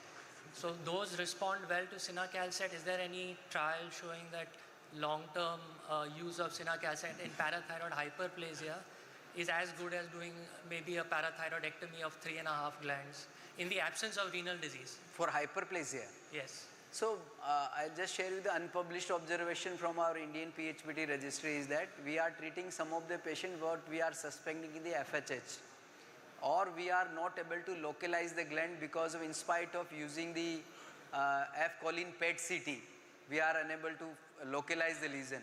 So in that case, if the calcium is not really very high, not bothering, then we'll treat these patients with the cinacalcid. And many of the patients, actually, the calcium is reduced significantly. This PTH is reduced significantly. And you have followed them for how many years on cinacalcid? Yeah, maybe few patients are there of 2 years, 3 years. Some patients not willing to undergo surgery also. Na ki doctor sahab, abhi to calcium bhi theek chil raha hai, PTH bhi theek hai, main to operation nahi karna. So we have used maybe 2 years to 3 years also. The few patients are there, those are 80s or something like that. Okay, thank you. Thank you. Sir, Dr. Ajitish here. Yes, sir. So sometimes patient presented with idiopathic hypercalciuria, and there is an overt idiopathic hypercalciuria, and there are some variant where we can see increased PTH level in idiopathic hypercalciuria. With a normal PTH, absolutely, initially the PTH was normal, but if you follow on long-term basis, you will see PTH level is going up. So which one is the effect? It could be a case of normocalcemic hyperpara, or it could be a case of idiopathic hypercalciuria leading to increased PTH. So I think it is difficult to answer this question, but since you know the idiopathic hypercalciuria is an independent entity, it is already there. And recently we are seeing some of the patients, those are having the renal stone disease, their calcium excretion is 600 milligram per day. So we are treating these patients with thiazide diuretics, and their calcium is declining actually, hypercalciuria is reduced. So if you are so idiopathic hypercalciuria is different entity that is there, then you can follow up the patient, you will able to understand if the calcium is significantly reduced, then it is idiopathic hypercalciuria versus the NC-PHPT or the PHPT. So another comment maybe from Dr. Ria's question is that patient with primary hyperpara, they can be a potential candidate for distal renal tubular acidosis sometimes. Yeah. Because of excess intermittent hypercalciuria, they can lead to distal renal tubular acidosis. And it could be a factor for nephrocalcinosis in spite of having normal urine calcium on other occasion. Indeed, very nice comment. It is very well documented in the literature that distal renal tubular acidosis is seen in the patients of primary hyperpara. And the good news is that if you do the curative parathyroidectomy, this RTA does improve. So that is very good. That is very well documented, and we have a nice publication from Dr. K.D. Modi and group from the Medicity Hyderabad Hospital long back. I think I happened to review that article. So it is already known. Yes. Thank you, sir. Yes, Dr. Sir, Parjit, please. sir. Yeah. Sir, what is the role of the supplementing calcium in normocalcemic? Because many patients we know are not taking good dietary intake. They are going dairy free, lactose free, and we start calculating they won't even be meeting the requirements. So should we be giving them, and because we have seen giving calcium supplement also brings down PTH over a period of time. So what is your opinion on this? Yeah, so you are correct that calcium deficiency per se can cause high PTH. So maybe type of normocalcemic hyperpara, something kind of situation is there, like vitamin D. If the vitamin D deficiency is there, PTH will be elevated. Similarly, the calcium deficiency is there, diet, PTH will be elevated. So there is a possibility. But to answer your question that should we give them calcium oral, I am really not very sure about it. Maybe we can do in some of the patients and see before measuring all the urinary calcium excretion and all this thing, does it increase, decrease. But I'll suggest we can use any dietary calcium rather than supplementing with the tablet, because if you give tablet that is absorbed more and that will be excreted in urine, that can cause the renal stone or something like that. So it's better to give the dietary calcium. So if milk allergy is there, you can use some soya milk, or maybe some other sources are there, we can use that, yeah. Okay. But I am not aware the normocalcemic hyperpara should be given the calcium. So because globally, India is country where the calcium content, dietary intake calcium is 200, 300 milligram per day. It is really very, very less. Right. Yes, sir, please. Sir, regarding the diagnosis of FSH, sir, you told about calcium creatinine ratio less than 0.01. Sir, whether that was fractional excretion or 24-hour urinary collection, we have to do it, or spot? Because we have seen discrepancies in spot. So it should be 24 hours. It should be, sir, 24 hours. It is preferably 24 hours. Yeah, because see, if you are doing 3 hours, 4 hours, that will cause further confusion. We are already in the confusion state. And if you want to ensure that what we are dealing with that, I'll suggest always do the 24 hours, that will is a better one. Yeah. Yeah, Moina. Sir, in the first case, you just saw that the patient had normal alkaline phosphatase level. Normal? Normal alkaline phosphatase level. Inorganic phosphate. Alkaline phosphatase. Alkaline phosphate, yeah. So, in someone who has normal alkaline phosphatase level, that PTH could be just an outlier. So, should we burden ourselves with the diagnosis of normocalcemic hyperparathyroidism in that case? Yeah, so alkaline phosphate is normal since the PTH is only high, right? Yes. The alkaline phosphate is Your normal question is that why alkaline phosphatase is normal? Yes, yes. Yeah, it is not uncommon to see. Okay. It is not uncommon to see alkaline phosphatase normal. And you must have seen many patients there, vitamin D deficiency, PTH is not elevated. That's PTH is very low. And that's why the Lloyd's hypothesis is there in the primary hyperparathyroidism. The primary hyperparathyroidism, different varieties are there. That is related. One is mainly affecting the bone, other is mainly affecting the renal stones. So it is another type of hyperpara. It is not always hyperpara which is affecting everything. So that is different. You can read the Lloyd's hypothesis. Dr. Rao's mentor, he wrote the Lloyd's hypothesis. Okay. Yeah, Dr. Deep, yeah. Yes, with regards to patients undergoing transplant, after post-transplant renal, or even during dialysis, we have seen patients having single gland, not multiple gland, when they are done imaging with probably tertiary hyperpara. Our diagnosis is primarily at that point of time is tertiary hyperpara. So do we go for only single gland? Because in some patients it's been successful, but in some they come back again. So I think in your patient is CKD. CKD patients after transplant as well as during dialysis. Yeah, I think is very, very important. Recently what we are doing is that patient, those are, now our transplant surgeon says that we need PTH of less than 900 to operate. They say otherwise we will not do the transplant, right? So we are trying to reduce their PTH below 900 by doing the full dose of cinacalcet. We are giving cinacalcet up to 180 milligram actually. In some of the patient, PTH is normalized, so that solves out the purpose. We will subject the patient for the surgery. In some it is not, so in that case we are subjecting the patient for the parathyroidectomy. But remember, always tell the surgeon, please ensure that one gland in situ. Otherwise, if you remove by mistake all 4 glands, your patient is in your ward for 6 weeks because there is severe hypocalcemia and that will require the infusion only. So please ensure that patient, the surgeon, that please keep one gland in situ. And in fact, this within 3 months, 4 months, the PTH start again very rapidly rising. And one more question with regards to those patients who have, where we cannot image and we cannot identify by imaging. So only using CKD, especially with cinacalcet, will not address the bone issues, the bone mineral loss. So do you combine with bisphosphonates along with cinacalcet? Yes, definitely you can combine bisphosphonate and the cinacalcet, definitely, no problem. This is the last question to Dr. Dhanwal. Yes, sir. So, sir, my question imaging is sometimes very difficult. So to get the nodule system maybe scan or others are very difficult. Is the 4D CT is better in specificity and sensitivity? CT? 4D CT. See, for imaging, best as of now, ultrasound, scan, and then CT scan. So CT scan will be good. In fact, if you go by, it will be better than ultrasound also. Ultrasound is easiest to do, so that's why it is recommended as first line, and scan and then CT. Yeah. So the last question is very brief, please. Yeah. So my question is to Dr. Badada.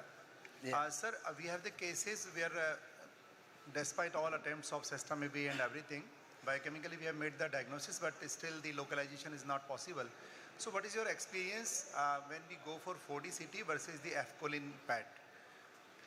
So, well, F-choline PET CT has a sensitivity and specificity of almost 98% actually. But the problem with the F-choline PET CT is false positive. In some of the patient gives false positive. So, what we do in our clinical practice, if we see the lesion only on the F-choline PET CT, will not 100% rely on that. We need another supportive investigation. So we use 4DCT in that case. 4DCT is because first is not every center is doing 4DCT, and you need a good radiologist to look at that also. So we are combining both, and if still not there, we'll wait and watch. We'll not subject the patient because for surgery. there is one case of ours, she's a nursing staff, and despite having the 4DCT and F-choline pad, we are not able to localize, despite having the biochemical confirmation of hyperpara. In spite of 4DCT and F-choline pad, both. Not localized. Yeah. And what is the main problem? Hypercalcemia? Hypercalcemia, osteopenia. How much? Sir, it is more than 11.5. I think better you treat with the denosumab and zoledronate by time, then you can repeat that. And FHS should be ruled out, that is important, because it might be just calcium is 11 or something like that, and obviously then, as I mentioned, may not be any localization in that case. Yeah. See, localization is not much. Once you, your decision for surgery will depend on patient's calcium level and patient's associated conditions like kidney stone, BMD. So in case we are not able to localize, then we have to operate, so let the surgeon explore. And most of the adenomas and the lower part. So if they can start with the lower and can go upper if they don't find it, or they will find hyperplasia. Okay. Thank you. So with this, I thanks both the speaker, Dr. Dinesh and Dr. Sanjay for their excellent talk. Thank you all. Thank you. Thank you, chairpersons and our speakers, for this very engaging session. Both our speakers are also available off stage for further questions, if any. And after thanking this group, we now move on to the next session, which will be a session on some thyroid disorders, a complex set of thyroid problems. There will be two talks. One, the on-site talk, and another will be overseas talk. To chair this session, I would request on stage Professor Shotinath Mukhopadhyay, sir. Professor Shotinath Mukhopadhyay, sir. And Dr. Bashir Ahmed Lawi to chair this session.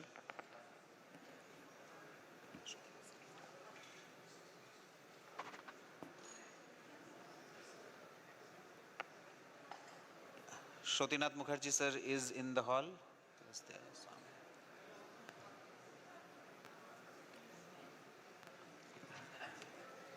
I'd request Dr. Lavi to take us through the two talks in this thyroid.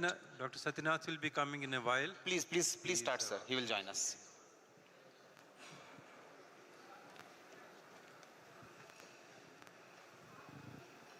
So we have very two interesting topics for this session.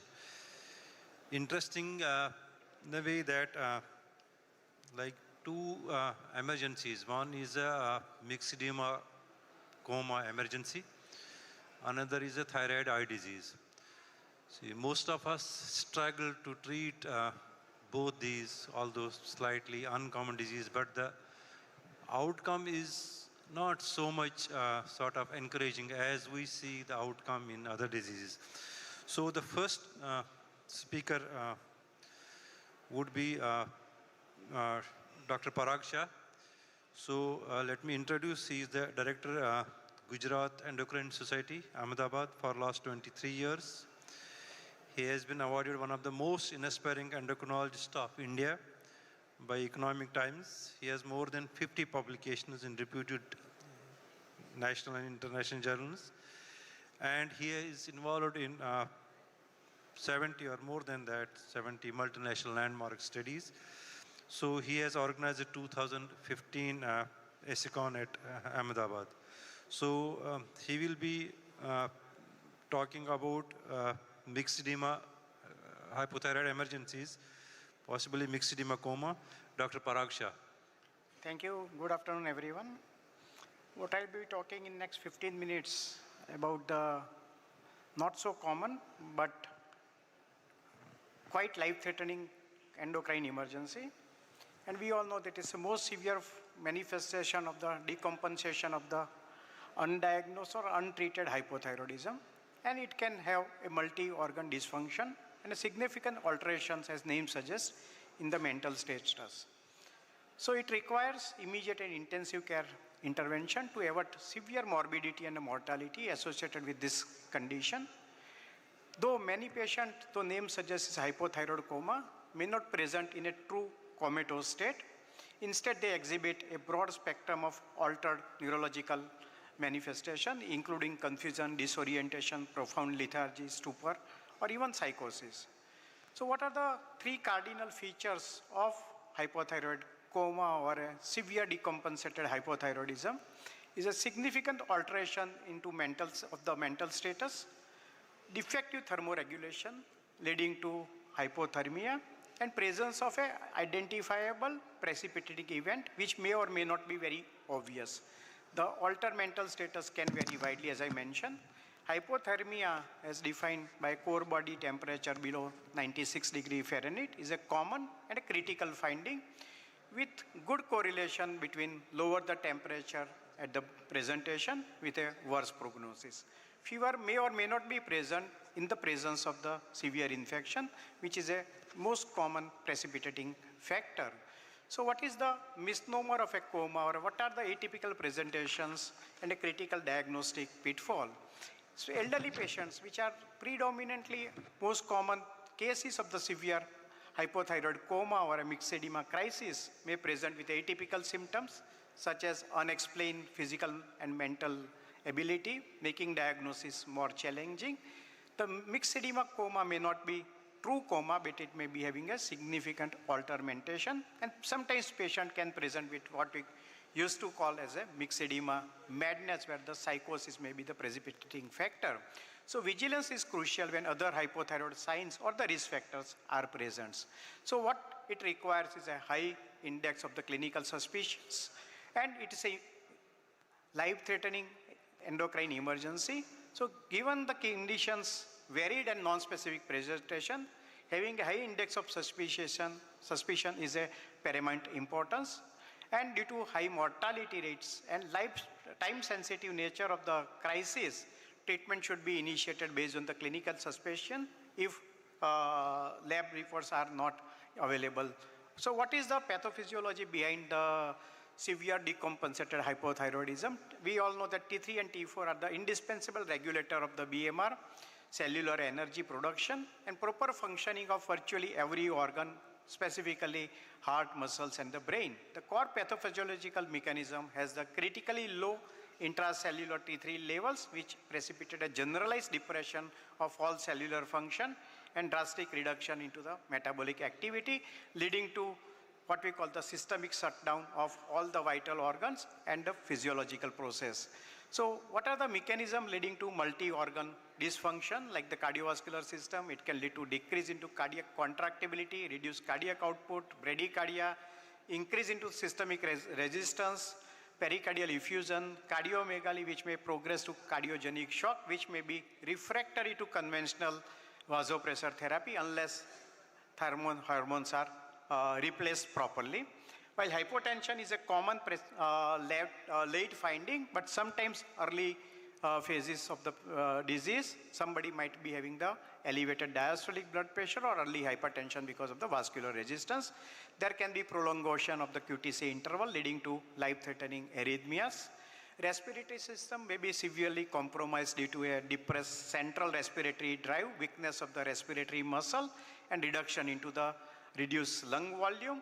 And along with that, there can be anatomical changes such as macroglossia, myxedema, swelling of the nasopharynx and the larynx, leading to the obstruction of the airways, further depressing the ventilatory system. So this combined together lead to hypoventilation, hypoxia, hypercapnia, and respiratory acidosis. And coexisting obesity or a sleep apnea may exacerbate the respiratory compromise present with the hypothyroid coma patients. Neurological symptoms can present with the precipitation of the focal or a generalized seizures along with the altered mental status. There can be renal impairment, reduction to the EGFR, fluid retention, again aggravating the hyponatremia. Hypoglycemia is primarily due to severe reduction into the overall metabolic rate. There can be gastrointestinal symptom problems like decreased gastrointestinal motility manifesting as a abdominal distension, paralytic ileus, severe constipation, megacolon, fecal infection of the colon can be present. and there can be characteristic dermatological feature which is a part of the severe hypothyroid patient, like dry, cool and the dewy skins. Patient display the generalized puffiness, periorbital edema, macroglossia, ptosis, coarse and sparse hair, generalized alopecia and non-pitting edema. So this is the scoring, clinical scoring and the laboratory, simple laboratory scoring based on which we can have the suspicion of the hypothyroid coma patients. What is the relevance of the hypothermia in Indian setting? Hypothermia is less pronounced in India. For instance, a study from India of 12 patients, out of 11 patients, only 5 patients presented with the hypothermia. So in Indian settings, sometimes hypothermia may not be present even in the presence of the hypothyroid coma or severe decompensated hypothyroidism. Common precipitating factors may be infections, whether it can be pneumonia, urinary tract infection, cellulitis.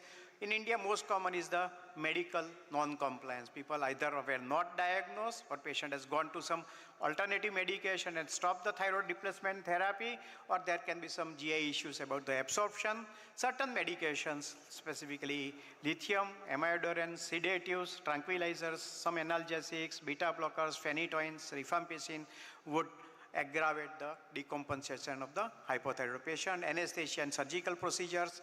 Diuretic would mask some of the features of the mixed edema and would aggravate the associated hyponatremia associated with the hypothyroid crisis. Or it can be cold temperature or exposure to the cold temperature, or any acute medical or surgical conditions can precipitate the hypothyroid crisis or hypothyroid coma. Essential laboratory diagnosis, though the clinical suspicion is paramount importance, but naturally we will be doing the hormonal testing, like thyroid hormone test. We all know that TTT4 and TSH for primary and secondary hypothyroidism. Cortisol is a must before we supplement with the cortisol to rule out any associated cortisol insufficiency. Electrolytes, specifically hyponatremia, hypokalemia, blood glucose values, and EBG specifically for the revealing the extent of the hypoxia, hypercapnia, and the respiratory acidosis. So management strategy would require a multi-pronged approach. It's a medical emergency that requires immediate and aggressive intervention, typically in an intensive care setting if available. A multi-pronged approach for the supportive care, precise hormone replacement, and diligent treatment of identifying the precipitating factor and taking care of the precipitating factor is essential for improving the patient outcome, because the mortality associated with hypothyroid crisis ranges from 20% to 40%. So first, like in any emergency, is to stabilize the vital first, airways, breathing, and the circulation management. Securing the airways and providing the adequate respiratory support is of crucial importance, because mixed edema coma patients might have the macroglossia, anatomical lesions, respiratory depression. So intubation and mechanical ventilation may be required early due to depressed consciousness, hypoventilation, and obstructive problems. What about the hypothermia associated with hypothyroid crisis? It is always recommended to do the passive rewarming and avoid the active rewarming techniques, because it would be leading to the significant peripheral vasodilation, potentially leading to the dangerous drop in the core body temperature and would exacerbate the pre-existing shock. So warm ambient temperature, cover with the warm blanket, prevent further heat loss by avoiding the unnecessary undressing. Use warm IV fluid, not overheated.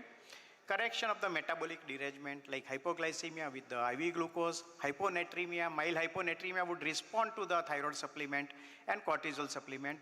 However, severe hyponatremia would require treatment just like a case of a severe hyponatremia. Cardiovascular support like fluid restrictions if there is a significant hyponatremia, or if there is a dehydration, there will be food resuccionations.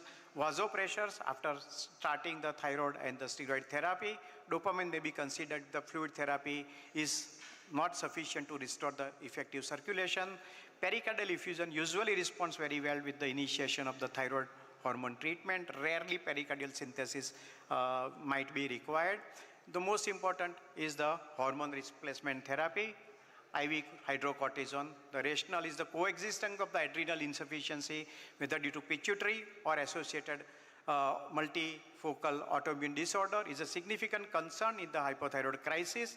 Administering thyroid hormone without prior or concurrent steroid coverage can precipitate life-threatening adrenal crisis because of the increase into the metabolic demand and of the body, as well as the increased metabolism of the cortisol can overwhelm the compromised adrenal function.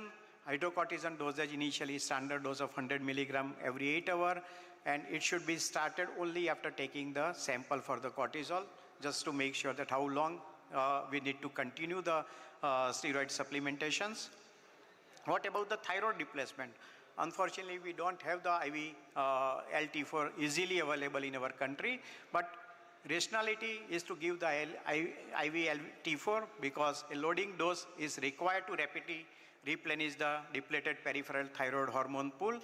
IV administration is the preferred route due to the concern about the absorption challenges because of the unpredictable gastrointestinal absorption in the critically ill state. Loading dose of 200 to 500 microgram, though in a critically ill patient with a cardiac arrhythmias or elderly patient or a thin film patients, we can reduce the dose, and maintenance dose would be 1.2 to 1.5 microgram per kg IV till patient is able to have the oral LT4 supplements. What is the role of the IV LT3? Rational, we all know that T3 is a metabolically active form of the thyroid hormone, has a faster onset of action compared to T4, and early beneficial effect in a neuropsychiatric symptoms, as well as the clinical improvement might be there by giving the IV LT3. But we have to be careful because we all know that T3 is the active hormone, specifically elderly patient, it may precipitate the cardiac arrhythmias. So T4 to T3 conversion can be impaired in critical illness patients. When we combine with the IV T4, a loading dose of the LT3, 5 to 20 microgram is typically given, followed by maintenance dose of 2.5 to 10 microgram IV every 8 hours. And as soon as the patient regains the consciousness or T3 level starts going in the upper limit of normal, we should be discontinuing the IV LT4 treatment, LT3 treatment. The debate over T4 versus T4, T3 highlights the gap in the high quality evidence for these rare conditions. So we should be having a clinical judgment whether we will be giving only T4 or T4 and T3 combination therapy, specifically in elderly patients with a cardiac morbidity. What about Indian scenario, where we don't have the easy access of IV LT4 or LT3? Oral treatment with LT3 and LT4 is effective in the mixed edema coma. Either we can give oral administration of LT4 tablet if patient is not totally unconscious or not in a severe shock, or we can give the cross LT4 tablet through nasogastric tube, has proven to be effective comparable to the IV therapy. A drawback, as we all know, of oral therapy is the gastric atony may prevent the absorption and the patient at a risk for the aspirations. So we got a study where 500 microgram of oral loading dose of LT4 with 150 microgram of maintenance dose orally was compared with a 200 milligram of LT4 intravenously, followed by IV 100 microgram of LT4, and subjects were monitored until they regain their vital function, were able to take the oral medication, and there was no difference in outcome between the nasogastric group versus and IV group. So in Indian settings, we can manage these patients when we take care of the other vitals along with the steroid supplementations. So enteral route of administration, Indian case reports and studies have demonstrated that oral T4 tablets when crushed and administered via nasogastric tube can serve as an effective treatment option when IV formulations are not available. It will, what about the dosing of the oral or nasogastric LT4 administration? Crush the tablets in 30 to 500 ml of the water. Give 300 to 500 milligram via oral or nasogastric route, followed by 1.5 to 1.5 microgram per kg of body weight. Enteral administration of T3 is optional. Now oral T3 is available, specifically in cases of a severe CNS depression, 10 to 25 microgram orally or through nasogastric tube, followed by 10 microgram every 8 to 12 hours. Use with caution in elderly patient and patient with a cardiac disease. What about the rectal route of the LT4 administration? Why to use rectal route? when IV preparation is not available, and when you are not able to ensure the nasogastric intubations where there is a severe paralytic ileus, vomiting, facial trauma, unconscious patient without nasogastric access, it can be temporary bridge until oral or the nasogastric or IV administration is available. Rectal availability is around 50% of the oral, so we should be doubling the dose, though we don't have the rectal LT for suppository, but it is recommended to give the 500 to 600 microgram as a loading dose, or we can give cross 500 to 600 microgram of LT for tablet mixed with 20 ml of the normal saline and administer via rectal enema or the syringe and repeat till patient is able to have the nasogastric access. What about the mortality rate and the prognostic indicators? Older age populations, as the age advances, the mortality is likely to be high. Neurological impairment, if the patient present with the Glasgow scores which is of true coma, it indicates a significantly worse prognosis. Respiratory failure requiring early mechanical ventilation is a strong predictor of the increased mortality. Persistent hypothermia, which is unresponsive to initial treatment, also carries high mortality. Sepsis, again, would carry the high mortality.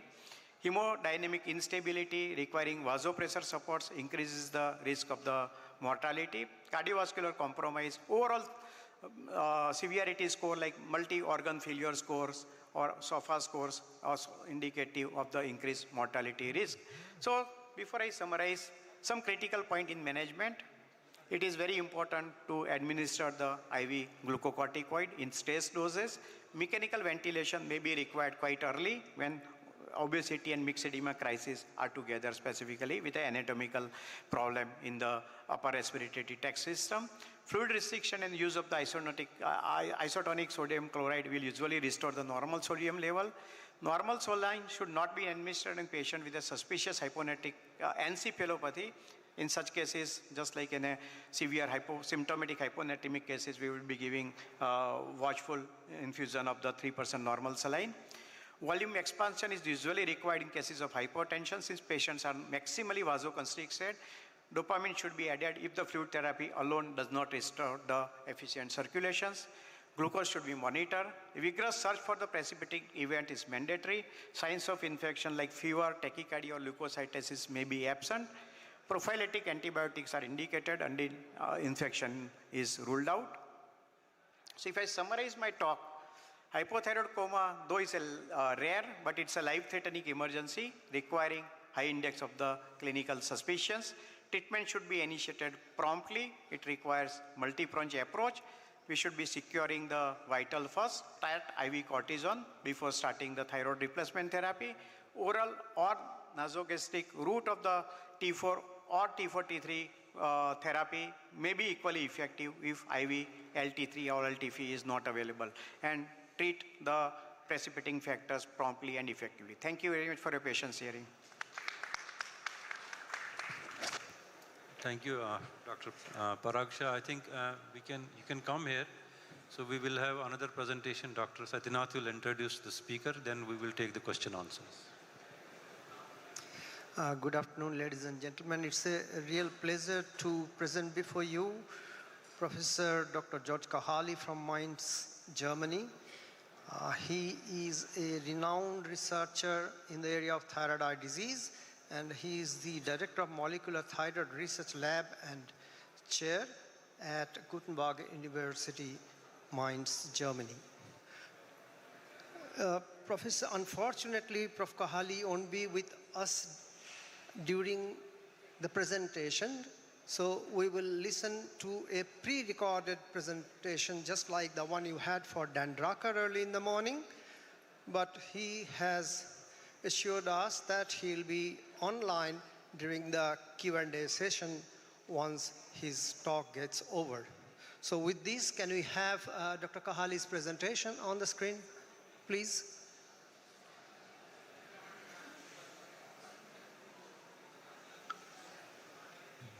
Okay.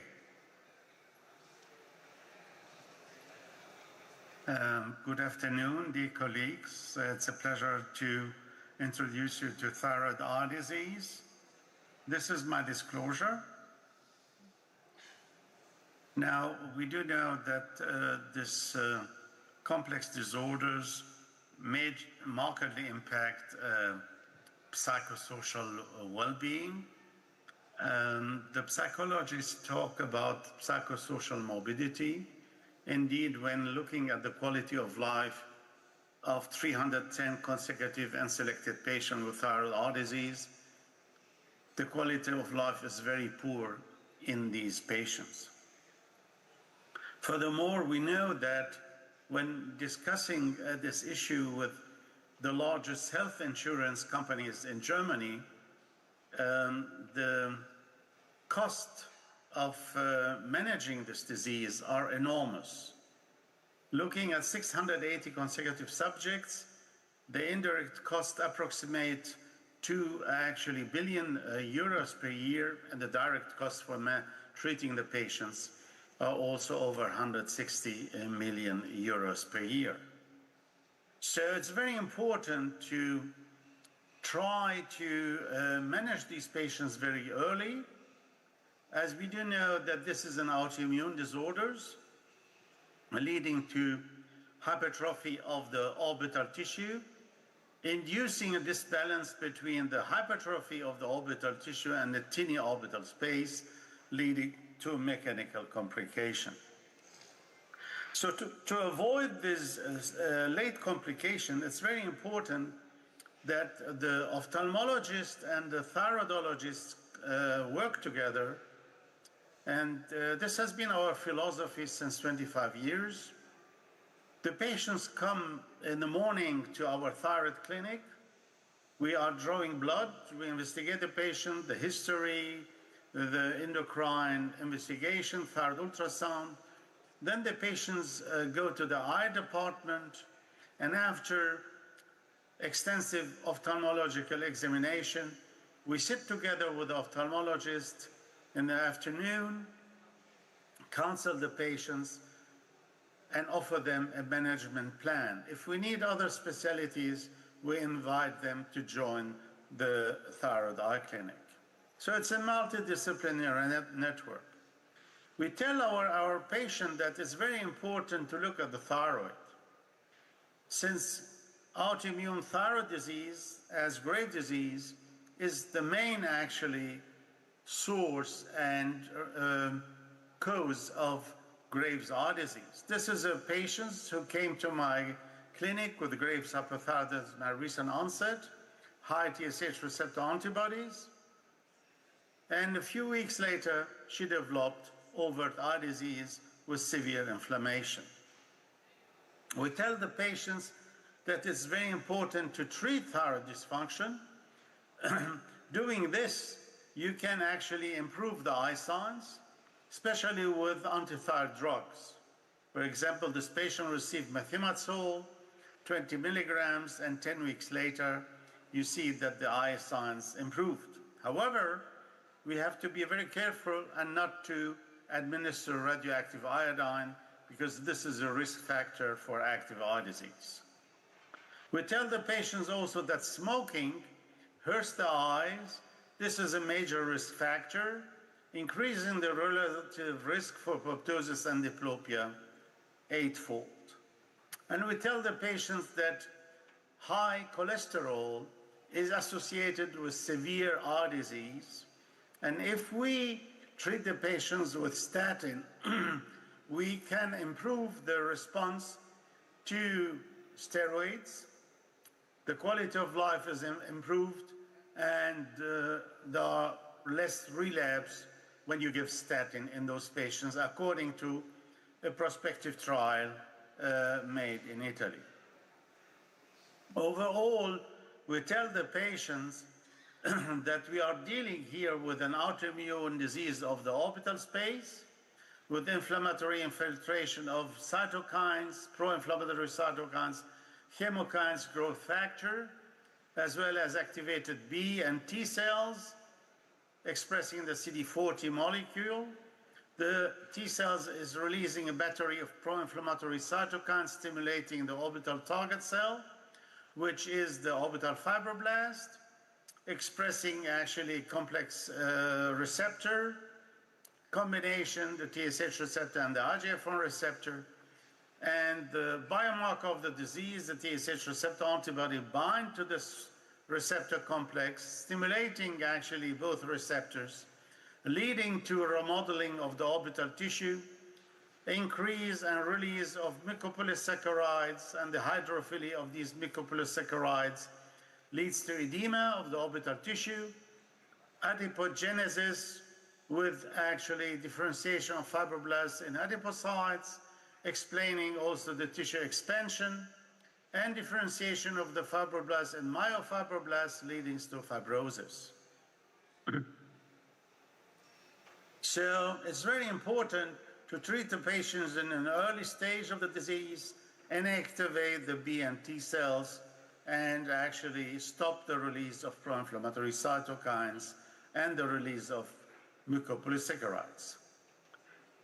To manage the patients, we mainly rely on the excellent guidelines published by the International Consortium European Group on Graves' Orbitopathy, an international consortium encompassing 25 university clinics, offering all ophthalmologists and endocrinologists.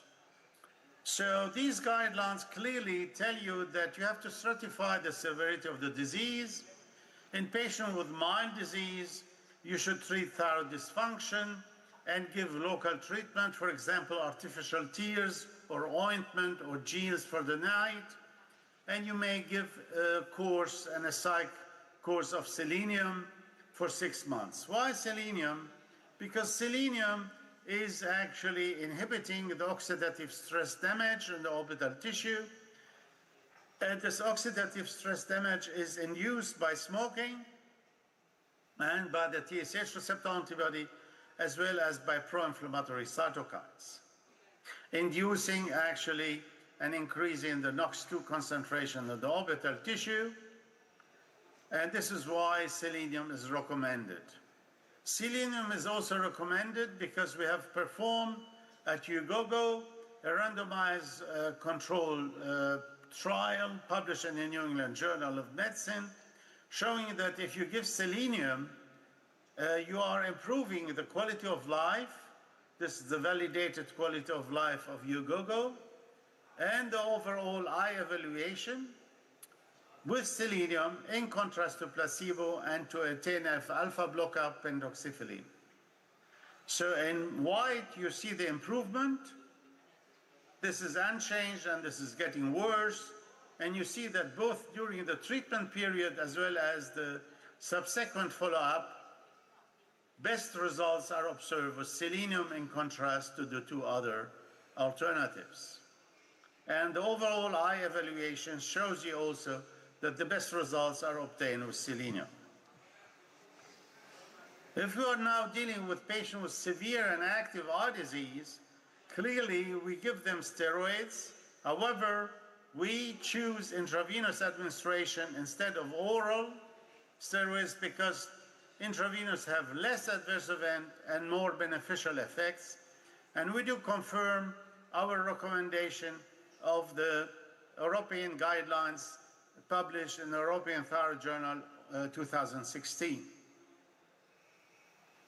We also know that intravenous steroids, for example, 500 milligram of intravenous methylprednisolone, is using the non-genomic pathway, which is very rapid, stabilizing actually the membrane, and through intracellular signaling, we're reducing the ATP concentration within the mononuclear cells, blocking the release of sodium and calcium, and leading to apoptosis of the mononuclear cells within minutes.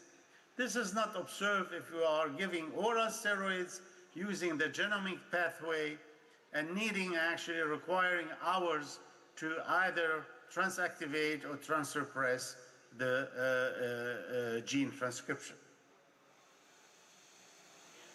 Beyond of steroids, there are many compounds which have actually been tested in patients with eye disease. This is an invited review published in the GCNM, showing you that a recommended compound would be mycophenolate with anti-dual activity. inhibiting the proliferation of B and T cells. We may also inhibit pro-inflammatory cytokines, or even better, block actually the major mediators of eye disease, which are the receptor, IGF-1 receptor, and the TSH receptor.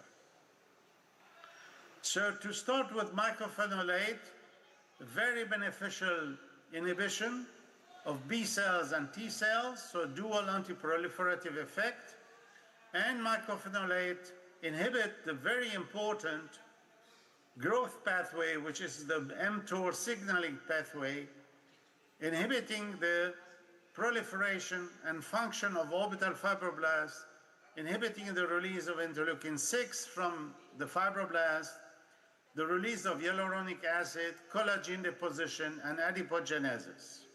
So very beneficial effect of mycophenolate, which has been tested within 3 randomized trials, one by Ugogo, very large trial with 164 patients, published in The Lancet, showing that if you combine mycophenolate to steroids in Graves' orbitopathy, the results are much better than steroids alone.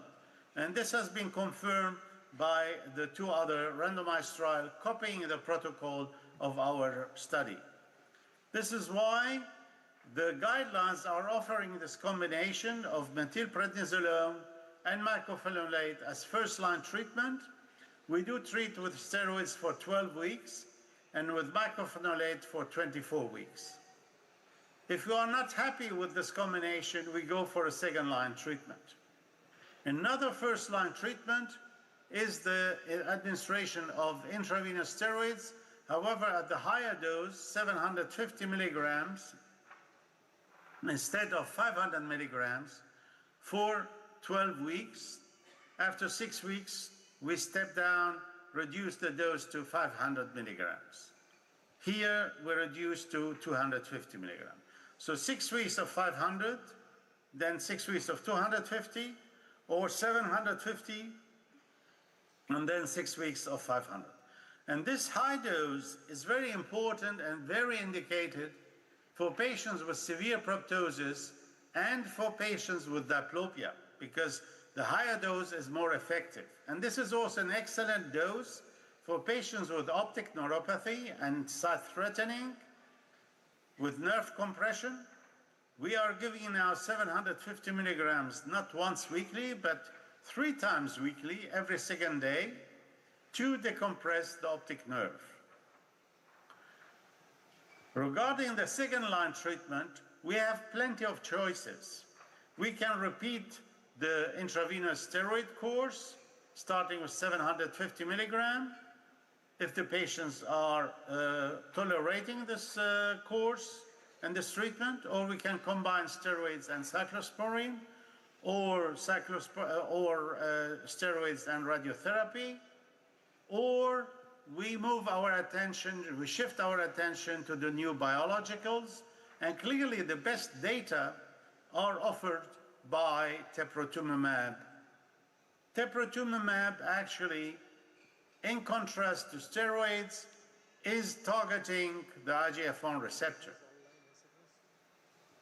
And teprotumumab has many advantages which are actually disadvantages for steroids. So the advantages of steroids are numerous. We have a very large experience over more than 70 years. Steroids are globally available everywhere. The cost of steroids are low to very low. The steroids can be applied with various application forms. The oral application in various dosage. Steroids have a rapid onset of anti-inflammatory effect. We see a rapid improvement of clinical symptoms with strong effect on inflammatory components of Graves' eye disease or orbitopathy. Beneficial effect on tissue swelling, visual acuity, and ocular motility, positively impact quality of life. However, the disadvantages of steroids are that the drug are symptomatic and not a causal treatment of GO, They neither target the TSH receptor nor the IGF-1 receptor. They have low effect on proptosis and low to moderate effect on diplopia. And these are the advantages of the IGF-1 receptor blockade, actually having a good effect on proptosis and diplopia and targeting the IGF-1 receptor. For example, teprotumumab has been tested since 2013. Teprotumumab is an anti-IGF-1 receptor monoclonal antibody blocking the IGF-1 receptor and the tyrosine kinase. And more importantly, teprotumumab blocks the beta-arrestin 1 pathway, which mediates the crosstalk between the TSH receptor and the IGF-1 receptor. So the first randomized prospective trial with teprotumumab was done at our site. We were the PI for Europe, and together with Terry Smith, we published the data in New England Journal, showing that if you give teprotumumab, you are decreasing proptosis dramatically by nearly 5 to 6 millimeter, never observed with other drugs. And you see the variability here with placebo. And the data were nicely confirmed together with Ray Douglas in New England Journal 3 years later, leading to FDA clearance of teprotumumab in the United States, showing you the beneficial effect after 8 infusions with teprotumumab and the shrinkage of the eye muscle in those patients. In contrast, no changes were noted actually with with placebo. The patients were very satisfied, showing you the improvement of quality of life, the quality of life questionnaire from YouGoGo, improvement of visual functioning, 20 points, and the appearance subscale, also an improvement of 18 points in contrast to placebo. So the patients were very happy. And this was a meta-analysis published in the Lancet. These are the 2 years follow-up data of the patients with active eye disease published in the New England Journal, showing you that if you are following these patients up to 2 years, the CAS, the disease inactivation, the composite index, the diplopia, proptosis, overall results are actually sustained approximately in 70%, 70 to 80% of the patient with active disease. And the data were published in the journal Thyroid 2024. Now, you can block the IGF-1 receptor with teprotumumab, which is a monoclonal antibody binding to the alpha subunit, which is the extracellular subunit of the IGF-1 receptor, binding to the cysteine-rich domain. However, we can also block the IGF-1 receptor, mainly the intracellular domain, the beta subunit, with small molecule, for example, lenvatinib, which binds to the ATP binding sites and compete with actually the binding of ATP to the ATP binding sites. Very effective. You can, of course, also inhibit the TSH receptor, either using monoclonal antibody blocking the extracellular domain of the TSH receptor, or using small molecules or peptides binding to the transmembrane domain of the receptor and blocking the TSH receptor at this level. And we have been working with the NIH since years, actually testing monoclonal antibody and small molecules on actually the TSH receptor in vitro. Instead of blocking the TSH receptor, you can block actually the biomarkers of the disease, the TSH receptor antibody, which are IgG1. And we do know that immunoglobulin IgG1 actually are incorporated, integrated in the endothelial cells or mononuclear cells. They are stored in the endosome, binding to the so-called neonatal receptor, which protect these immunoglobulins from catabolism, releasing them again in the circulation, extending the half-life of these immunoglobulins. Now, if you now introduce a monoclonal antibody blocking this neonatal receptor, the immunoglobulins, the anti-TSH receptor immunoglobulins, are free and non-bound. They move to the lysosome where they are degraded, meaning that the concentration of immunoglobulins or anti-TSH receptor antibody is markedly decreasing in the circulation. So if you actually give an FcRn blocker within a randomized double-blind trial published in the GCNM 2 years ago, we can see that the patients on this FcRn blocker, blocking the function of the neonatal receptor, show a disappearance of their TSH receptor antibody with the binding assay, or a marked decrease of the functional antibody. This is the cell-based bioassay showing you a decrease of the concentration from 1200 to 190 within 12 weeks. The patients are now euthyroid. They don't need antithyroid drugs, so we stop PTU. And look at this. The ISANs are inactivated. Clinical activity score is 0 within a few weeks. And the proptosis decreased by 4 millimeters within 12 weeks. So actually decreasing the concentration of the TSH receptor will make the patients euthyroid, inactivate thyroid eye disease, decrease proptosis, lid retraction, and decrease the TSH receptor antibody by 80%. Alternatively, you may wish to block the pro-inflammatory cytokine interleukin-6.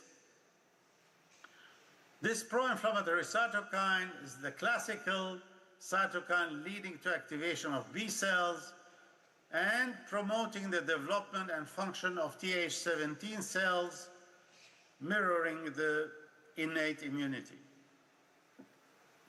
Interleukin-6 inhibit the regulatory T-cell inductions. These are the good guys.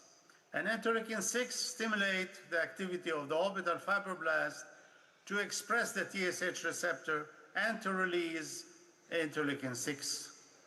So it makes sense to block actually the activity of interleukin-6 or inhibit the interleukin-6 receptor with a monoclonal antibody called tocilizumab. However, the problem here is that we only have a small study showing actually the modest or fair effect of this drug in patients who have been steroid resistant. So we need more data to actually recommend this drug for all patients. So I have offered you, dear colleagues, several alternatives to manage the patients. Practically, it is very important to target the ISANs. So I would say if a patient comes to your clinic and has orbital inflammation only, you can start with steroids intravenously. For example, 500 milligrams as the starting dose. You may wish to combine with mycophenolate. In our hands, the combination of steroids and mycophenolate was much better than steroids alone. In the United States, teprotumumab, the IGF-1 receptor blocker, is already available. So in the United States, they will choose probably teprotumumab. In Europe, this drug is not available yet. You can, of course, also try, if you want, tocilizumab. If you have inflammation, but also diplopia or severe proptosis, or especially diplopia, I will start with a higher dose of steroids, 750 milligrams and not 500 milligrams, and potentially combining it with radiotherapy, because we know that orbital irradiation has a beneficial effect on the eye muscle motility. In the United States, they will probably choose teprotumumab. If you have severe proptosis or exophthalmos, clearly teprotumumab is the treatment of choice, because not another drug has such a beneficial effect on exophthalmos. You may use steroids with high dose if teprotumumab is not available. If you are dealing with a patient of recent onset of eye disease, you should always go for first-line treatment. For example, the first-line treatment in the guidelines. If the patients are showing a relapse or flare, use a dual combination treatment. For example, steroids and radiotherapy, or for example, steroid and mycophenolate, or for example, steroids and cyclosporine. So always a combination. If you're dealing with active and severe eye disease, treat the thyroid with anti-thyroid drugs only. Because the patients, actually, if you give them radioactive iodine, they are at risk for exacerbating the eye signs and symptoms. If you're dealing with a mild, inactive, long-standing eye disease, you may again go for anti-thyroid drug or surgery or radioactive iodine if you are cautious. And important questions, dear colleagues, should we start immediately with statin, combine actually the treatment with statin as a prevention of exacerbation, or even start with statin first and see if we are if we are achieving a satisfying results?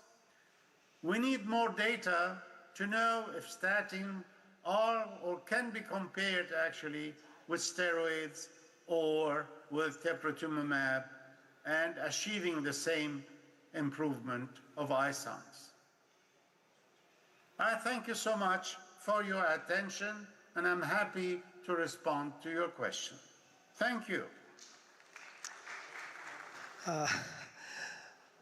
Well, we'll all thank Dr. Kahali for his presentation, but I don't think he can hear us as he's yet to become online. We'll keep trying to connect with him. In the meanwhile, we'll open the question and answer session. So if you have any questions for Dr. Parag Shah, please come to the microphone, identify yourself, and ask your question or put your comments. Hypothyroid coma. Dr. Amrita Abho, you have some question? Could you, for the next speaker, for Dr. Kahali or Dr. Parag Shah?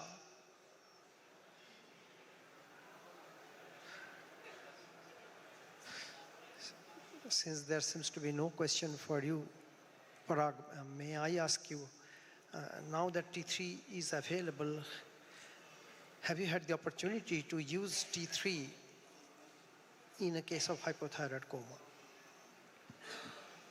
Fortunately, I have not seen true hypothyroid coma or severely decompensated hypothyroid disease in last couple of years since the T3 is available. So I don't have first-hand experience.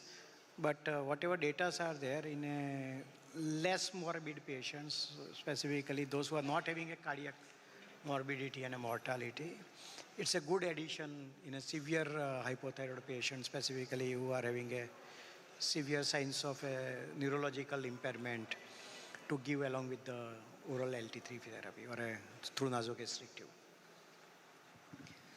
So anyone in the audience has any experience of using nasogastric T3 in treating hypothyroid coma? Yes, Dr. Ajitesh Roy, please go to the microphone. Sir, recently for last 1 year, we saw 3 to 4 patients admitted in ICU. I have only used in ICU settings. A patient presented with hyponatremia, may not be with hyponatremia, but drowsy. In ECG documented JOF are there, features of hypothermia is definitely. Initially, in our training days, we used to give T4 5 or 6 tablets at a go. But recently, we gave T3 10 milligram thrice along with levothyroxine 75 or 100. I think within 2 to 3 days the response is, maybe it could be the biased response because it's my own experience, but the response is good than the previous years when we used to give only T4. So patients are responding well, definitely. I do not know what is the next effect, but till date, I think T3 with T4, particularly in ICU settings, where patient is presented in a pre-coma stage, not overt coma stage, maybe it is little bit useful. If I may add, I had the opportunity of treating 3 cases of mixed edema coma with intravenous T3, which I had to import for those patients. This is a long time back, but I have no experience with nasogastric T3 to treat hypothyroid coma. Sir, I am having experience. I have recently, 1 month back only, I have treated with T3. I think it is with Abbott, and gradually, according to protocol we were giving, and simultaneously we were giving T4 like this. We are monitoring hypothermia and hyponatremia. I think gradually everything went very fine, and we were also monitoring with the free T4 level, free T3, free T4 level. We are also monitoring, and the patient, he was a case of CVA, and I think he recovered very well. So I am very happy with this molecule, and everybody should try and should know this Abbott T3 available. I would just want to know from Dr. Parag, are there any studies in India about use of T3 versus T4 and T3? I think you showed one study possibly from PGI. Can you further comment on that? I don't think there is any published good number of studies where you are combining oral T3 with oral T3 plus T4 in hypothyroid coma.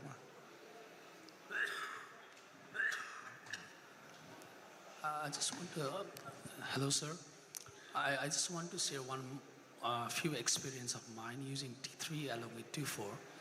In patient who had done total thyroidectomy for papillary CA, despite giving T4 at very high dose, the TSH was not suppressive because T3 was low, but T4 had already gone above the level. And in those cases, when I add T3, TSH could be suppressed very well. Yeah, we perfectly understand your problem and how you solved it, but we are discussing hypothyroid coma here.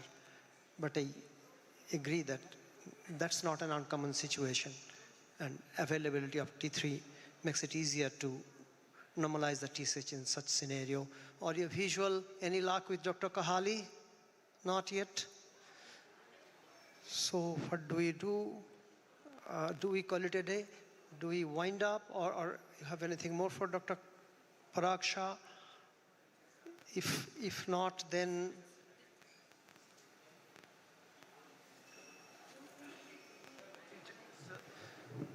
see, I don't think there is any point waiting any further. Sir, one question I want to ask, sir. Once we are giving these steroids and some of our Graves patients are not responding, IV and oral, sir, generally there we are having orbital surgeons in Surat. I am from Surat, Gujarat. They generally give azathioprine for 1 year. Sir, can you comment on this? Is it right? Very, very little data now, recent data. So azathioprine is mainly steroid sparing. Yeah. So teprotumumab, or we have some experience with rituximab. The data is under publication. So steroid in combination rituximab. Sir, is it available in India? Yeah, rituximab is available. Rheumato people are using it all the time. I think Dr. Ajitesh, you have some experience. We have a couple of minutes. Rituximab, no. Okay. So, Dr. Lave, please wind up. So, I thank everybody for, first I want to thank the speakers for wonderful presentations. But we are sorry that we could not take the questions with Dr. Kale. So I thank Dr. Parag. I also thank Dr. Satyanath. I thank everybody for being here. So we wind up this session and we hand over the mic to the organizers. Thank you very much.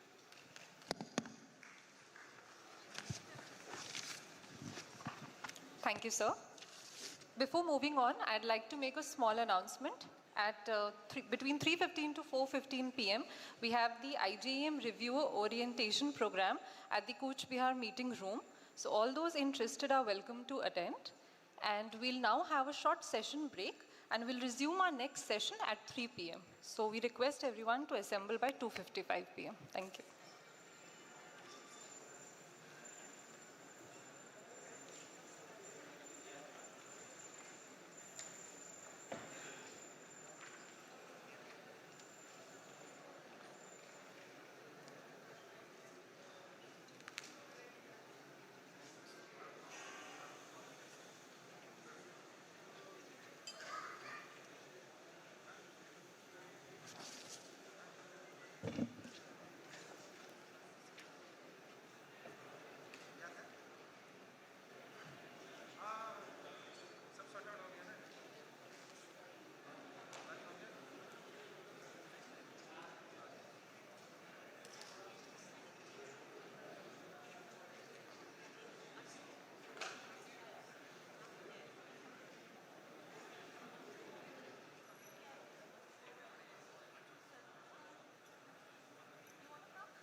So Dr. George has joined the Zoom link, so we'll be taking the questions now.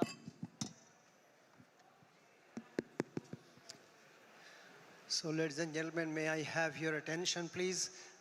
Finally, we have been able to connect with Professor Kahali from Mainz, Germany, and I think most of you have enjoyed his talk on thyroid eye disease. So Professor Kahali would be happy to answer any questions that you might have. So audiovisuals, could you put Dr. Kahali online? Okay.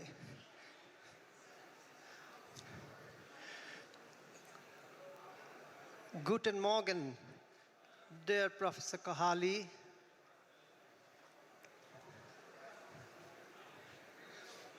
Good morning, good afternoon. I was supposed to join you at actually 2:45 p.m. your time. Yeah. And you are 3.5 hours ahead. This is what Dr. Ghosh told me to do. So I'm very happy to join you and to answer your questions. Yeah, we are all very happy to have you online. We wish you could be here physically. Have you been to Kolkata, Calcutta before? We get a scene in Calcutta. I have been actually invited to Ezikon the year 2014. I have been to Chandigarh. Oh. It has been a pleasure and an honor to be there. Chandigarh 2014. So Right. 10 years ago. Yeah, good.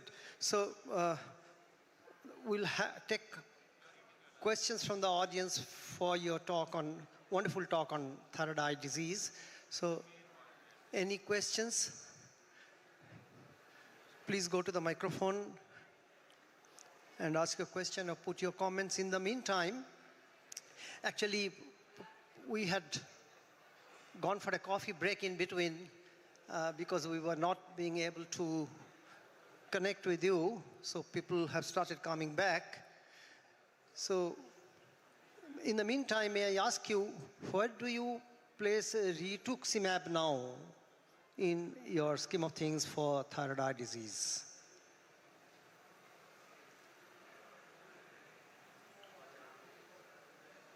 Yeah, thank you so much for this excellent questions. Rituximab is not regarded as a primary treatment. It is not safe, unfortunately, and we have very poor data on rituximab. There is an American study done at the Mayo Clinic showing that rituximab was not better than placebo, absolutely no benefit at all. And there is a very, very small study from Italy from a gentleman from Milan, who claimed that it could be a little better than steroid, that the relapse rate was a little bit better. But we don't have large randomized trial showing that rituximab is really beneficial. We have much better treatments now. For example, teprotumumab, intravenous steroids are still the first-line treatment in Europe. Even if we are observing relapses, tocilizumab, so to block the interleukin-6 treatment could be interesting. The best results are currently with the IGF-1 receptor blockade. So rituximab is not actually, for us, it is not the first choice. It could also lead to optic neuropathy, to also cytokine release syndrome, and I will not give rituximab at patients at risk, for patients at risk of optic neuropathy. So rituximab, I would say, to make the whole story short, is currently not very recommended. Not recommended in my view, and I don't treat with rituximab at my institution. Thank you. And do you still use oral glucocorticoids to treat thyroid eye disease, or it's always intravenous methylpred? Very good question. Thank you so much. Well, we have shown already 20 years ago that intravenous steroids are much more beneficial and less toxic than oral steroids. In the GCL, in the year 2005, we have conducted a randomized controlled trial comparing intravenous steroids and oral steroids, showing that the effect of intravenous steroids is much better. So we always actually treat with intravenous steroids. Sometimes if patients are telling us that they cannot tolerate intravenous steroids, or for example, if the liver values are too high, or if the patient had hepatitis, or severe blood pressure increase, or they have active hepatitis, so we don't give them intravenous. We are very cautious. We have published an extensive meta-analysis, systemic analysis of intravenous steroids in the Journal of Clinical Endocrinology 2011, showing also the advantages of intravenous steroids, but also explaining the indication and contraindication of intravenous steroids. So again, always intravenous steroids, with a few exceptions. For example, if liver failure or heart failure or severe hypertension are present. And one more practical question. What glucocorticoid regimens do you use to prevent worsening of thyroid eye disease in someone who opts to go for radioactive iodine treatment rather than surgery for Graves' disease? Yes. Yes, thank you so much.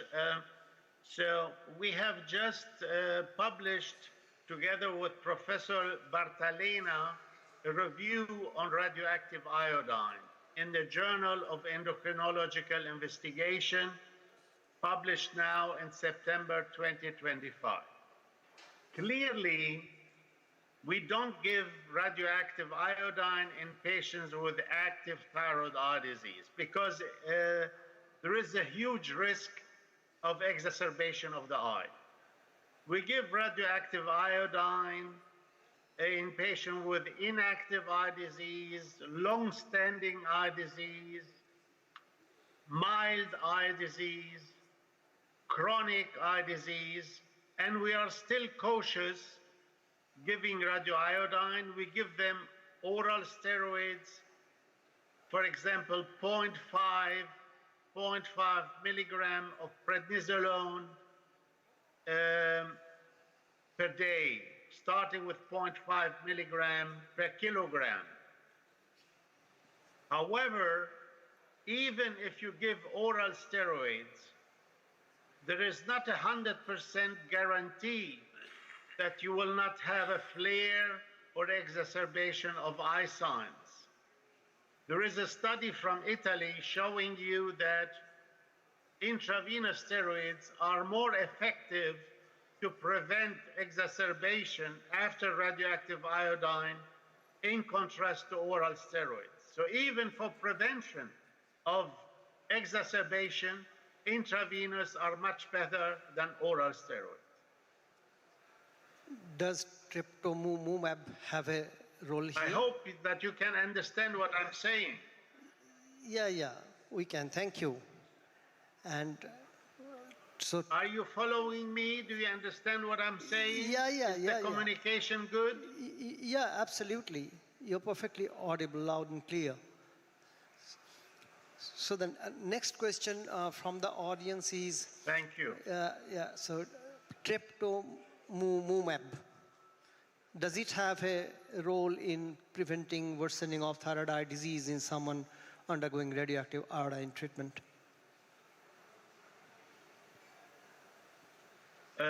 Yeah, thank you. Teprotumumab is a very expensive drug. Available in the United States, available, I think, in Brazil and in Saudi Arabia. And it will be registered in Japan, Switzerland.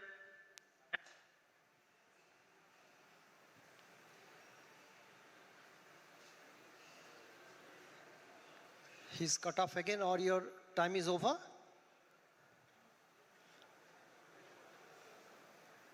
No, I'm here. Sorry about the technical issue. Yeah, so it's okay now. teprotumumab is indicated for severe exophthalmos and not for prevention. We don't give teprotumumab. You know, in the United States, you have to pay $50,000. $50,000 for one injection of teprotumumab. So it's a very expensive drug, and in Europe, we have really to think about the indication of teprotumumab and if the health insurance is paying it.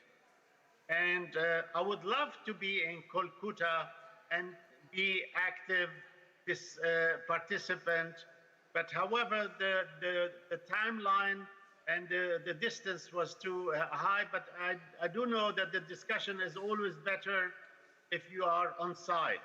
So back again to your question, no, teprotumumab is not indicated to prevent exacerbation of eye disease during radioactive iodine, because it is very expensive. It's mainly indicated to treat severe exophthalmos and diplopia. So thank you, Prof. Kahali. I think the final question from our side would be, is there a strategy to sequentially block TSH receptor, IGF-1 receptor, and the downstream kinases in the treatment of thyroid eye disease? Sequential block it.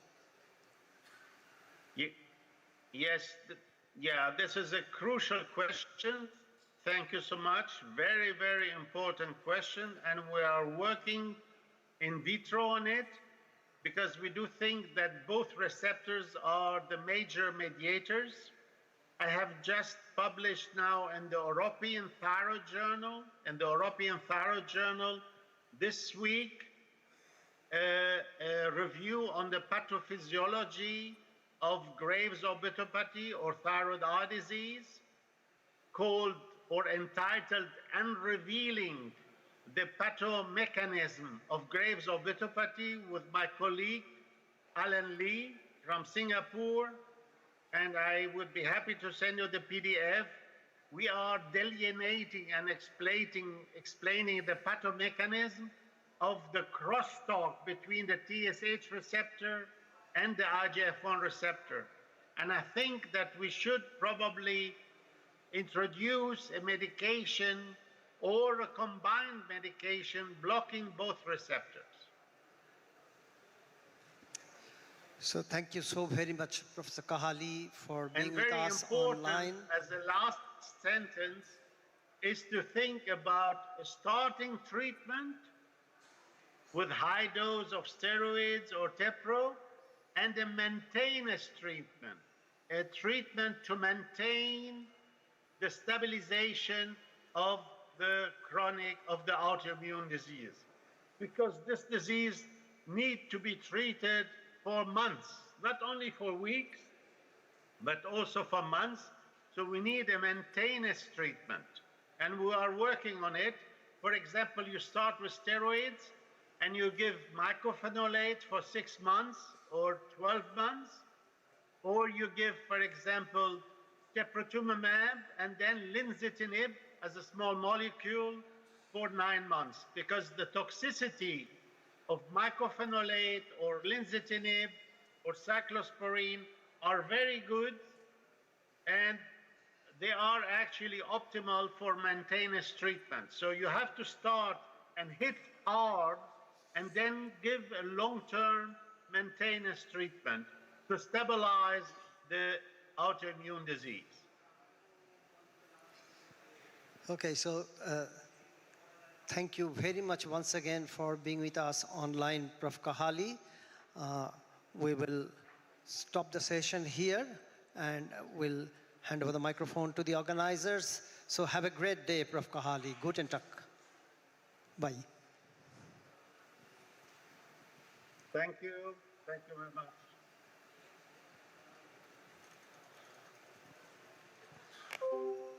Thank you, sir, for such an insightful discussion. Moving on, we have our next session now on parathyroid puzzle. And for this, I would like to call the chairpersons, Dr. Radhika Jindal ma'am and Dr. Anirban Sinha, sir.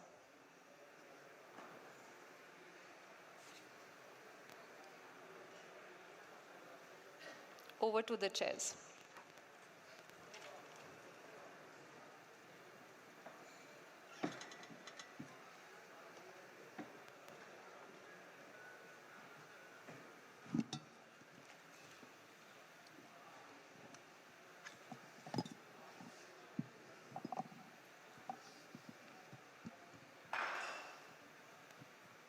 Good afternoon, everyone.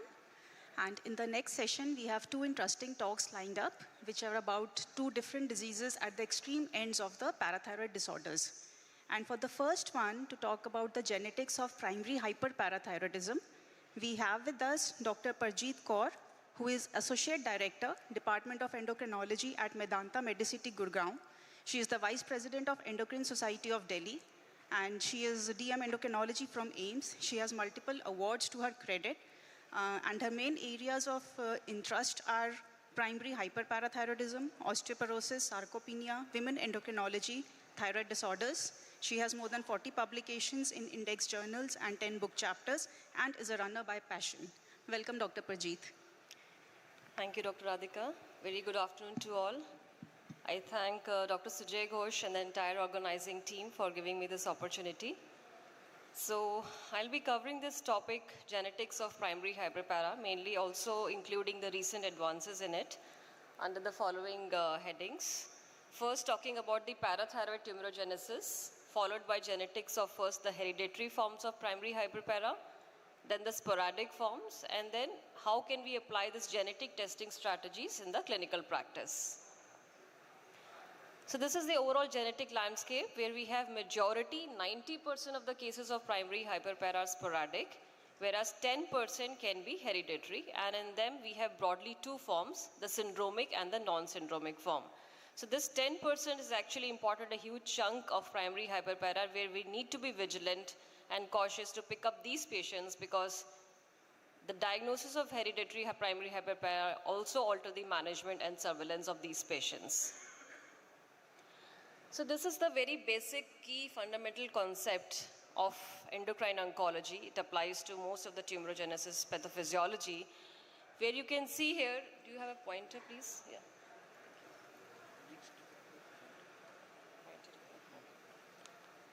So we have mainly, broadly, we have two genes here. We have proto-oncogene and the tumor suppressor gene. So the role of proto-oncogene is generally to control the cell proliferation. So that any mutation in the form of mutation or chromosomal inversion can lead to the development of proto-oncogene to the oncogene, and only single allele mutation is enough to cause the tumor formation. Therefore, development of oncogene will lead to uncontrolled cell proliferation, and usually these disorders are autosomally dominantly inherited. Whereas a tumor suppressor gene, it mainly controls, it reduces the cell proliferation. Therefore, the loss of function of tumor suppressor gene will lead to the uninhibited cell proliferation. So for the tumor suppressor gene to make it clinically implicable, it has both the alleles needs to be deactivated. So usually the first allele gets deactivated, either it's inherited way or a somatic hit happens. This is called the first hit. Whereas it has to be the second hit, which is usually the acquired hit only. Only when the second hit happens, then only the clinical disease gets manifested. And that's how we see the penetrance. That maybe the patient is just a carrier, it's not manifesting, or the 100% penetrance is there or not, depends whether the second allele is getting mutated over a course of time or not. So these tumor suppressor genes are usually autosomally recessively inherited. And the examples of tumors Proto-oncogenes in parathyroid tumorigenesis are mainly the cyclin D1, CCTN-D1 gene and the red proto-oncogene. And the tumor suppressor genes are the MEN1, CDC73 gene and the CDKN1B gene. This is a very broad concept of the parathyroid tumorigenesis. Now in the main molecular mechanisms when we go, there are 4 main pathways, or what we can 4 established pathways in parathyroid tumorigenesis, out of which first we have this cyclin D1 gene mutation. So cyclin D1 overexpression has been found in almost 30 to 40% of parathyroid tumors. However, the way how it is overexpressed is not clearly well defined. The only well-defined pathway is the chromosomal rearrangement, where you can see this parathyroid promoter is kept upstream of the cyclin D1 and thereby activating the cyclin D1, and this then cyclin D1 subsequently then activates this cyclin dependent kinases, which then causes the cell to proliferate. It causes shift from the G1 to the S phase. Then we have MEN1 gene. MEN1 is a tumor suppressor gene, so it has to be biallelic inactivation found in majority of this MEN1 syndrome, but we also find MEN1 gene mutation in almost 30 to 40% of sporadic primary hyperpara cases.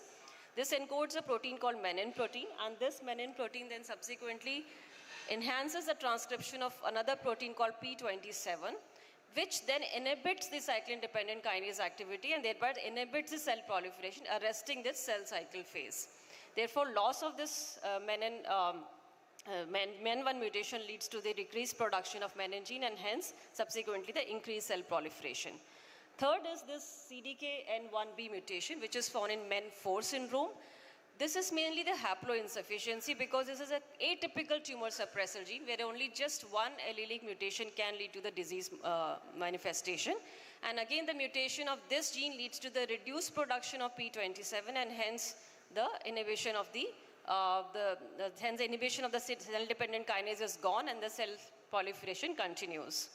And the last one we have is CDC73 inactivation. So this is the gene involved in the parathyroid carcinomas as well as hyperparathyroidism jaw tumor syndrome. And this encodes a protein called parafibromin. And this parafibromin basically keeps a check on the cyclin D1. So the loss of parafibromin leads to the increased activation of cyclin D1 and again increased cell proliferation. These are the 4 main and well established which we need to understand why these parathyroid tumors are being developed either in the sporadic form or a heritable form or development of parathyroid carcinomas. Now coming on to the genetics of hereditary hyperparathyroidism, broadly we have syndromic and non-syndromic form. In the syndromic form we have MEN syndromes in which we have MEN type 1A, type 2A and MEN4, and another syndrome is the hyperparathyroidism jaw tumor. So MEN type 1 is mainly the MEN1 gene, type 2A is by the red proto-onca gene mutation, type 4 is by CDKN1B mutation which I just showed you. Now the multi-gland involvement is common in MEN1 syndrome. This is the implication of this identification of the syndrome is because surgical approach then changes. So all the majority of these MEN syndromes, they have multi-gland hyperpara. So we need not, once the diagnosis is established, even if there's one gland which is localized, we need to look for the other glands as well. Hyperparathyroidism jaw syndrome usually has a single gland, but the important thing is here is that carcinoma is very frequent in these. So CDC73 mutation means that the patient has high likelihood of having parathyroid carcinoma. Then we have non-syndromic hyperparas in which we have FHH, familial hypocalciuric hypercalcemia, where we have 3 types, type 1, 2 and 3. Usually these cases are mild, as Dr. Badada discussed, that we present with mild hypercalcemia, mildly increased PTH, and they have parathyroid pathologies, either of normal parathyroid glands or mild hyperplasia will be there. Then we have neonatal severe primary hyperpara, where is a homozygous deletion of calcium sensing receptor. Severe hypercalcemia is lethal and total parathyroidectomy is indicated in such a situation. And then we have familial isolated hyperpara. Now this is an evolving entity and newer mutations are being recognized in this field because this is something that when patients are, hyperpara is found in the families but there are no syndrome associated with this, then we call it familial isolated, and this syndrome, this hereditary form also has multi-gland involvement. Coming on to quickly the syndromic PHPT, this is important because once a young patient comes to you with primary hyperpara, one needs to be aware of what we need to look for. So we need to be aware of all the associated features with MEN1. And of course, in terms of parathyroid, has shown that the penetrance is almost 100% by age 50 years, but mostly these patients present in 20 to 30 years of age. Carcinomas are rare here. Then we have other associated tumors like pituitary tumors and the pancreatic neuroendocrine tumors, which are very common. Other could be thymic carcinoids or adrenal tumors, or there could be some skin lesions. Then we have MEN2. MEN2 again has parathyroid, medullary thyroid cancer and FEO. Here the penetrance is not much, 15 to 20%. Usually these patients will present first with FEO or MTC and the parathyroid present later. These are usually not very aggressive, nor recurrence rate is also low. Then we have MEN4 syndrome, which is very much similar to MEN1 syndrome, but pituitary tumors again here are not very aggressive, low likelihood of recurrence, but again the penetrance is quite high here. And these are also associated with pituitary tumors and pancreatic neuroendocrine tumors. Now there is an evolving entity called MEN5. This is still clearly not defined. There is no clear genotype-phenotype correlation, but a max tumor suppressor gene has been found in some of these patients who are implicated, found to have MEN5 syndrome. And mainly the features in the MEN5 syndrome also what they have seen are the pituitary adenomas, parathyroid adenomas, they have ganglioneuromas and pancreatic neuroendocrine tumors as well as adrenal tumors. So once we are testing, although this MAX gene is still not recommended to be included in the genetic panel, but if person is going into a whole exome analysis and once somebody is finding the MAX, this could point towards a MEN5 syndrome, but still an evolving entity. And then we have hyperparathyroidism jaw tumor syndrome. As I just mentioned, this involved the mutation of CDC73 gene, which is very high likelihood of developing parathyroid carcinomas. There is almost 20% increased risk of developing parathyroid carcinoma. This also has got very high penetrance. By the age of 50 years, these patients will have almost 70–80% of penetrance, and therefore these patients present in the younger age, around 30 years of age. Other tumors associated are jaw tumors, the kidney tumors, and in female patients can have uterine tumors as well. FHH, this diagram was already shown by Dr. Badada. We have 3 types. The mutation involved in the FHH type 1, which is the most common, 70% of the cases, is the calcium sensing receptor itself is mutated. In type 2, the sub-signaling is affected where the G protein alpha is getting affected. And type 3 is the AP2 protein is getting affected, which basically reduces the cell surface expression of calcium sensing receptor and thereby leading to the FHH. The most important key takeaway, as told by Dr. Badada as well, that we must look for a 24-hour urinary calcium to creatinine clearance ratio, because maybe we are missing out of these cases. They are not being reported that much. So this is something which needs to be done, and becomes a very close differential of primary hyperpara, because in these cases, we need not operate these patients. We can just follow up these patients with either a medical management or a conservative management. Familial isolated hyperpara is an evolving entity. Actually, it's basically hyperpara found in the family members, but without any syndromic or extra parathyroid manifestations. Now, this could be just an incomplete penetrance, what we are seeing. Maybe at that point of the time, patient has not manifested other syndromes. So these patients could be having a MEN1 mutation, could be just FHH, could be harboring the HPT-JT CDC73 mutation also. But recently a novel mutation, GCM2 mutation, has been found in 18% of cases of isolated familial isolated hyperpara. GCM2, it is basically a transcription factor for parathyroid development. And what has been shown also, that if GCMT mediated FIHP is there, these patients usually have very high preoperative PTH levels. They have higher frequency of multi-gland disease. They have higher frequency of persistent hyperpara. And they also have high risk of parathyroid carcinoma. Hence, this GCM2 mutation has also been now included in the genetic panel testing, because picking up these cases it becomes important, as they have little different features as compared to the isolated sporadic hyperpara. Coming on to the sporadic PHPT genetics, on the left-hand side in the bold are the genes which could be either herited or they can be mutated in the, this could be somatic mutation. So either an inherited or a somatic mutation on the left hand side and the bold. On the right hand side are the mutations which are just these somatic mutations. So as we can see, the only two genes which are till now established to be the cause of the sporadic PHPT are the MEN1 gene, which is found in 30 to 40% of cases of parathyroid adenomas, and also the cyclin D1 gene. As I just mentioned, cyclin D1 overexpression is seen in 30 to 40% of the cases. However, only 8% of the cases we could find the reason behind it. The rest we do not know. But these are the only established drivers. However, there have been recent entries of these genes which have been reported in sporadic parathyroid adenomas. These genes have been implicated, including the beta-catenin WNT pathway, where an APC gene is also been implicated. GCM2, as I just mentioned, has also been implicated in the sporadic parathyroid. Even the RET gene mutation has also been found to be happening in the sporadic primary hyperpara patients. One important note is on the epigenetic dysregulations. It's not only the genetics, but the epigenetics has also been found to have a role in the development of parathyroid tumors. And one beautiful example of this epigenetic dysregulation is of the calcium sensing receptor, because calcium sensing receptor under expression has been found in majority of these parathyroid tumors, adenomas, that CASR expression is markedly reduced. How this is happening is still not known, but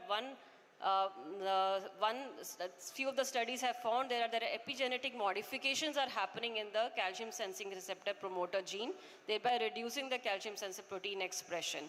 So till now we have not found any calcium sensing receptor mutation in the sporadic primary hyperpara. CSR mutation leads to the FHH, does not lead to this, but we still do not know how this expression is still reduced in sporadic. So one of the mechanisms is the epigenetic dysregulation.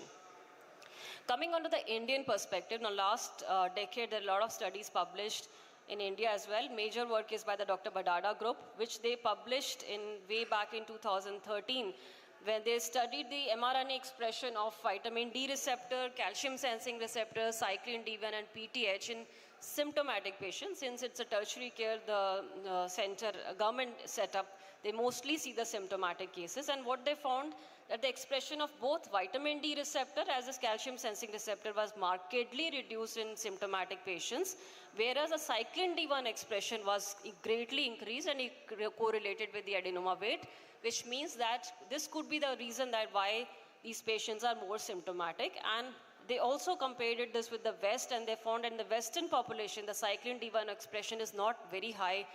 What they found, the cyclin D1 expression was quite high there. Over a period of decade, we are also seeing the rising prevalence of asymptomatic primary hyperpara, and our group has also, this is the first time in 2014 where our group showed that the asymptomatic hyperpara exists, and subsequently more and more studies are coming up because of inclusion of the serum calcium analysis in the routine health checks. And then again, Dr. Badada group also published that there is a progressive rise in the asymptomatic primary hyperpara. Now this is a opportunity we have, that we have in our place, we have both asymptomatic and symptomatic as compared to the West, where they just see the asymptomatic cases. So we took the benefit of this, this scenario here, and our group planned the study of studying the differences in the mRNA expressions of vitamin D receptor, calcium sensing receptor, cyclin D1 and PTH, and compared them with the symptomatic and asymptomatic group, hoping that it could be why some patients are symptomatic and why some are asymptomatic. Could there be a genetic basis behind it? So we did this prospective cohort study where we studied 42 primary hyper patients over a period of a year who underwent the parathyroidectomy, and we analyzed the expression profiles of the vitamin D, calcium sensing receptor, CD1 and PTH, and these are the baseline results. As we can see, the comparison between asymptomatic and symptomatic, the asymptomatic was slightly older, but there was no significant difference in terms of the age. Only significant difference what we found was in terms of the PTH, where symptomatic group has significantly higher PTH value and lower phosphorus values, but rest of the parameters were matched between the two groups. And this is the result of the gene expression analysis in this study, where we found that if you look at the two significant findings here, the calcium sensing receptor and the cyclin D1, So as we are progressing from control to asymptomatic to symptomatic, calcium sensing receptor expression is gradually reducing and markedly reducing. So parathyroid adenomas, they have reduced calcium sensing receptor expression, but the symptomatic patients have higher suppression of this expression as compared to the asymptomatic group. Similarly, the cyclin D1, if you see the progressive rise in the expression of cyclin D1 as we are going from control to asymptomatic to symptomatic. Again, the implication being that the cyclin D1 is much more expressed in symptomatic group than the asymptomatic group. Maybe these are the two drivers behind why some patients get symptomatic, why some patients just remain asymptomatic. So we concluded that there was a progressive rise in these CD1 and PTH mRNA and a progressive reduction in calcium sensing receptor as well as vitamin D receptor from normal to asymptomatic to symptomatic. Could be that molecular mechanisms are underlying behind the phenotypic heterogeneity of primary hyperpara. Now coming on to the clinical implications, I'll just quickly discuss two cases that to emphasize the importance of genetic studies to be done in these cases. So this was a 38-year-old male who is a known case of diabetes who presented to gastro department with recurrent pain abdomen.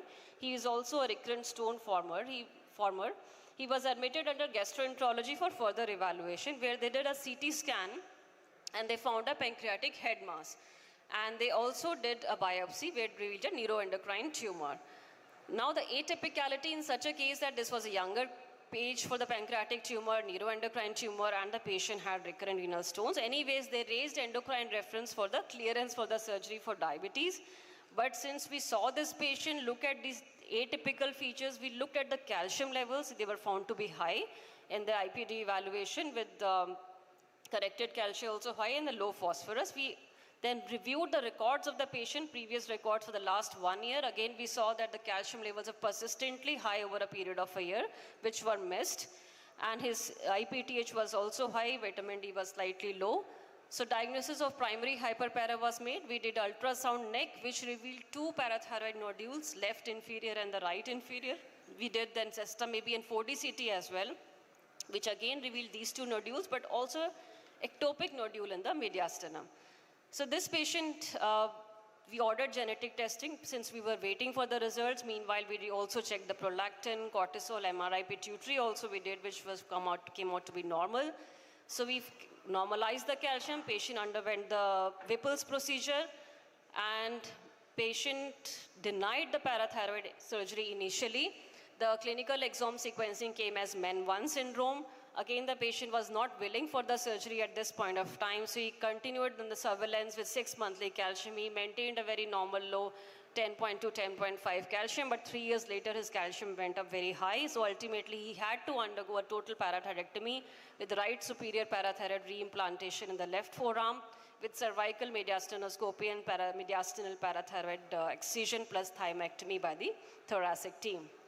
So this was a 38-year-old male with pancreatic neuroendocrine tumor, multiglandular hyperpara, clinical exome sequencing MEN1. This was a clear-cut MEN1 syndrome. We also did family biochemical screening for all the first-degree relative. Genetic testing was advised, however, they did not go ahead with that. This is another case of a 32-year-old female who, with a routine checkup, found to have a high calcium of 13.4. Surprisingly, she was not very symptomatic at this level also. Phosphorus was quite low, PTH 674. She had no fracture, no renal calculi, asymptomatic, no syndromic features, no significant family history. And on localization of both ultrasound and system AB, we found a single gland left inferior parathyroid nodule.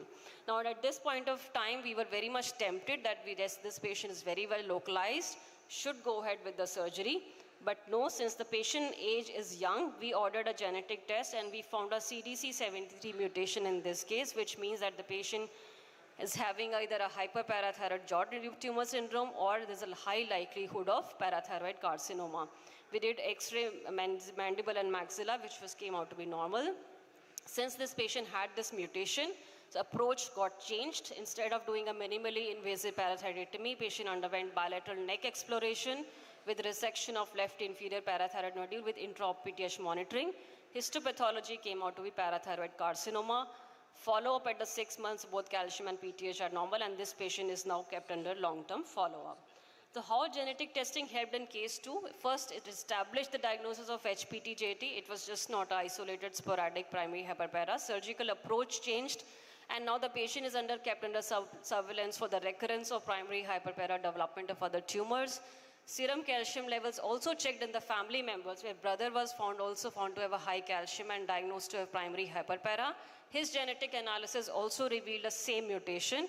He underwent right superior parathyroidectomy, and his histopathology is not carcinoma, it's parathyroid adenoma. So hereditary versus sporadic, there are subtle features which we can differentiate. Earlier age of onset in the hereditary, majority are either asymptomatic or mildly symptomatic. There is greater reduction in BMD reported in some of the studies, and hereditary usually have equal male to female ratio as compared to sporadic where there are higher female ratio. So genetic test went to order. This is very important to understand that we just cannot label all primary hyperpara with single localized as sporadic. We must be very cautious in younger age of onset, and this younger age in guidelines by consensus statements is less than 30 years, but it is varied with place to place. Some places take 40 to 45. We take a cutoff of 45. Anybody below 45, we do get a genetic test. Or if the patient is having features suggestive of the hereditary. So we need to be aware of all those syndromic features which are present either in MEN1, MEN2, MEN4 syndrome, or the ossifying fibromas present, pheochromocytoma. Family history is very, very important to be obtained. All young patients presenting with primary hyperpara, careful family history, first degree relatives either having a primary hyperpara, high calcium levels, or renal calculi, or other manifestations of all the syndromes should be carefully looked into. Or if the patient is having parathyroid specific features, like the patient has already been operated and found to have parathyroid carcinoma, then we must get a genetic test, atypical adenomas, or if the patient is having multi-gland involvement or a hyperplasia, or the previous neck exploration has gone negative or non-curative, then also we must think of a genetic test. Sometimes genetic tests do take time to come with the results. So meanwhile, we can also go ahead with some tests which can give us clue towards these hereditary forms or not. For example, I mentioned earlier also that we must do a 24-hour urinary calcium to creatinine clearance ratio, because if it comes out to be less than 0.01, it's very high likelihood the patient has FHH. We can check for prolactin, we can check for free T4 or total T4, whether it's a pituitary involvement or not there. If it's highly indicative, we can go for the MRI SELA also. If the presence of hypertension in young patient or features suggestive of FEO, we can go ahead and test for the metanephrines. And calcitonin, if the family history of already MTC is there, we can also test for that. So how genetic testing changes the approach. So genotype-guided surgical management is something which is evolving now, because once we are sure that the patient has certain type of genetic mutation, we can plan the surgery that way. MEN1 surgery, subtotal parathyroidectomy plus transcervical thymectomy is indicated. MEN2A again subtotal, MEN4 again subtotal. So all these MEN syndromes, they have multi-gland involvement.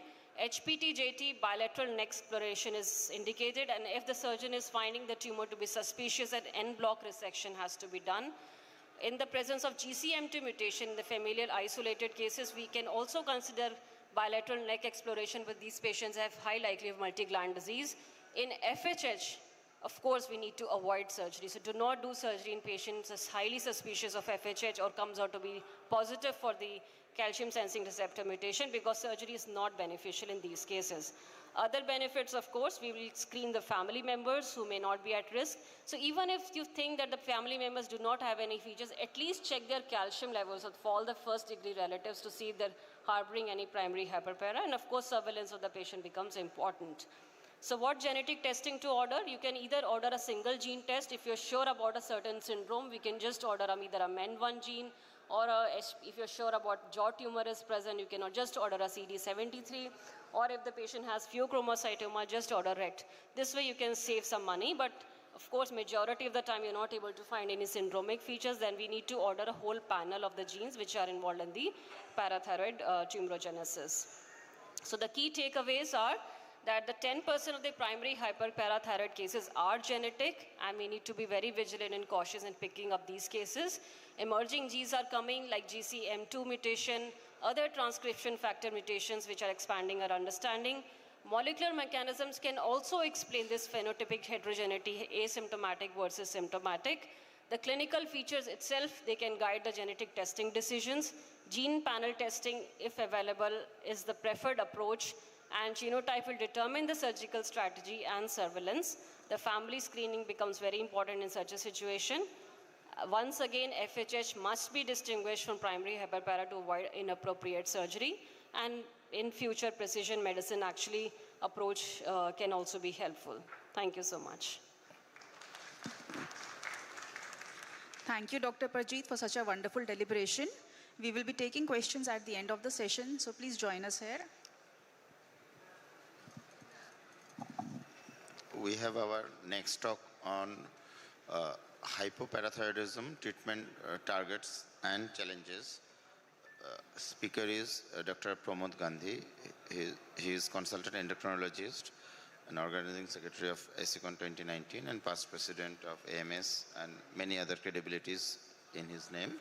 So Dr. Pramod Gandhi, over to you. Yeah, thank you, Chairperson, for those kind words of introduction. At the outset, I would like to thank the organizers, Dr. Sujay Ghosh, Dr. Kaushik, for giving me this opportunity. Now, I would be discussing hypoparathyroidism. What are the basic challenges while treating these patients of hypothyroidism?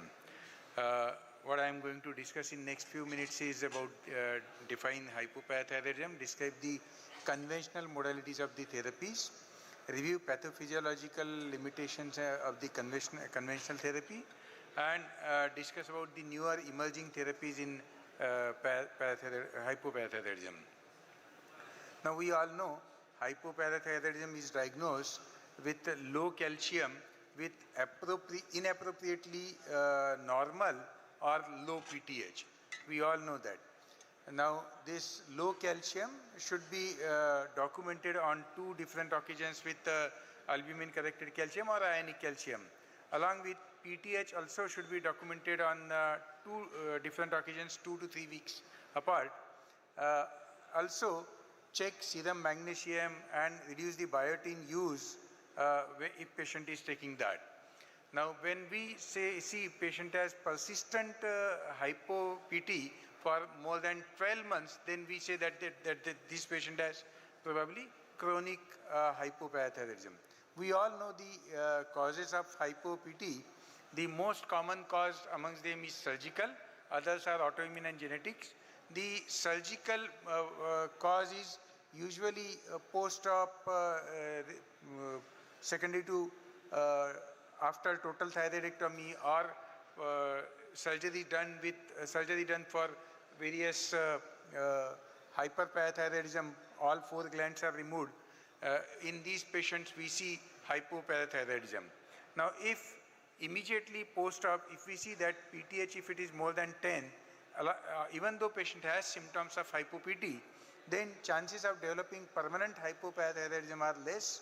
But if PTH is less than 10, then chances of permanent hypo-PT are more common. And in these patients, we need more frequent follow-up in these patients. Now, those patients who undergo total thyroidectomy, who are the patients who are at risk for development of hypoparathyroidism, are especially obese patients. If BMI is very high, in these patients, surgery is typically complicated and both technically and metabolically are difficult. Children with smaller gland, in these patients, identifying the parathyroid glands, it becomes difficult, and that's why after total thyroidectomy, in these patients, chances of hypoparathyroidism are higher. Graves' disease with hypervascularity makes surgical approach more challenging, and chances of hypo-PT are more common in these patients.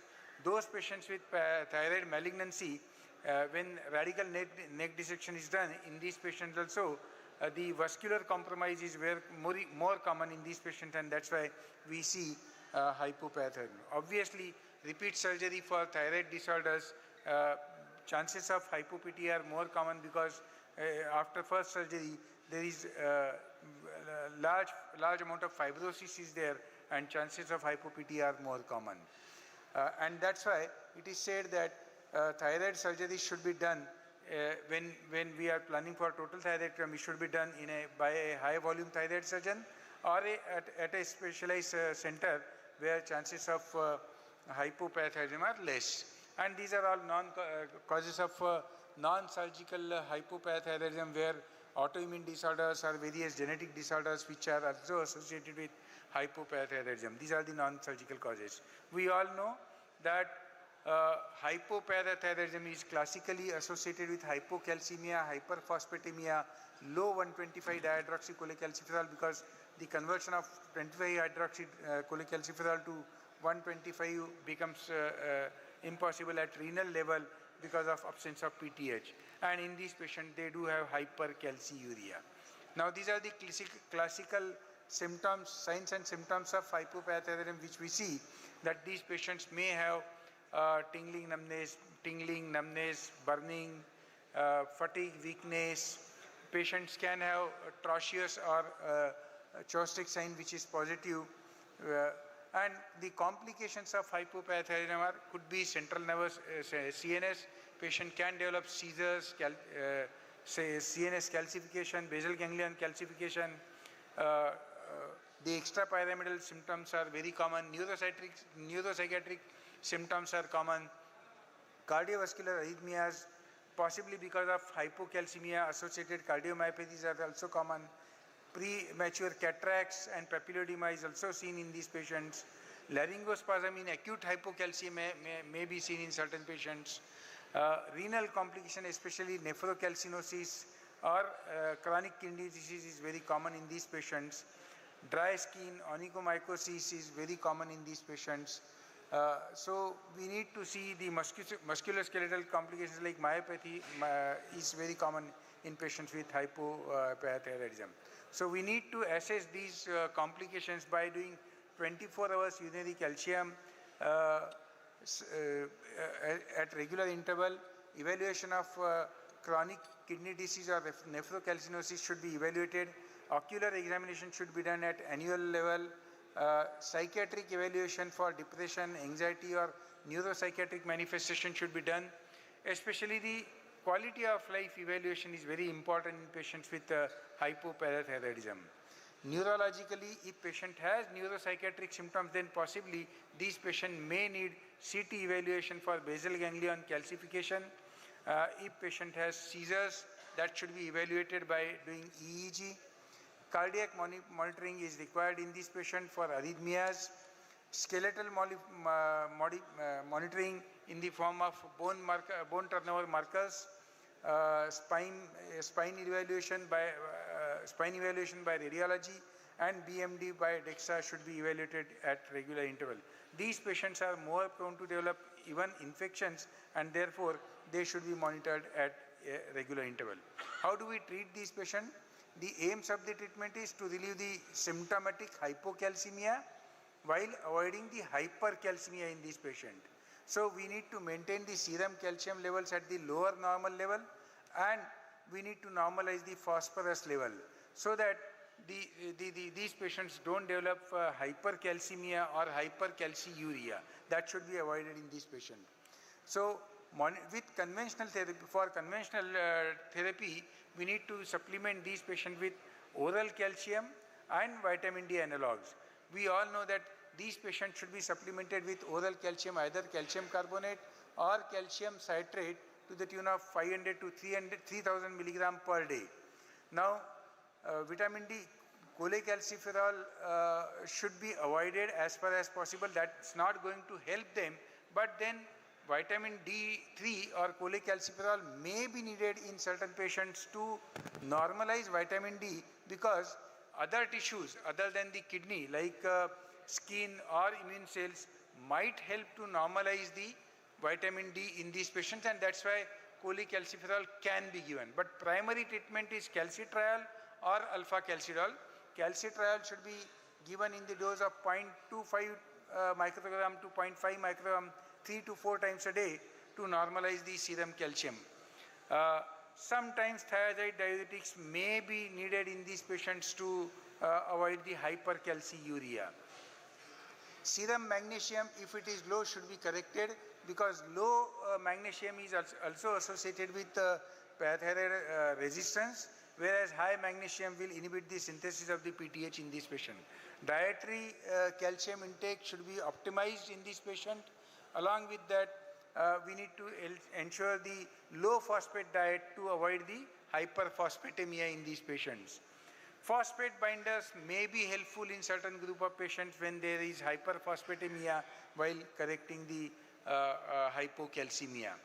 If patient is on anti-disruptive therapy for osteoporosis, we need to be very careful because all these bisphosphonates can suddenly or can cause precipitous hypocalcemia in this patient, and therefore in these patients we need to escalate the dose of vitamin D and calcium supplementation while managing the osteoporosis in these patients. Sometimes these patients may present with acute hypocalcemia, especially during the post-op period. In these patients, we need to give calcium gluconate IV initially, and later on these patients should be supplemented with oral calcium citrate and oral calcium carbonate, followed by, along with calcitriol replacement therapy. And we need to monitor for cardiac arrhythmias, laryngospasm, especially in the acute phases in these patients. Now, monitoring should be done by regular monitoring of serum calcium, especially albumin corrected, creatinine, EGFR, renal monitoring is very important, serum phosphorus monitoring is important. PTH, we don't need to monitor in these patients, should be done only at the initial level to confirm the diagnosis, or maybe after 6 months to 1 year to document that patient has permanent hypoparathyroidism. 25-hydroxyvitamin D, we don't need to monitor at regular interval, but then if patient has hypovitaminosis D, that should be corrected, and maybe once in 6 months we need to monitor it. But most important is 24 hours urinary calcium monitoring is very important.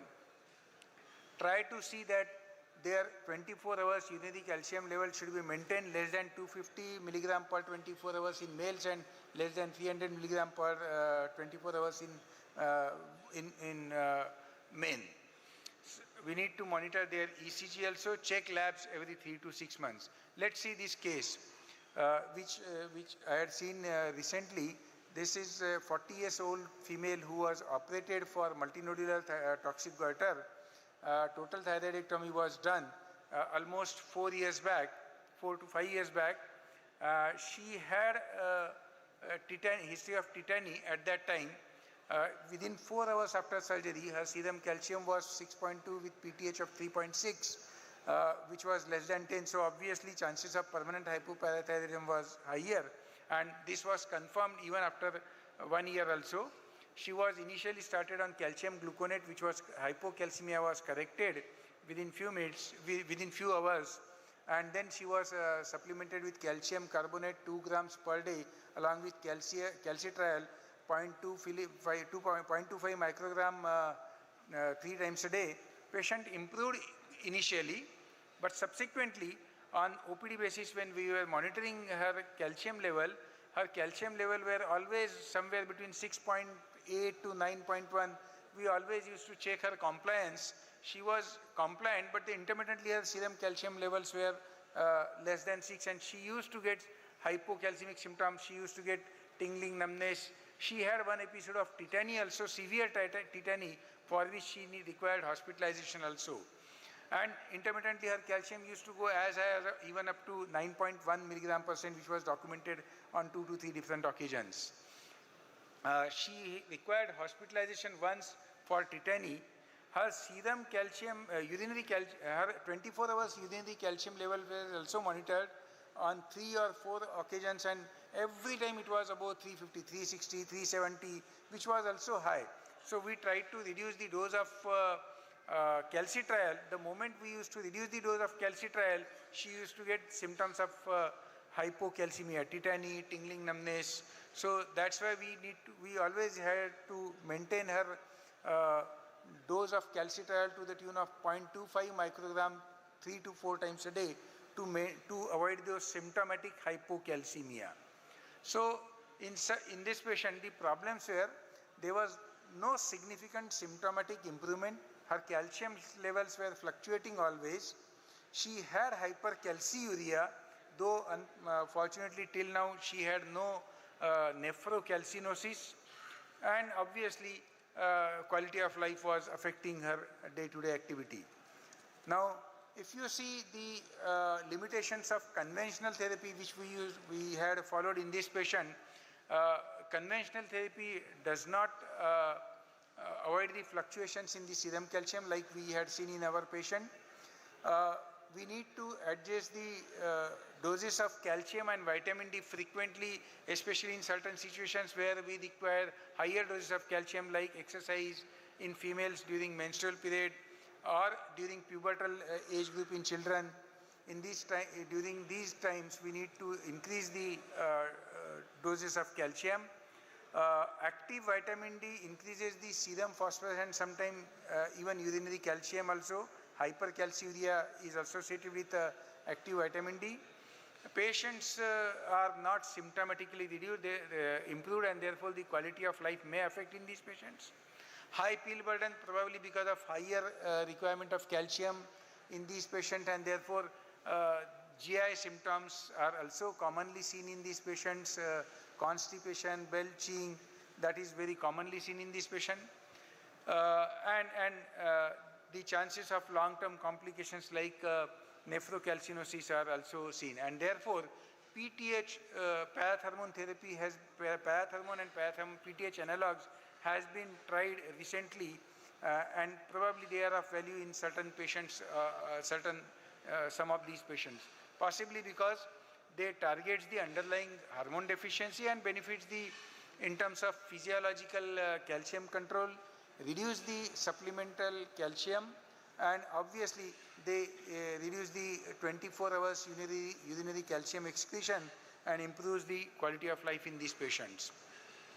Now these are the PTH formulations which has been tried, 184 recombinant PTH and PTH, and also teriparatide, which is 134 PTH. These were tried since 2015. The typical patients in whom it has been tried was inadequate control with conventional therapy, refractory hypocalcemia, hypercalciuria, and a poor quality of life with conventional therapy. In these patients it has been tried. Now when teriparatide was tried, it has a shorter half-life, and therefore you need to give either twice a day or sometimes even they had used continuous IV infusion also.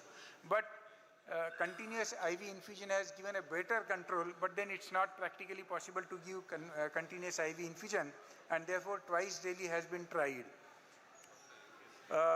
Recombinant PTH, 184 PTH has also been tried, which has to be given once in a day subcutaneous injections for chronic hypopity, uncontrolled on conventional therapy. Replace trial has shown that almost 53% patient reduced the supplements by more than 50%. That means their calcium and vitamin D supplementation was reduced by more than 50% while maintaining the normocalcemia as compared to the placebo. And the chances of calcium fluctuations were also lower in these patients. But then there were no RCTs, and therefore manufacturers has stopped manufacturing this 184 recombinant PTH recently in 2024. Neither recombinant PTH 184 or nor teriparatide has been shown to clear and consistent favorable impact on 24 hours urinary calcium excretion, and there is no data on the quality of life improvement. So therefore recently FDA and EMA has approved Palopec teriparatide. It's a new component which is a first true replacement therapy for hypopity management. This is a prodrug where 134 PTH has been released continuously after subcutaneous injection. So it has to be administered once in a day. It is designed to provide continuous release of PTH over 24 hours, and probably it fills the gap identified between the various other therapies. It's the first truly first line replacement therapy for hypoparathyroidism. And it has been recently approved by EMA as well as FDA both. The pathway trial has shown the primary endpoints with pathway trial are possibly the normalization of the serum calcium, albumin corrected, independence from the vitamin D and calcium supplementation, and without trying to give minimal dose of the Triple-agonist. Now this needs to be given once in a day. The results of pathway trial is almost 79% of these patients made the primary endpoint as compared to the placebo with conventional therapy. Hypocalcemia was seen, hypercalcemia was seen, the prevalence of hypercalcemia was slightly higher. The prevalence of hypercalcemia was slightly higher as compared to conventional therapy, but hypocalcemia was definitely much lower as compared to the conventional therapy. The other parameters were almost much better than the conventional therapy. So current recommendation is initiate the dose of Triple-agonist with 18 microgram per day subcutaneous and try to titrate the dose.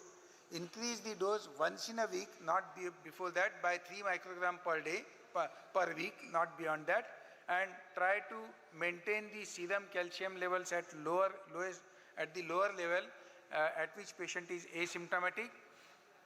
If patient's serum calcium is normalized, try to reduce the dose of calcium and vitamin D supplementation and try to withdraw the calcium and vitamin D supplementation in these patients and maintain the serum calcium levels at normal levels.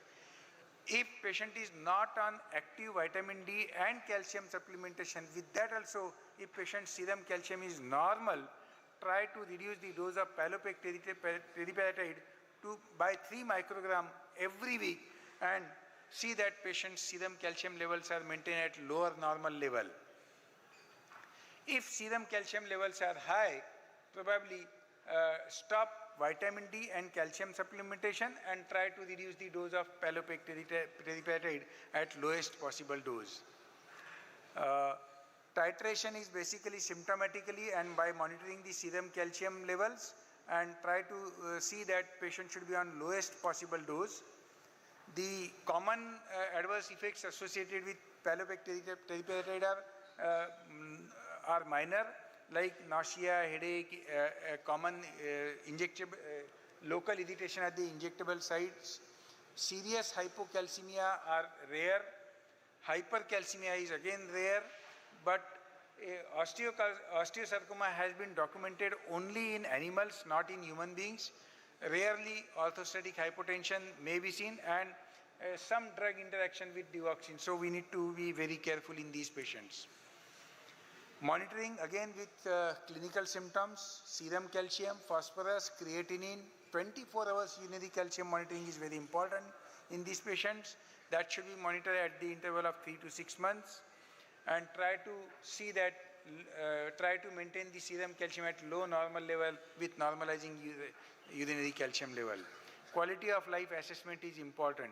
There is no data in pregnancy till now, therefore it should be its use during pregnancy should be avoided.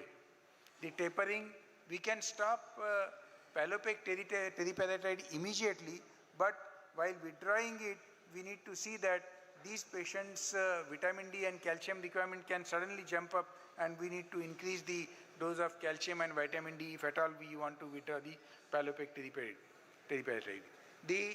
Till now, the data is available only for few years, 1 to 2 years, not beyond that, and that's why the long-term use of Triple-agonist is not known. The role in pregnancy, renal patients or children is not known. How do we manage hypoparathyroidism during pregnancy? During pregnancy, we all know that breast and placenta can secrete the PTHRP, and therefore during pregnancy the calcium vitamin D supplementation reduces during pregnancy, and there is no data on the use of parathormone during pregnancy as of now. There are few more molecules like Eneboparatide is under phase 2 and phase 3 trials as of now, but no data as of now. Oral calcium sensing receptor antagonist has also been tried. It's again under phase 3 trials. So we don't have any data as of now, till now, on the N-caldiate. So current recommendation on the use of parathormone in patients with hypoparathyroidism is, ideally the first line therapy is conventional therapy. Try to optimize serum calcium and 24 hours urinary calcium levels with conventional therapy only. If patients do not respond, if there is inadequate control or renal complications or quality of life is compromised, in these patients consider PTH analogs.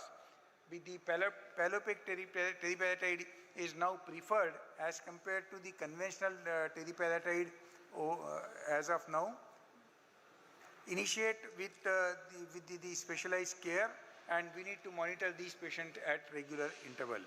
So based on current guidelines, conventional therapy remains the first choice, and those patients who do not respond, we can try and give the Metabolic Tirzepatide in these patients. Thank you for your patient hearing. Thank you so much, Dr. Pramod, for that wonderful talk. And now we can, please join us here for the questions. We can have some questions from the house. Okay, let me start with the question to Dr. Prajit first. So if you have a patient of sporadic primary hyperparathyroidism, there is absence of family history. So apart from the age cutoff of 45 years that you said, what are the other parameters you would consider when advising a genetic testing? Right, so family history becomes very important, that we take detailed family history of first degree relatives of any renal calculi or higher calcium detected pituitary tumors. Maybe we can just go ahead and test the calcium levels in the family members as well. Second would be, of course, the syndromic features which you need to be aware of, looking for carefully for all the syndromic features, MEN syndromes, looking for the jaw tumors. So clinically, any of these, besides the age, we have syndromic features, family history, or if the patient has multi-gland on the radiology, then also we must think of the genetics. So does it have anything to do with the level of PTH or the size of the adenoma? So level of PTH and size will more go towards a parathyroid carcinoma. If we're thinking very high levels of in a single gland, then also we must think of, if we're thinking of parathyroid carcinoma, yes, we must think of genetic in that case. But usually MEN syndrome and all will have a little milder asymptomatic or a little less calcium elevations and all. Carcinoma is something which will have higher one. Do you expect that carcinomas, all the parathyroid suspected carcinomas need to go for a genetic screening? Yes, because CDC73 mutation is highly heritable. It has high penetrance rate. So the family implications for the family members becomes very important then. Why do you have hypermagnesemia in FHH? That is one. Secondly, whenever you are measuring that 24-hour urinary calcium, this is just a comment. You should ensure that the vitamin D levels are normal. Otherwise, you won't get those ratios. So if the vitamin D level is less than, say, 12 or something, you'll get a falsely abnormal value. So that's why. Totally. So the first one? Yeah. So in fact, for the second also, in fact, even 10% of sporadic primary hyperpara can also have a value of less than 0.1. That is something like hypermagnesemia in the FHH. I'm not aware of the mechanism behind it. How common do you expect a patient to be having genetic syndrome in the routinely practice when you see a patient of hyperpara? How much do you expect? So overall there are 10%. Yeah, the prevalence is there. But in younger patients, I think we need to be vigilant and in the cutoff of 30 or 40, 45? So again, the consensus statement says 30. It varies from institute to institute. We are using 45s. People have used 40, 45. Maximum is 45. Beyond that, we usually did not go for consider genetic. Okay. And I have one question for Dr. Pramod.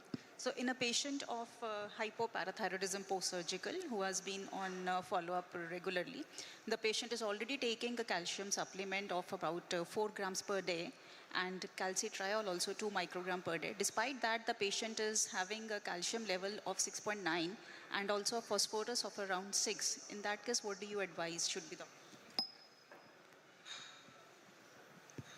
That's what the current guideline says, that possibly in these patients we should use PTH analogs. Either patients who are resistant to conventional therapy, patients who are not controlled with conventional therapy, these are the patients where we should use Tirzepatide. The only problem is it's a costly drug which is not easily available, but yes, we can use in such situations if patients can afford it. And do you do a T sign at every visit in these patients? Clinically, do you look for a T sign, Roger sign in all patients? Clinically, we do evaluate these patients, obviously, Trocheus sign, Trocheus sign, we do evaluate, but most important, if patient is already taking 4 grams of calcium and 2 microgram of calcitriol, we should evaluate for 24 hours urinary calcium excretion in this patient. That's very important. Chances of nephrocalcinosis and chances of chronic kidney disease are very high in such group of patients if we don't monitor that. Yeah, taking a cue from Dr. Radhika Jindal, we had a patient of post-surgical hypoparathyroidism, hungry bone syndrome, following primary hyperparathyroidism, parathyroid adenoma, which was diagnosed. The patient was having a hungry bone syndrome for months, means 6 months beyond. The calcium was low. The PTH started to rise. And you know, the biochemical picture was like hypoparathyroidism. Vitamin D was optimized, but that PTH started rising, yet the calcium was not rising. So how to manage such cases? Phosphate is like hypoparathyroidism. But PTH was normalized, you said. PTH is rising, you said. PTH is rising. It was not as high as preoperatively, but was not low either, in the 80s, 90s, 100s, like that. I think in such group of patients, when PTH is rising, calcium patient is manifesting with hungry bone syndrome, we need to supplement calcium, vitamin D more aggressively in these patients. Was given maximum possible dosage. How was the magnesium? Magnesium was optimized, means it was low initially, but it was optimized. Because in these patients, PTH analogs won't help because PTH is already rising. So in these patients, supplementation of calcium, vitamin D and correction of magnesium, these are the only ways by which we should... Yeah, that's what we had to decide upon, because we couldn't think of giving a PTH analog. No, but it shows that PTH, whatever amount is there, it does not get enough calcium to get absorbed. Or it was somehow bioinactive PTH. It was or maybe that only the assay can help you out. Immunoreactive or bioinactive, but after operation, it rising and in a bioinactive way is very unusual. It's very unusual. Actually, but it has to be there since long if you had to be bioinactive. Yeah. Previously, it was both active, immunoactive and now it is bioinactive. Pre-op, PTH was active, and post-op, it has become inactive. It's unlikely. It's quite unlikely, yeah. That's... Sir. Just a practical point. You told, I mean, the same thing. You can actually give calcium in many divided doses rather than giving, say, 1 gram at a time. See, the maximum absorption is around 600 milligram at each time. Instead of 8th hourly, you give 6th hourly, 4th hourly, 3rd hourly you give. Then the absorption, that's number 1. 2, see, calcium carbonate produces gastritis, and many a times what happens, they take PPIs. The moment you give PPI, the absorption of calcium carbonate is less than 1%. They have done studies and they found you give calcium carbonate less than 1%.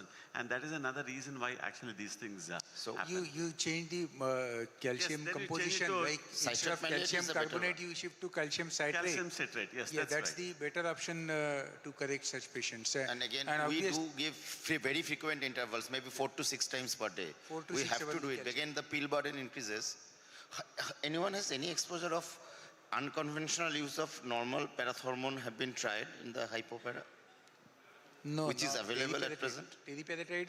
Yeah. Tirzepatide is not, as of now, not recommended to be. Yeah, not recommended. It's off label, as I said. It's off label. Anyone has tried? Any opinion? We have one. Yeah, actually, just to share, I have an ME in one family, 3 generations. In the first generation, I think he underwent the entire parathyroid had been removed. Then post-parathyroidectomy, in retrospect, we have diagnosed him having MEN1. So this gentleman, this is about 10 years ago, 12 years ago. And he was, if you all agree that around 10% of our patients won't just simply respond to conventional treatment, that is calcium, vitamin D. You see them, their calcium is around 6.5 and phosphorus around 5 milligram.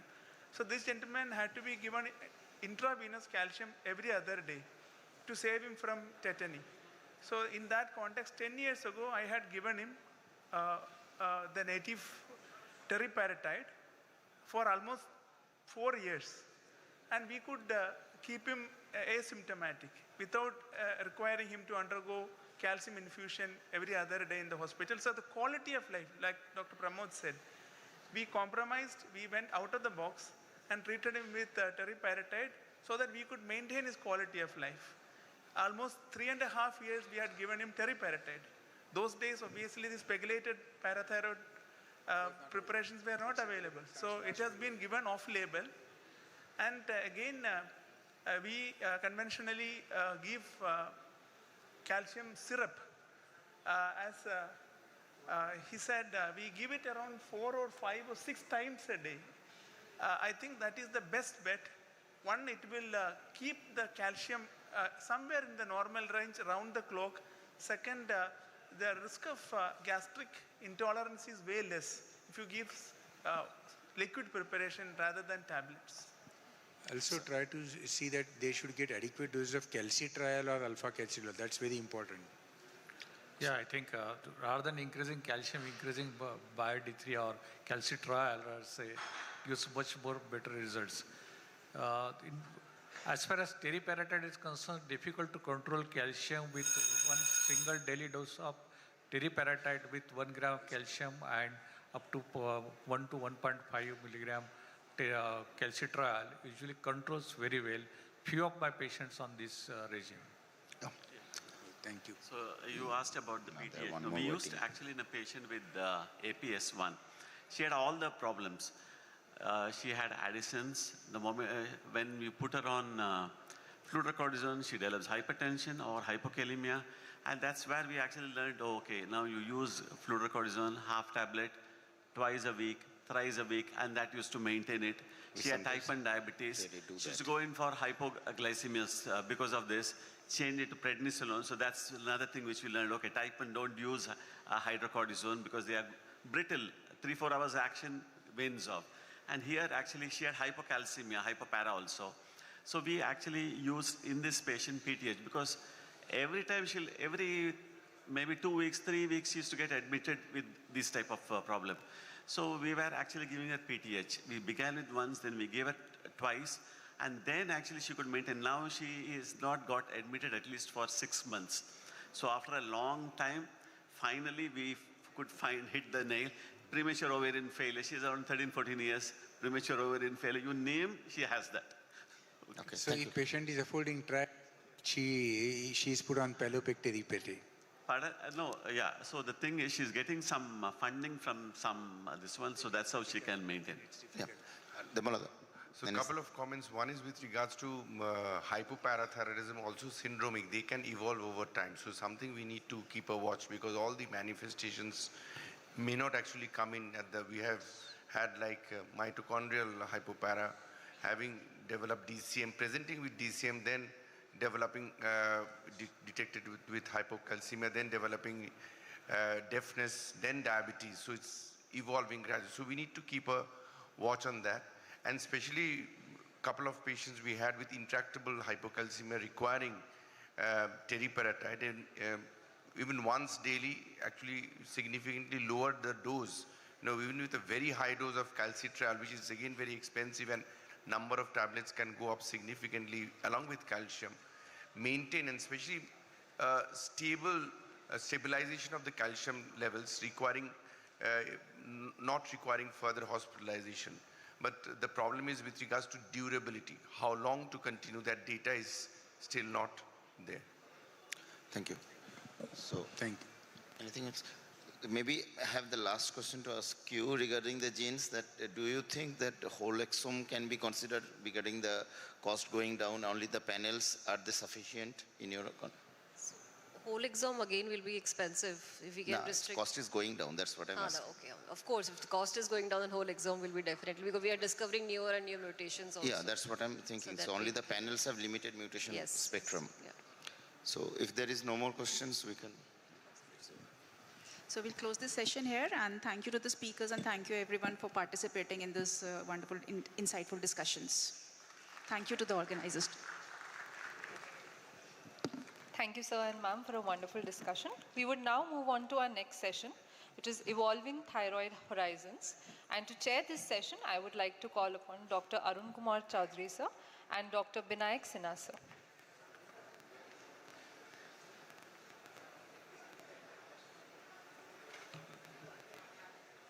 Over to the chairs.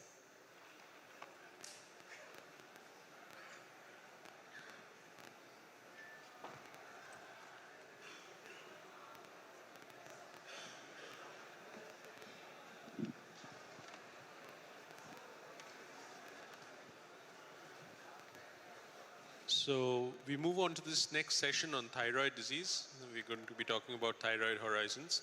So I will take this opportunity to welcome on stage Dr. Deep Dutta, who's a shining star in the field of endocrinology, initially from Kolkata and now in Delhi.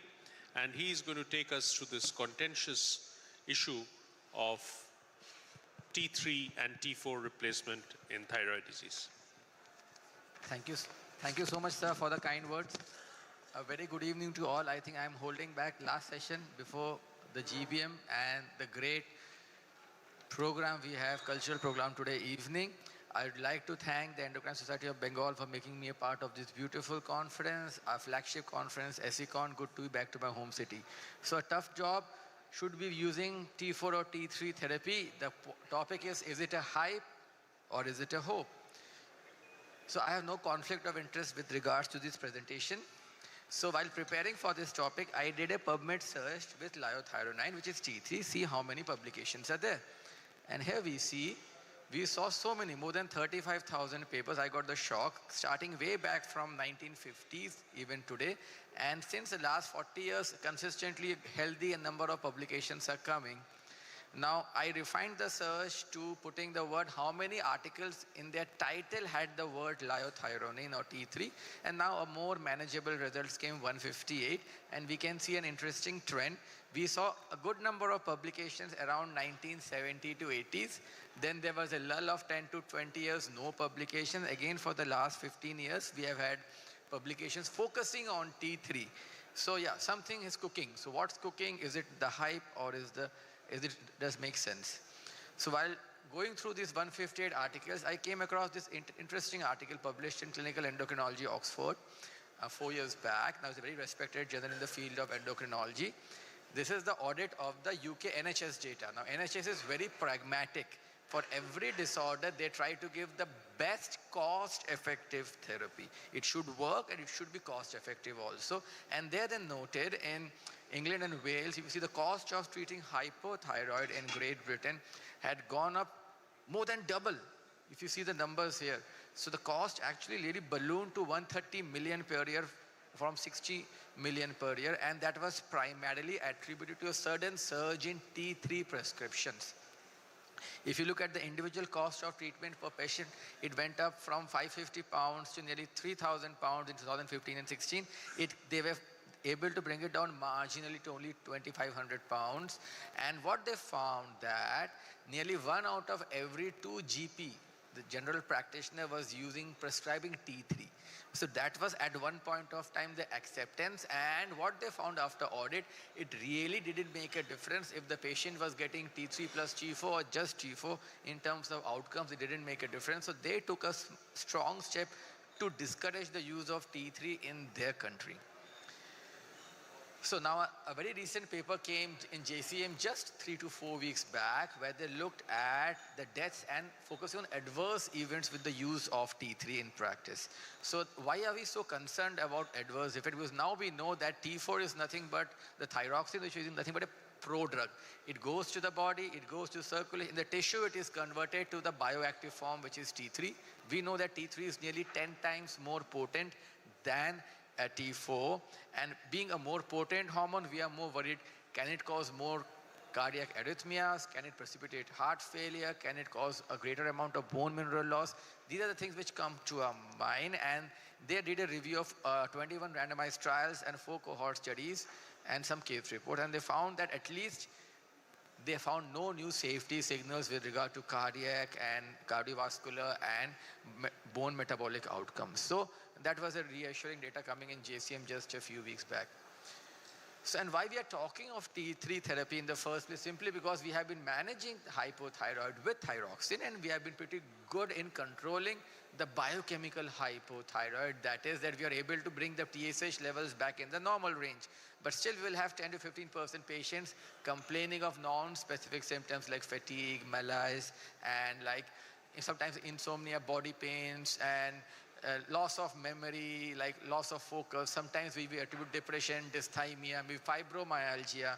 We often end up giving these patients maybe duloxetine or some SNRI or SSRIs. So what is it? Because these patients, they are taking thyroxine, that is just not reaching the tissue to the bioactive form. These are the things, theoretical concepts which come to our mind and which never have had the answers. So in our practice in Delhi, we did a survey of hypothyroid patients who were like overt hypothyroid, means TSH more than 40. We found that nearly 6 out of 10 to 8 out of 10 had all the classical overt features of hypothyroid.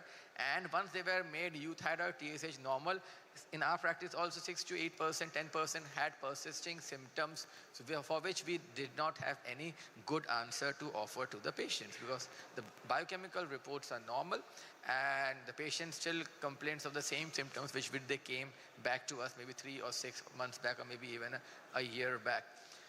So what do we do in these patients? Now, should we be giving T3? So let's take help of the biochemistry. So we do a lab profile. You look at the T3, T4 levels and TSH. So we may come across some patients having a TSH in the normal range. T4 comes slightly on the higher range and T3 comes slightly on the low range. Should we be trusting them blindly? The answer is no, because we know that the total hormones are bound to thyroid binding globulins, albumin and other proteins. So alteration in their levels can interfere with the total hormone values. So that's why we say in the routine follow-up of primary hypothyroid, there is no role of doing the whole profile. We are supposed to do only TSH for follow-up, and these patients, this 10 to 15% will have normal TSH. So should we go for a free thyroid profile?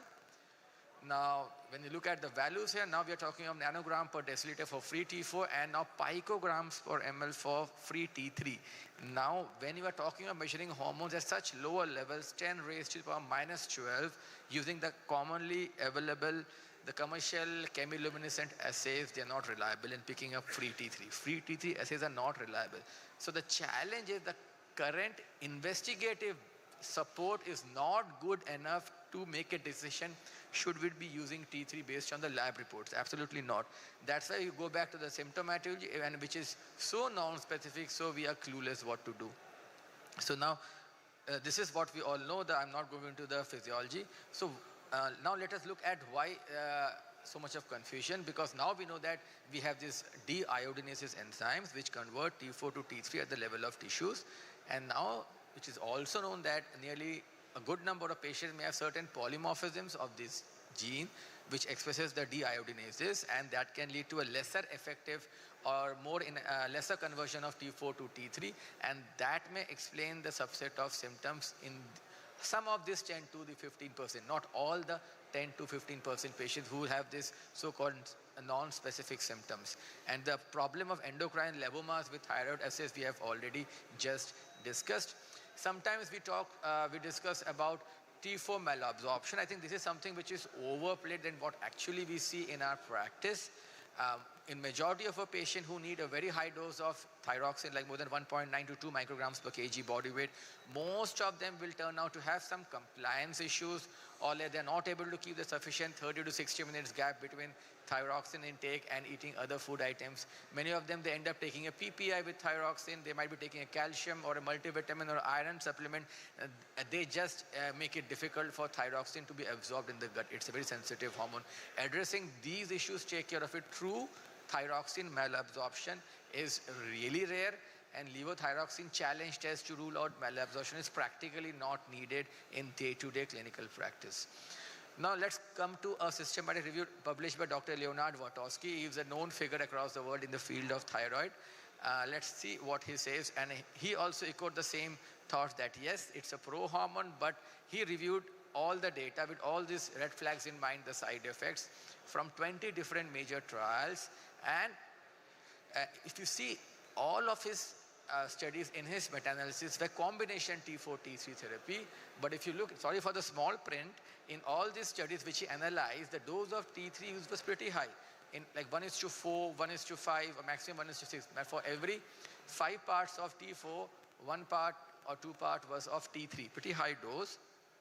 But he also concluded that it really, it doesn't make a much difference if you look at the quality of life score, symptomatology course changes, and if you see whether the patient received the combination therapy or just T4, there was no benefit noted. So in spite of so much of theory supporting that they should be benefiting in the clinical trial setting and meta-analysis, no concrete evidence was found. What he suggested in his paper was that in this 10 to 15% patient, we'll be doing genetic studies and look for polymorphisms of the deiodinase gene, and those who have this alanine to 309 mutation, they should be given treatment, but that's not practically possible in our setting. He is talking of something called precision medicine, which we are still far away in the field of thyroid, at least in our country. So now let us look at all the T3 preparations which are available for use. The big list is available in the Western world. We have only synthetic T3 available in our country. In US, you have so-called the Armour thyroid, which is the desiccated extract of porcine or bovine thyroid. It is an animal extract. So many people have a fashion, or they believe that if you take an animal extract, it is a more physiological replacement. But the problem is it's a heterogeneous preparation. Per dose to dose content of T3, T4 varies. So these patients on this desiccated animal extract of thyroid preparation, they tend to have a greater fluctuation of not only TSH but thyroid hormone levels. And the issue of hypersensitive reactions to animal proteins is much more. So as a rule, synthetic preparations of T4 and T3 are always safer to use from hypersensitivity point of view. So another systematic review published in BMC Endocrine Disorders, I think they also gave us the same message that they looked at the more extensive biochemical parameters, SHBG levels, they look at the cardiac profile, the echocardiography, and they found no side effect profile also, or no advantage profile also, using a T3, T4 combination therapy as compared to only T4. So the key message is that it has to be individualized. The current data is not strong. Even the guidelines, the consensus statements, the ATA, the British Thyroid Association, the European Thyroid Association, they said that the evidence is not strong, and they have suggested people needing a very high dose of thyroxine requirement. And having residual symptoms in quotes, you may consider T3 therapy. And we know that T3 is a short half-life hormone. You have to end up giving twice a day unless you have the long-acting preparations available in your country.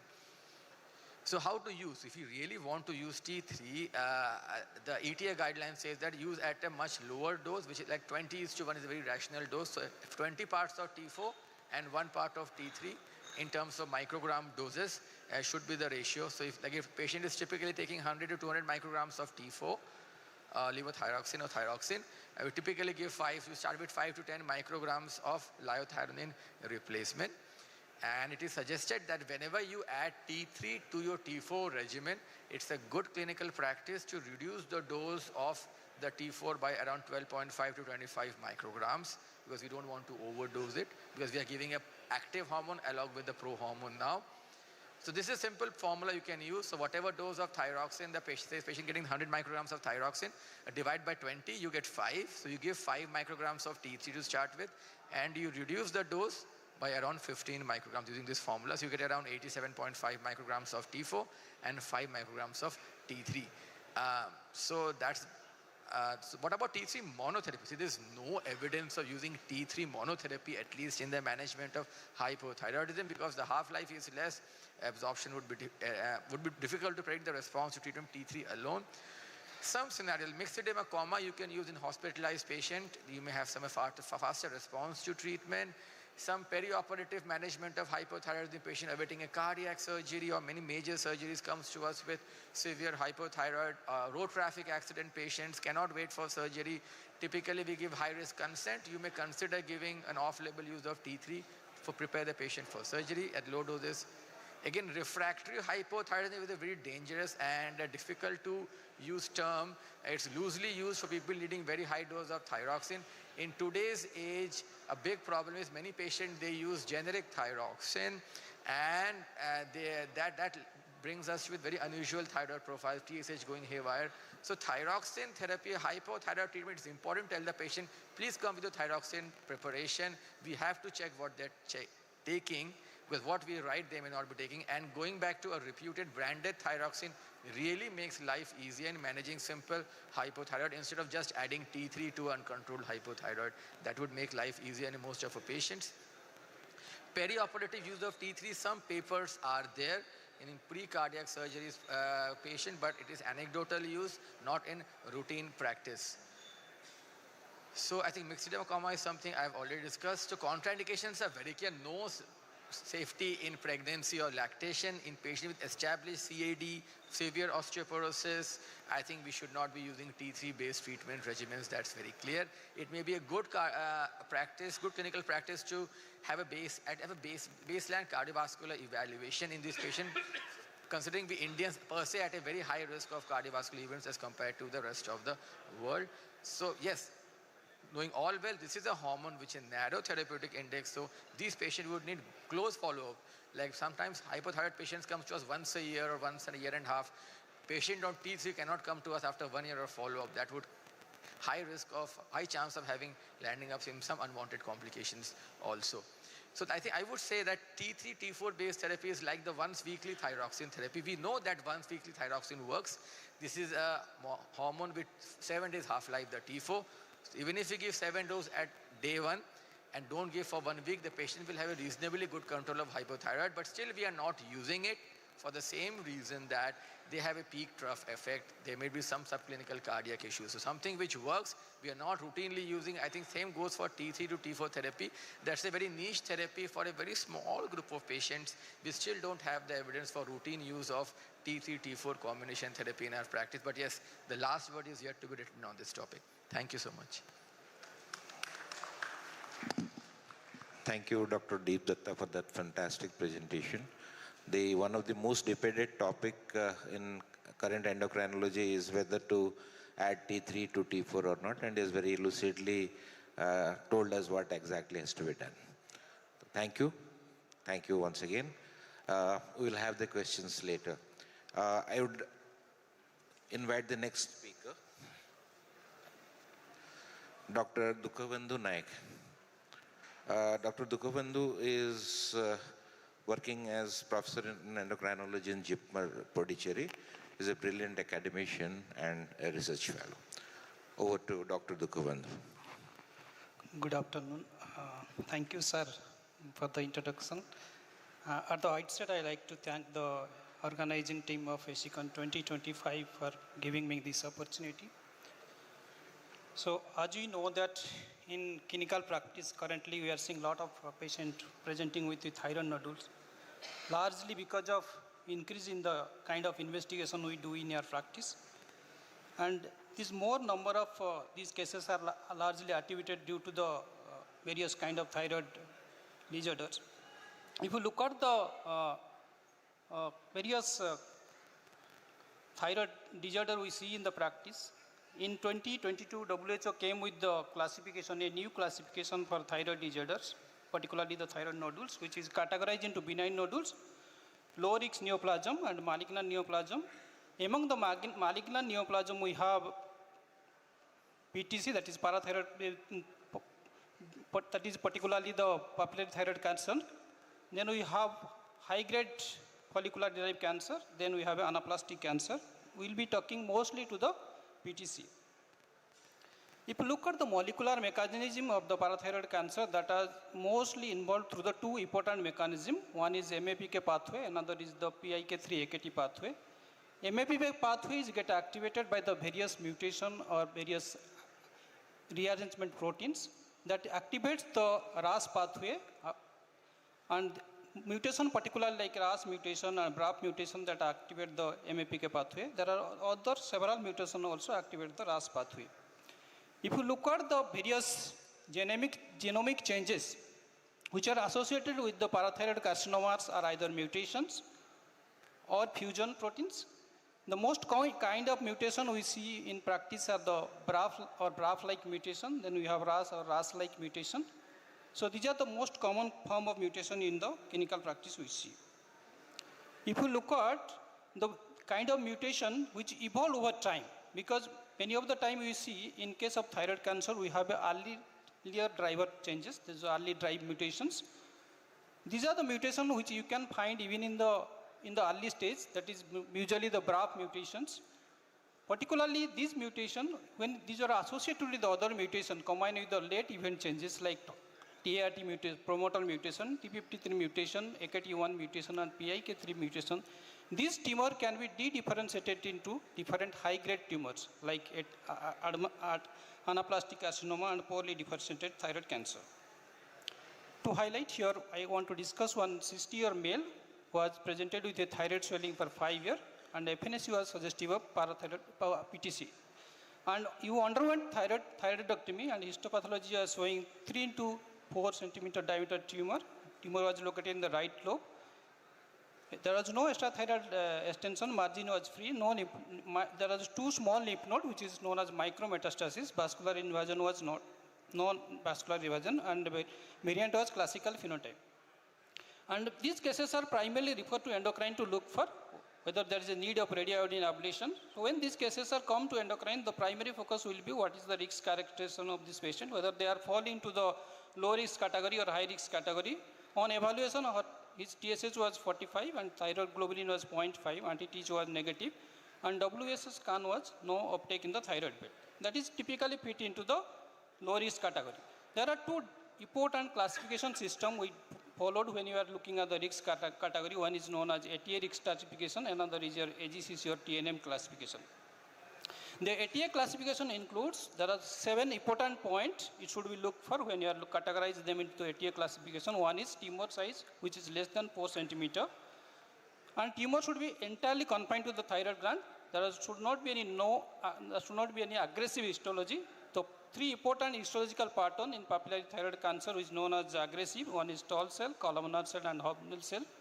There should not be any local or distant metastasis. Clinically, there should not be any lymph node involvement. If histologically any lymph node involvement, that should not be more than 2 mm in diameter, and no vascular invasion, and surgery wise it should be complete surgical resection. If these patients fulfill into these 7 category, you can define them as a low risk thyroid cancer. According to TNM classification, you can look at we categorize them based upon tumor size and lymph node involvement and the distance metastasis. Tumor size T1 and T2 tumor, those are fall into the low risk category, and N0 and M0, these are the tumor which is fall into the low risk category. Again, according to the AGCC, they have further classified based upon the age. If you look at the age, because they are primarily depends upon the clinical outcome, long-term outcome. So in patient, those are less than 55, they can be categorized into stage 1 or stage 2, irrespective of their distance metastasis. If you are less than 55, no distance metastasis, they can be categorized as stage 2. And more than 55, there are 4 grades. Particularly, those have no metastasis, no gross extrathyroidal extension. Then this category is known as stage 1. Those are less than 4 centimeter. This particularly stage 1 category of tumor will be called as a low risk tumor. So if you look at the long-term outcome of these tumors, particularly stage 1 tumor, you can see that 10 years disease-free survival is almost 100%. So in case of papillary thyroid tumor, these are very indolent tumor. Even they are diagnosed to have low risk thyroid tumor, they have very long-term prognosis is very, very good. So this is the latest publication on ATA 2025 guidelines. According to this, you can look at they have risk characterized into 4 major groups: low risk group and high risk group, and intermediate to high risk and intermediate group. Particularly in low risk group, their risk of recurrence is less than 10%. That should also you should keep in mind when you are evaluating such patients. I like to highlight again 2 cases. One is 32-year lady who is presented with thyroid swelling for 6 months, left-sided thyroid nodule, no lymph node, ultrasound showing a TR4 lesion. Size of the lesion is 2.5 centimeter, no lymphadenopathy. Another is a 52-year lady, man who was detected with thyroid nodule and carotid Doppler and ultrasound showing a size of 8 into 8 millimeter and TR5 lesion. When you, in the most of the clinical practice, when you do a ultrasonography or ultrasonography, the most important aspect of endocrinology is to look at the TR scoring. The most standard practice is to follow this AC-TR practice system we do follow, and we look for whether there is an indication or not. Particularly if you look at those who have TR4 and TR5 lesions, they are mostly indicated for FNSC, and sometimes TR3 lesions are indicated for FNSC. So in this case, our patient, both the patients are fitting into the indication for going for thyroid FNSC. After doing FNSC, the most important aspect is to look for the histological aspect. And another important aspect on the point of ultrasonography is looking whether there is a lymph node involvement. Because lymph node involvement determines whether there is a need for surgery or not. So sonologists should carefully look for whether there is a rounded lymph node, whether there is change to solid kind of lymph node, absence of fatty hilum, and any microclassification and cystic changes. These are the features which are very important to suggest the metastasis to the lymph node. Always the AC-TR scoring should be incorporated with we should always look both the things together in the Bethesda system of classification for cytology. When you are talking about the malignancy, the type 5 categories usually fall in the category of malignancy. That is the type 6 category, and type 5 category is come under the most likely risk for malignancy. And in both the cases, undergone FNSC and found to have low risk papillary cancer, because according to our ATA criteria, those are less than 4 centimeter tumor. So they fall into the category of low risk. And second case fall into the category of low risk with very small tumor that is less than 1 centimeter. In standard practice, these cases are mostly come to us after surgery. But now there is evolving thing that we need to do a peri-diagnostic risk stratification to identify the patient, those are whether are the ideal candidate or appropriate candidate or inappropriate candidate, to decide which kind of treatment will be appropriate for them. So this essentially required a good medical team and very good ultrasonologist to identify the kind of tumor lesions. Also you need to look at the patient characteristics and also look at the clinical and other radiological findings. So when you have a case of low risk thyroid cancer, particularly PTC, we need to look for whether there is a need for surgery, what is the extent of surgery, whether you need to do active surveillance, or if you have a molecular profile, how to approach this, and when the patient have complete thyroidectomy, whether there is a need of radioiodine therapy. If you look for the surgery, less than 1 centimeter tumor or less than 2 centimeter tumor, you usually don't recommend any surgery, but surgery is indicated if they have any other risk pictures. Particularly 2 to 4 centimeters tumors, you usually recommend them surgery, either lobectomy or hemithyrectomy. But in clinical scenario, sometimes you can recommend them total thyroidectomy or near total thyroidectomy if it's a multifocal disease, bilateral disease, involvement of other lobe, history of radiation exposure, patient preference. Patient preference can change over time. You always ask the patient when they are coming for follow-up whether the patient is willing for surgery. Intra finding, and sometimes if you have a histological abnormality after hemithyrectomy, then you may need a complete thyroidectomy. Do you have evidence to do active surveillance for such patients? This is a study which was published in Japan, which include around 1,200 patients. And they primarily include a tumor which is less than 1 centimeter. They looked at 3 important parameters, looking at the increase in the size by more than 3 mm, appearance of the new nodes and progression of the disease. If you look at, they are followed up for a period of 10 years, and during this 10-year follow-up, they found there is no significant increase in all these clinical outcomes. And during the follow-up, 191 patients undergone surgery, only 1 patient have residual disease, and no death was documented. So this study, from this study, it is evident that those patients with low-risk thyroid cancer can be actively monitored without undergoing any surgery. That study was looking only at less than 1 centimeter. Do you have evidence to suggest more than around 2 centimeter tumor can be followed up without any surgical intervention? This is another study which also categorized the patient to 2 groups. One is active surveillance group, one is surgery group. And particularly the patient, the 61 patient, which have not undergone surgery, they have followed for a period of 7.5 years. And they also find there was no increased risk of diameter, no significant increase in the volume, and lymph node metastasis. From this study, it is very evident that if we are able to monitor this patient, we can monitor them without doing any surgical intervention. So who should be an ideal candidate for the active surveillance? We should look at the 3 important aspects. One is nodular characteristics, one is patient characteristic, and medical team characteristics. Solitary nodules, if there is well-defined margin, no lymph node improvement, no extrathyroid improvement, they are the candidate for going for active surveillance. And patients, those are more than 40, 60 years, and you always involve the patient's family also for decision making. And medical team, you should have a very good sonologist and high quality ultrasound, and you have a proper documentation system to follow up these patients.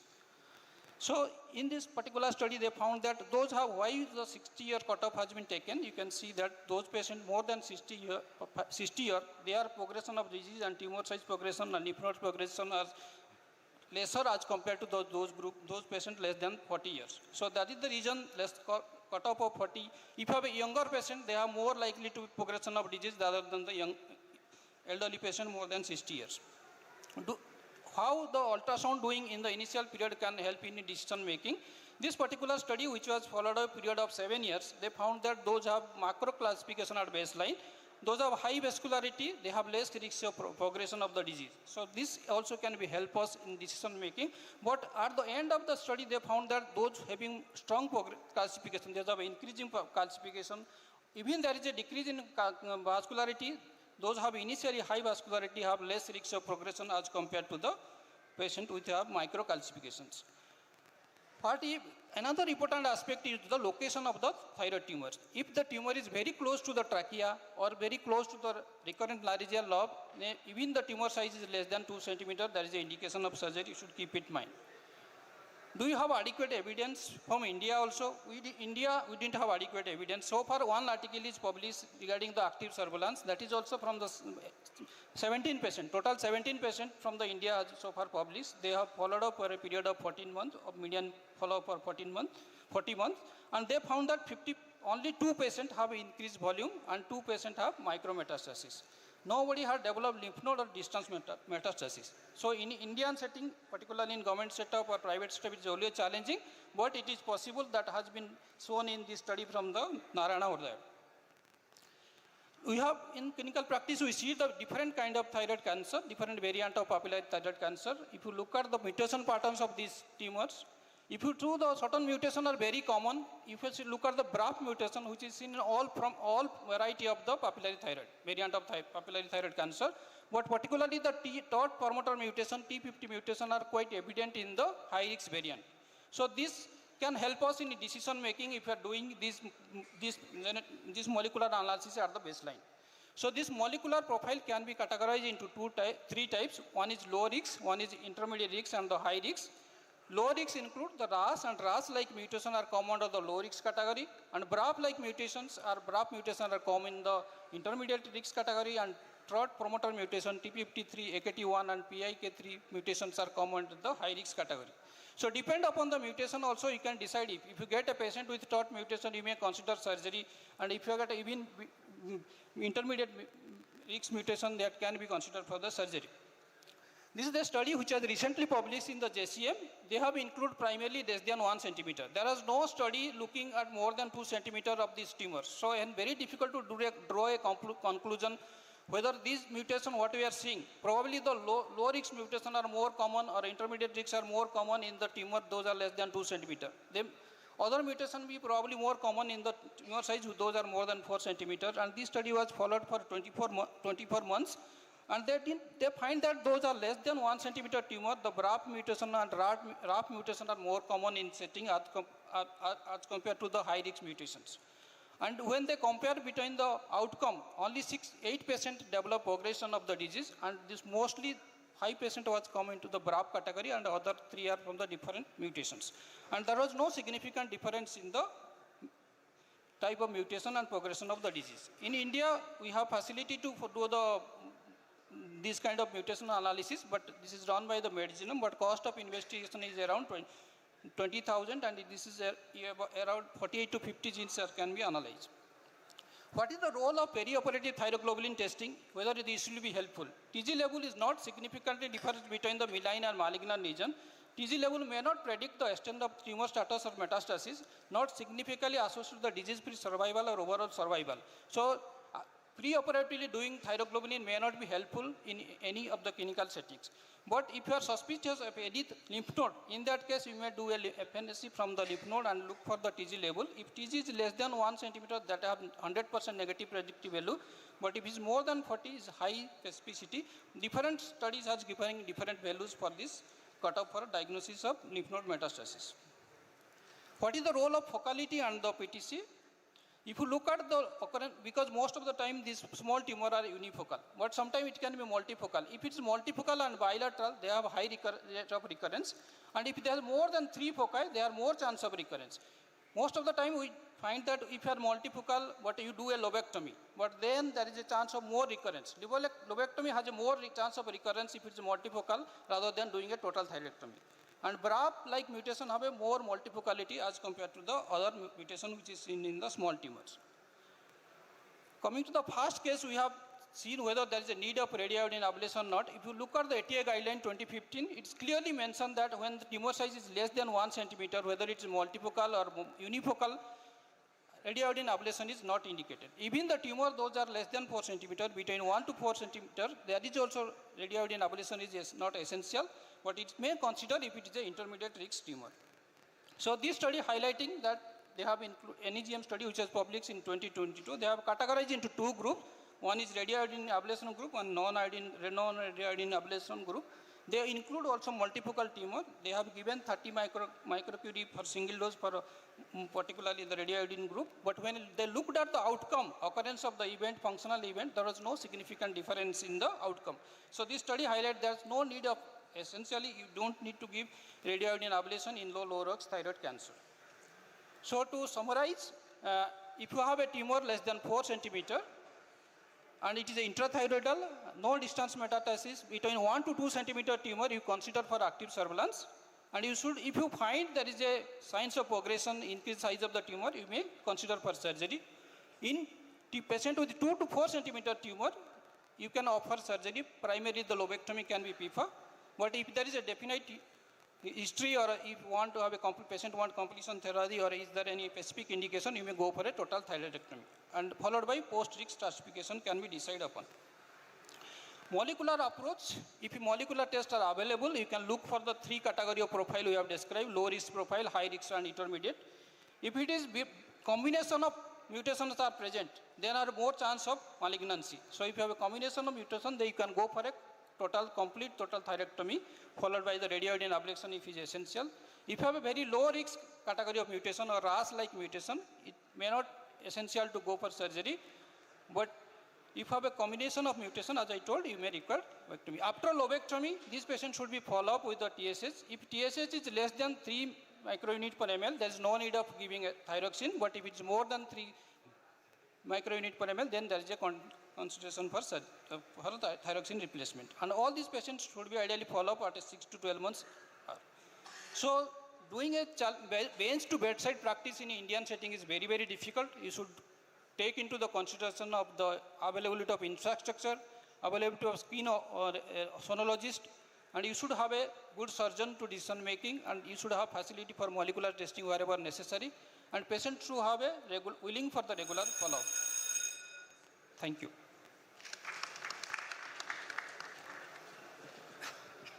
Thank you, Dr. Dukkavandu, for that fantastic presentation.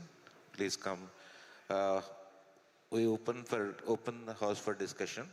Any questions to both of the speakers?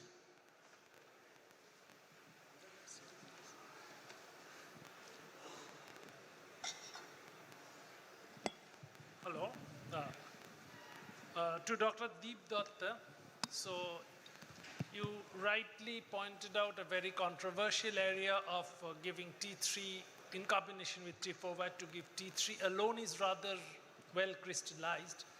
But what's your take on the GDP of a country vis-a-vis tissue hypothyroidism and the symptoms? So the problem, the current biochemical testings are not very reliable to pick up tissue hypothyroidism. Maybe we will have better assays like LCMS available at cheaper rates for routine use, because if we see a report of low T3 and high T4 with a normal TSH, which we commonly see in practice, the current report is not reliable enough to start T3. We will have to look at the binding protein levels. No, actually there has been a study across 15 countries in Europe where it was seen that the symptoms of what we call tissue hypothyroidism were directly proportional to the lower GDP of the country. Countries have, higher GDP. Countries having higher GDPs were having those symptoms. Those people hailing from those countries having those symptoms and opted for the T3, pressed by advertisement hypes. Whereas countries with lesser GDPs has lesser symptoms. So I agree with you, sir. I didn't want to say it. If you see, T3 therapy is currently the domain of functional medicine experts and Facebook and YouTubers. Right. Than medical practitioners. So you have done a study from NCR. Maybe if we do it from West Bengal, we will be getting less of low T3 features or low T3 syndrome. Thank you.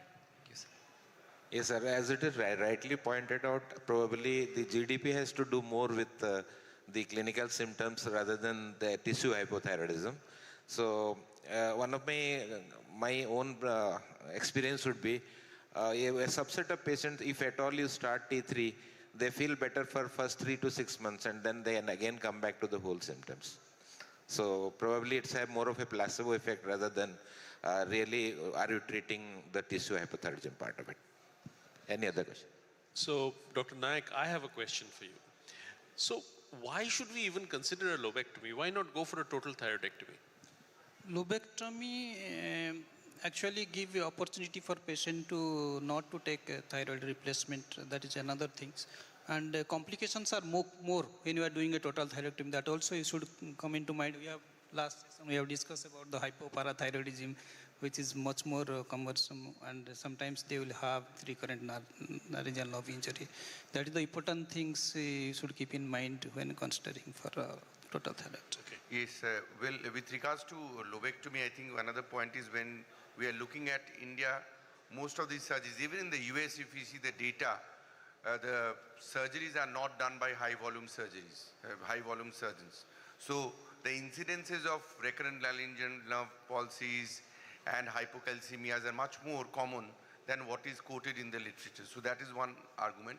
But exactly because with regards to the micropapillary, there's no point, we can follow up. But with regards to people who are having larger than 1 centimeter, so most of them would be coming nowadays with regards to the fear of, doing nothing in a background. So would a lobectomy, other than those situations, the problem is for most of our people, it's difficult to do a molecular genetic testing.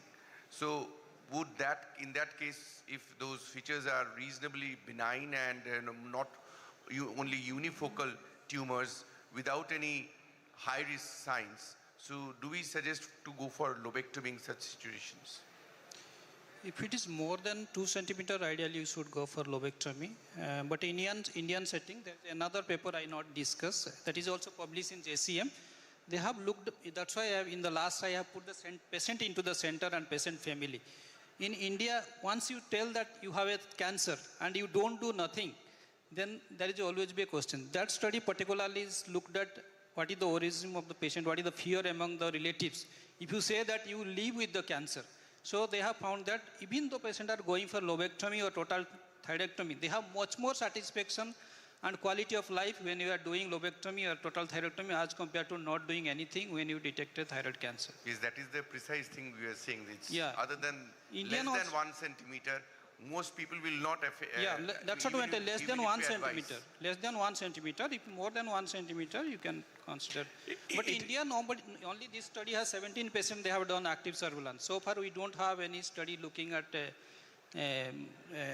following this patient very carefully. And you need to have a sonologist, fixed sonologist doing all these things, and it should be done it repeatedly. Lot of procedure in government setting, maybe it will be very, very challenging because it will be done by the multiple people. And sometimes may not be available. Regularity of follow-up is something which is we need, because most of the you should give a reminder also to the patient, please kindly come for follow-up. That's many things are there in Indian setting. I think personally that if you have a cancer and you let it go, it will come back to haunt you, particularly in this kind of a climate that we face every day. So I think, that is very nice on paper. But I think if you have a cancer, I think as a take-home message, at least lobectomy is the order of the day. Yeah. Yes. In post-operative cases, we are now using, their works are on cell-free DNA to determine the prognosis of the thyroid CS. So do you think in the active surveillance case, what sir is telling about, in the when we are going for active surveillance at less than 2 centimeter, is there any data of any cell-free DNA studies so that we can have a little more courage? No, there's no such study. That's only one study I quoted from JCM 2025 publication. And in that particular study, they find that majority of the patients have BRAF mutation and less than 5% have RAS mutation. They didn't find any TOT mutation or TP3 mutation. So probably those patients having very low small size tumor, and those are not having an extra thyroid extension, probably they are not having this kind of mutation. Whenever you get a tumor, even if 1 centimeter and have lymph node metastasis, or 2 centimeter with extrathyroidal extension, probably these mutations are more common, where you need to do a surgery. And there is no study as such. Maybe more and more study will be coming of. That's the things. Regarding the follow-up, how long would you like to keep them on follow-up? Because follow-up is a really difficult problem in part. Follow-up every 6 monthly, they have recommended to follow them every 6 months. For how long? There's not an end to like how long to follow them up. That's the problem. Because okay. Indication of FNAC in thyroids 4 and 5 is more than 1 centimeter. So how will detect the carcinoma less than 1 centimeter? Detection. So like when we advise for FNAC in less than 1 centimeter? There are several scoring systems are available. One is ATA, which we are commonly practicing. And if you go by the Korean classification, even those are less than 1 centimeter, they recommend to do FNAC if you have a TR4 and TR5 category of lesions. That is the indication of doing FNAC. So sonologist has to give us whether it is falling into the TR4 or TR5 category, then there is an indication, and it should always be ultrasound guided FNAC. You cannot do a blind FNAC from this such kind of. It's very difficult to do an FNAC from less than 1 centimeter lesion, so USG guided FNAC would be appropriate. Thank you. So, Deep, you've been staying quiet for a while, so I'll ask this question to you. I'm going to put you on the spot and say, to this August audience, are you recommending LT4 plus T3 supplementation for a bund or hypothyroidism patient? I think the take-home message from the respected faculty here also, and also from the panel, is that this is not a routine treatment. The routine bread and butter treatment for primary hypothyroid still remains the thyroxine or levothyroxine replacement.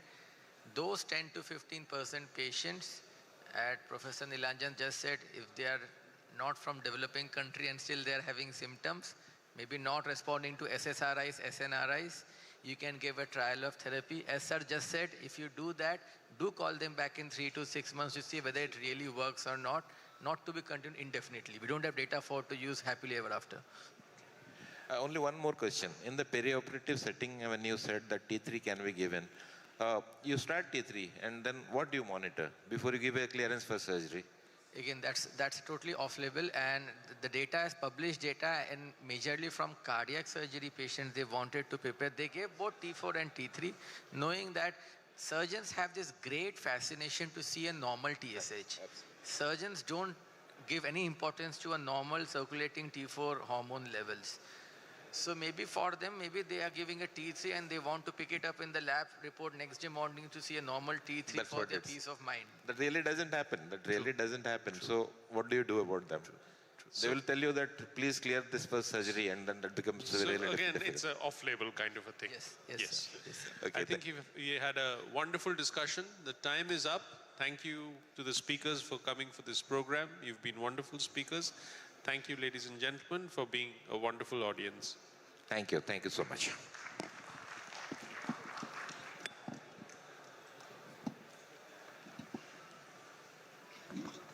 Thank you, sir.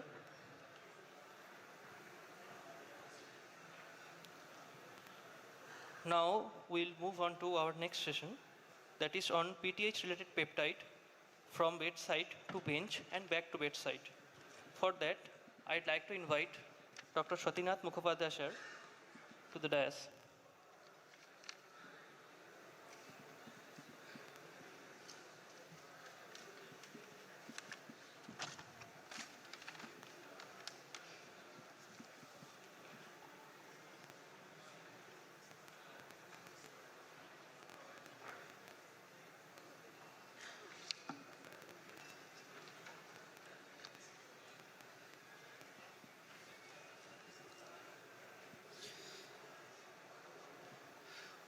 So, good evening, everyone.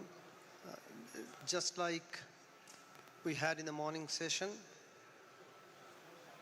with Dr. Dan presentation, and then also in the with Dr. George Kahali's presentation on thyroid eye disease. Dr. Andrew Karaplis did not get his visa to travel to India. So what we are going to have is a pre-recorded presentation from him. And then if we are lucky enough to connect with him online, he'll be happy to take questions. So with this, a little bit of intro for who are not familiar with who Dr. Karaplis is. He's a professor at the Department of Medicine at McGill University and the director of bone research in the Lady Davis Institute for Medical Research. Very recently, he has published in JCE&M a novel treatment with CYP24 inhibition for tumor-induced osteomalacia. So he's the lead in the area of metabolic bone disease. Can you have his presentation, please? Good afternoon, everybody. It is a great honor and a privilege to be given the opportunity to present our work on PTHRP to the esteemed members of the Endocrine Society of India and the members of the organizing committee of this 54th annual conference.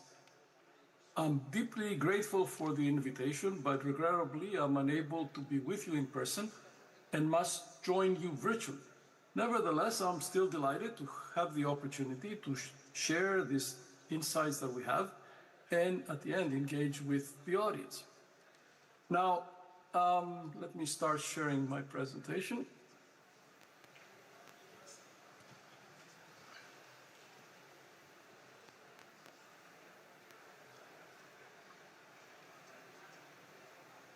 So PTHRP was initially identified as the humoral factor in hypercalcemia of malignancy. Nevertheless, there was no insight into its normal function. And the question still remains, why does a protein causing hypercalcemia exist naturally? Work, nevertheless, by several groups worldwide was undertaken in order to clone the PTHRP gene and decipher the structure of the protein. Now, the gene is composed of 4 exons and encodes a 36 amino acid pre-pro sequence that allows the mature protein of 139 amino acids to be secreted. The rest of the protein, except for 2 amino acids at the end, is encoded by a single exon, exon number 3. And this becomes important for understanding subsequent research approaches. Now, the protein contains a number of domains with well and less well characterized functions, including an amino terminal domain that is very similar to that of PTH, hence its PTH-like actions, and other regions in the mid portion and in the carboxy terminal with putative actions in bone and in placenta. Nevertheless, a major curiosity remains because we and others have identified in the sequence of the protein a consensus nuclear localization sequence that is located between amino acids 88 to 106, which what does is transports the protein to the nucleus and specifically to the nucleolus. However, there's still very little understanding about this nuclear transport of the protein. Nevertheless, the protein has the capacity to be secreted and also has the capacity to alter cellular function by its direct nuclear actions. And we'll come back to this a little bit later on.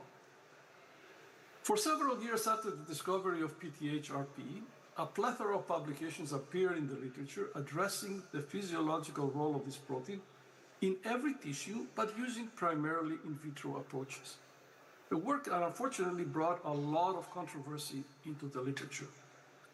When then I moved to the endocrine unit at the Massachusetts General Hospital for my postdoctoral training under the supervision of Dr. Henry Cronenberg, I undertook this question as my research project. What is the function of PTH-RP? And the thinking was that by generating, using the gene targeting technology, a mouse that is missing this protein completely will clarify its role in normal physiology. So this is the murine PTH-RP gene shown here once again, and this is the targeting vector shown here with the homologous sequences and the neomycin resistance gene that eventually replaces exon 3, leading the allele, causing the allele to be null, and no PTH-RP protein can be now made. So, and when generated mice that were homozygous for this mutation, to our pleasant surprise, these mice that were missing PTH-RP had a very striking phenotype, as all of them died soon after birth due to respiratory failure. What precipitated this early lethality was the severe skeletal dysplasia that characterized them. And this is shown in a number of these slides here. Basically, we have the wild-type mouse and the mutant mouse upon birth. And you can see that the mutant mouse has a doming of the skull and a very short mandible with a very large protruding tongue. And we will come back to this also later.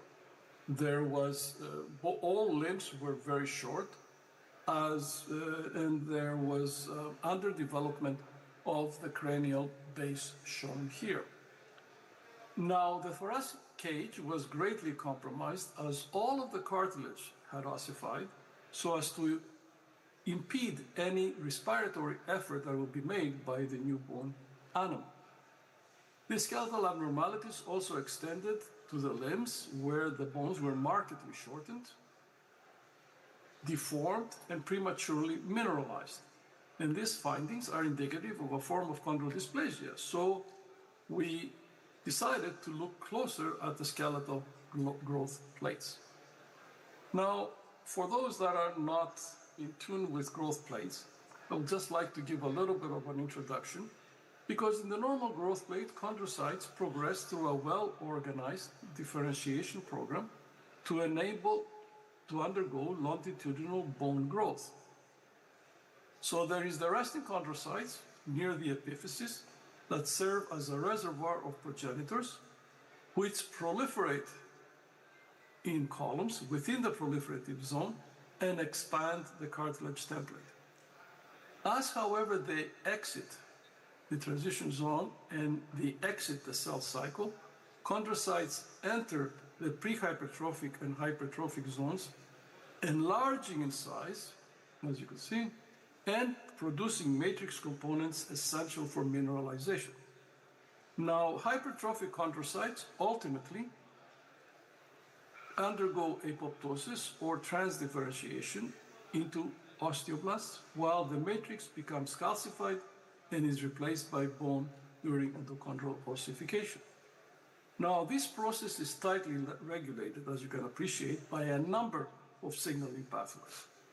In PTHRP null mice, this tightly regulated program is severely disrupted. The absence of PTHRP removes the inhibitory signal that delays chondrocyte hypertrophy. This leads to premature differentiation of the proliferative chondrocytes into hypertrophic cells. So if we look at the histology of the wild type and the mutant mouse, this is looking at the tibia, with the fibula and the tibia shown here in the wild type and the mutant shown here. You can appreciate that the growth plate of the mutant is greatly diminished in length and size.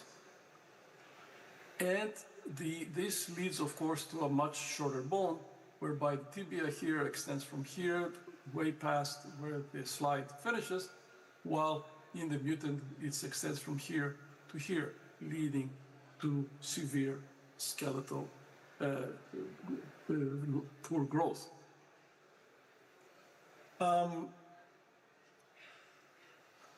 These findings and subsequent work by Dr. Cronenberg's laboratory led to the following conclusion, that in the growth plate, PTHRP interacts with another local factor important for also growth development, which is referred to as Indian hedgehog.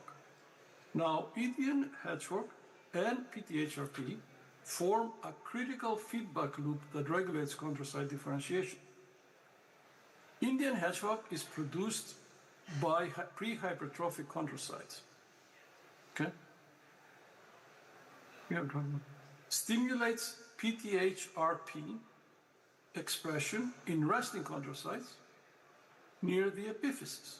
And PTHRP then acts on proliferative chondrocytes to delay the hypertrophy, therefore maintaining the proliferative pool and prevent premature growth plate closure. Now, as chondrocytes move away from the PTHRP source, they gradually become hypertrophic, they produce Indian hedgehog, and they continue to cycle.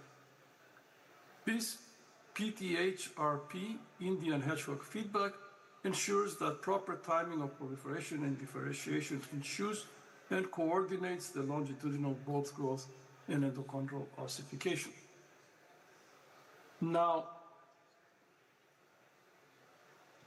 to promote, so from these early studies, we understood that the action of PTHRP in cartilage is to promote chondrocyte proliferation and to oppose their progression to a terminally differentiated state.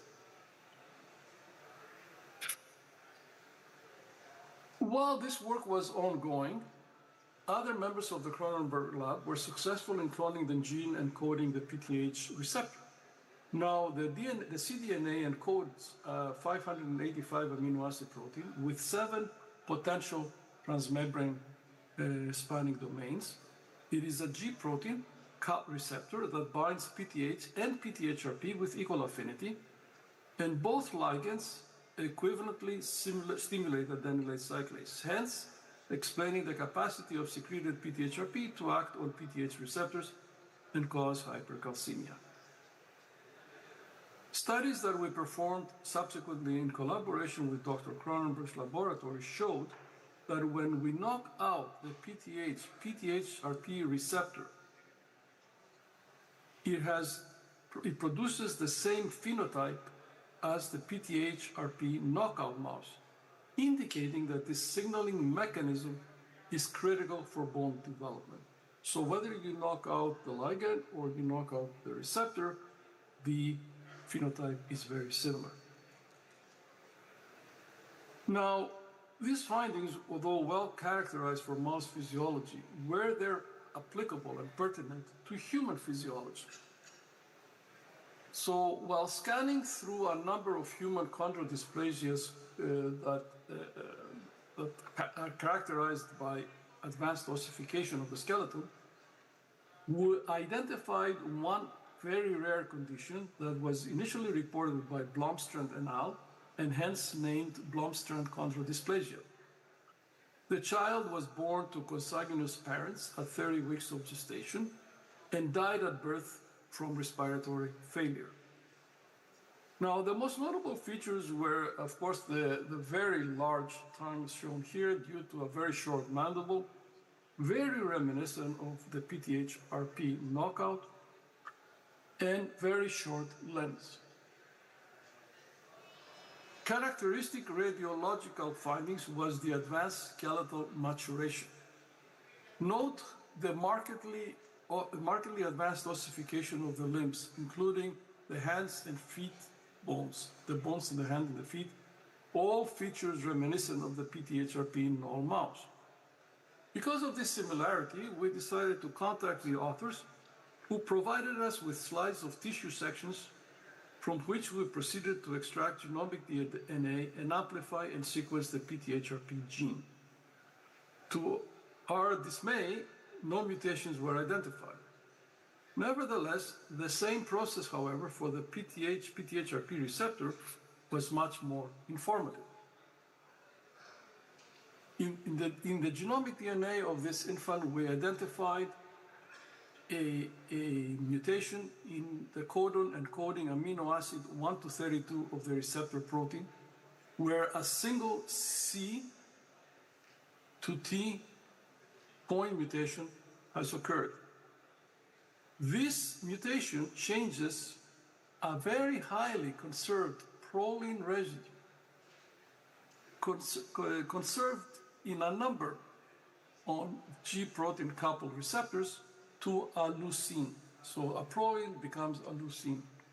And why is that important? Is because this mutation is on the extracellular domain of the PTH-RP receptor, and it represents the portion of the receptor that interacts with the ligand.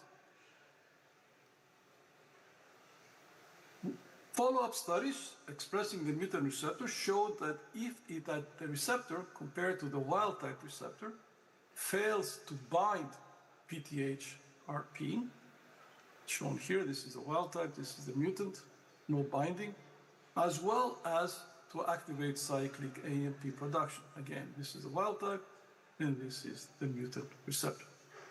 We therefore concluded from this work that Blomstrand osteochondrodysplasia is a lethal autosomal recessive skeletal dysplasia caused by homozygous or perhaps compound heterozygous inactivating mutations encoding the PTH-RP receptor gene. And this is important because we have, by identifying the PTH-RP receptor mutation in Blomstrand chondrodysplasia, we confirm that this signaling mechanism is also functional in humans and not only in mice. Moreover, this type of observations enables for early prenatal diagnosis and improved genetic counseling and carrier testing in relatives.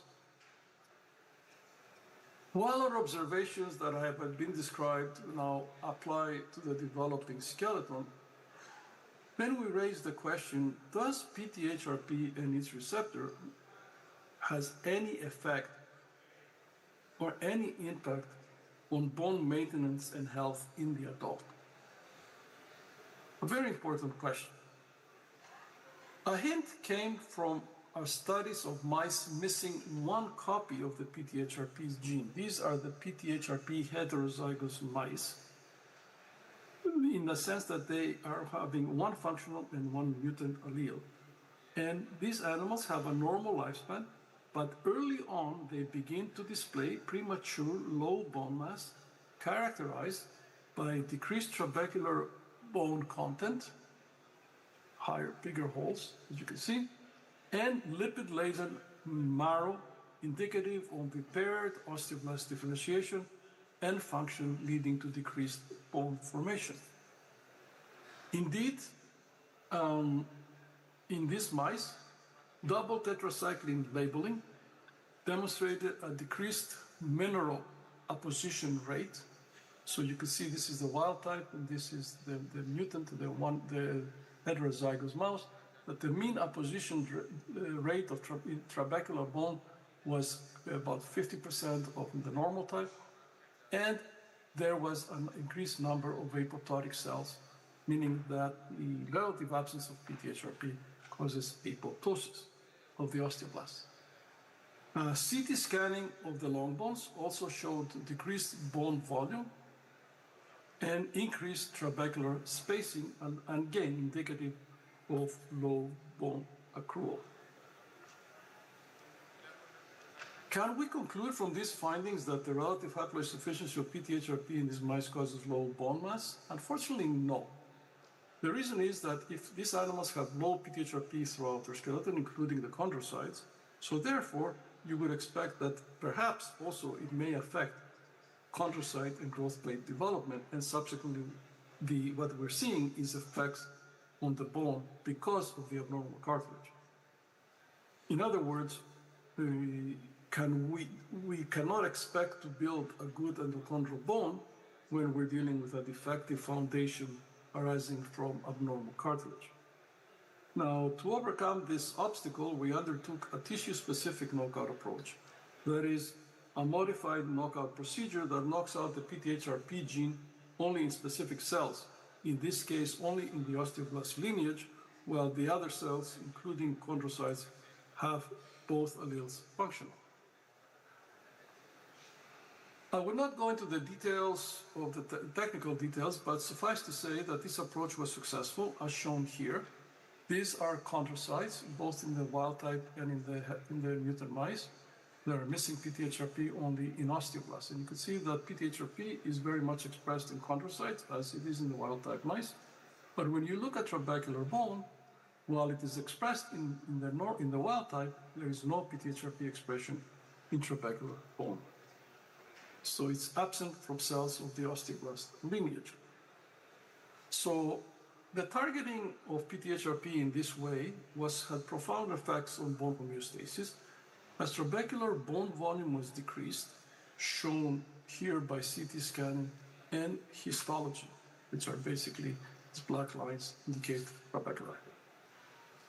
Moreover, the BMD was decreased, bone volume was decreased, trabecular number as well as trabecular thickness were decreased, while trabecular spacing was increased, again indicating that there is a bone accrual is impaired. The problem was indeed bone formation, because when we did again double tetracycline labeling, you could see in the cortical bone as well as the trabecular bone of the wild type and of the mutant mice that in fact the cortical mineral apposition rate and the trabecular mineral apposition rate were markedly impaired. There was a decrease in the number of osteoblasts as well as osteoblast surface areas, and there was increased apoptosis of osteoblasts in the bone marrow. So,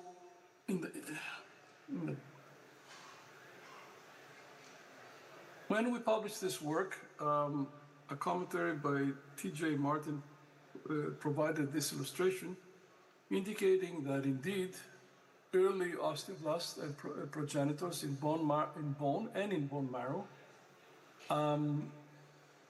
promote survival and differentiation of osteoblasts.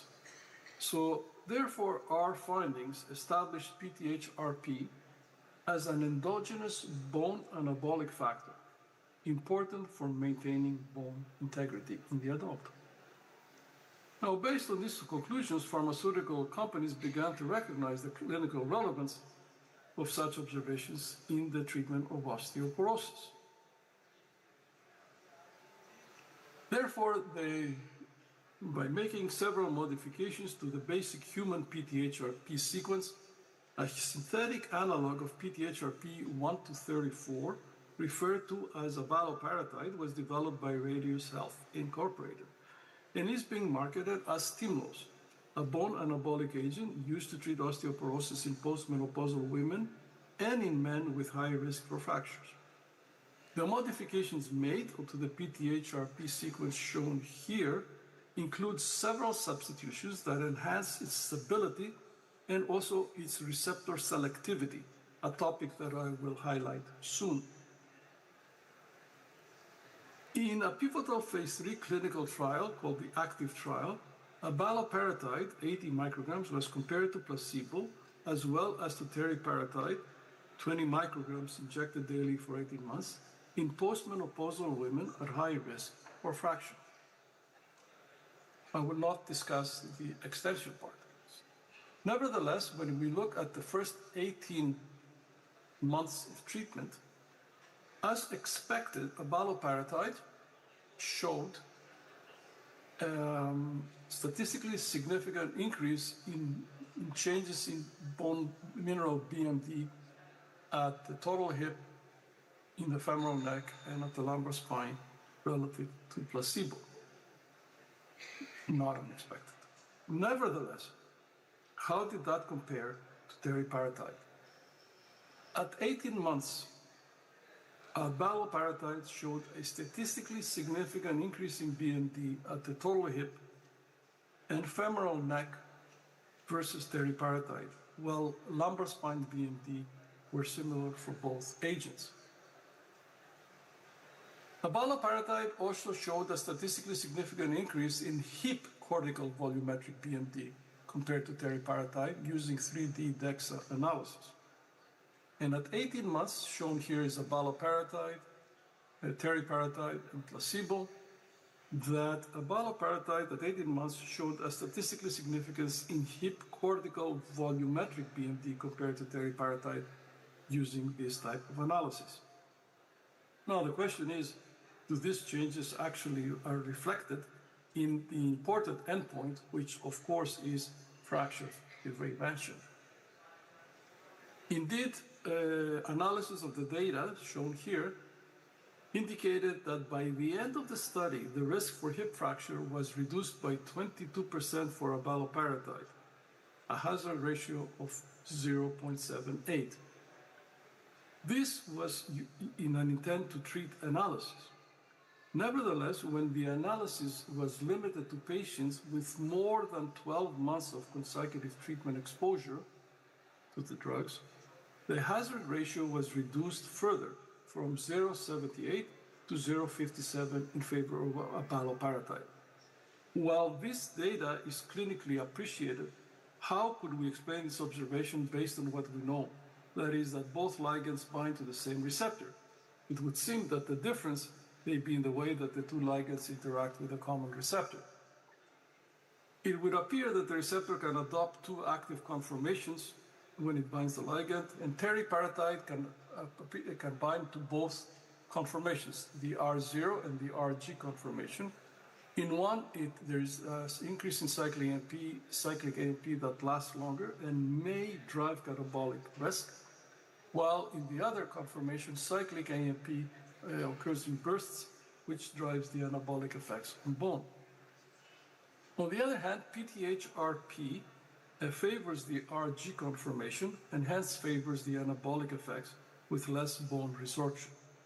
In abaloparatide, several substitutions have been made to enhance this ability, the stability of the receptor and receptor selectivity, so as to favor even more the RG conformation shown here, for its anabolic effects. Is this concept reflected in clinical observations? Indeed, it is. Shown here is a schematic representation of the windows for teriparatide and the anabolic windows for teriparatide and abaloparatide. And you could see that the catabolic effect of abaloparatide, as indicated by the rise in bone resorption marker, is diminished relative to teriparatide.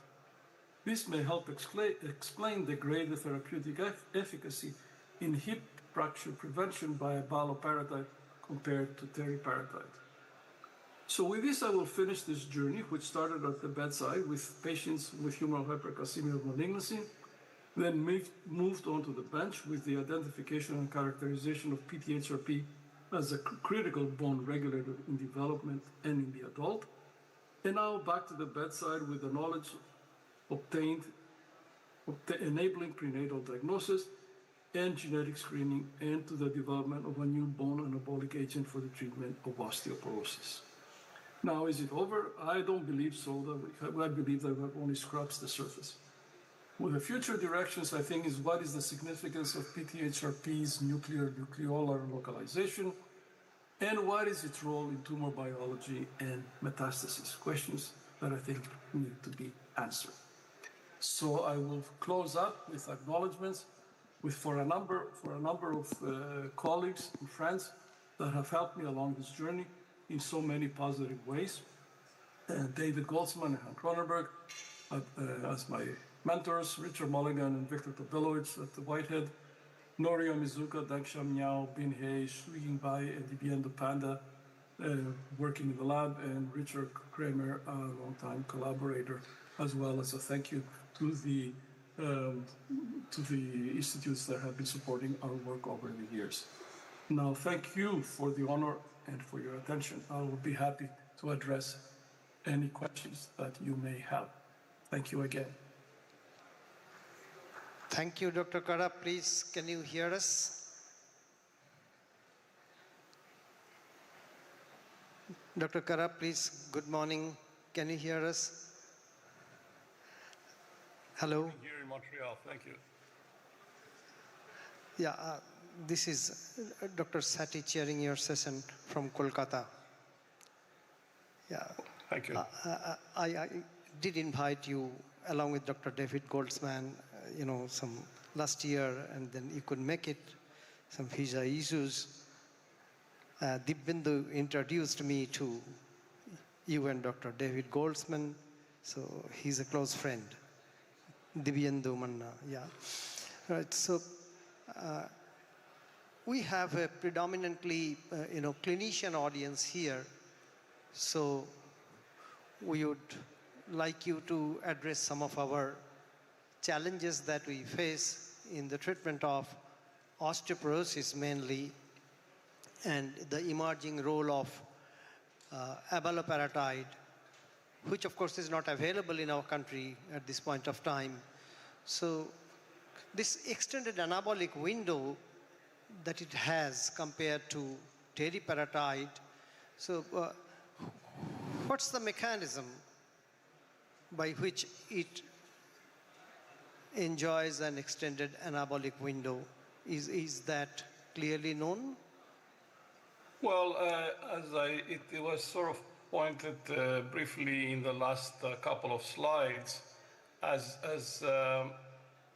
it has been recognized by the group in Boston that in fact the receptor tends to take two conformational changes when it binds the ligand. And on one hand, teriparatide can bind to both conformations, while abaloparatide, or PTHRP, binds to only one of them, preferably.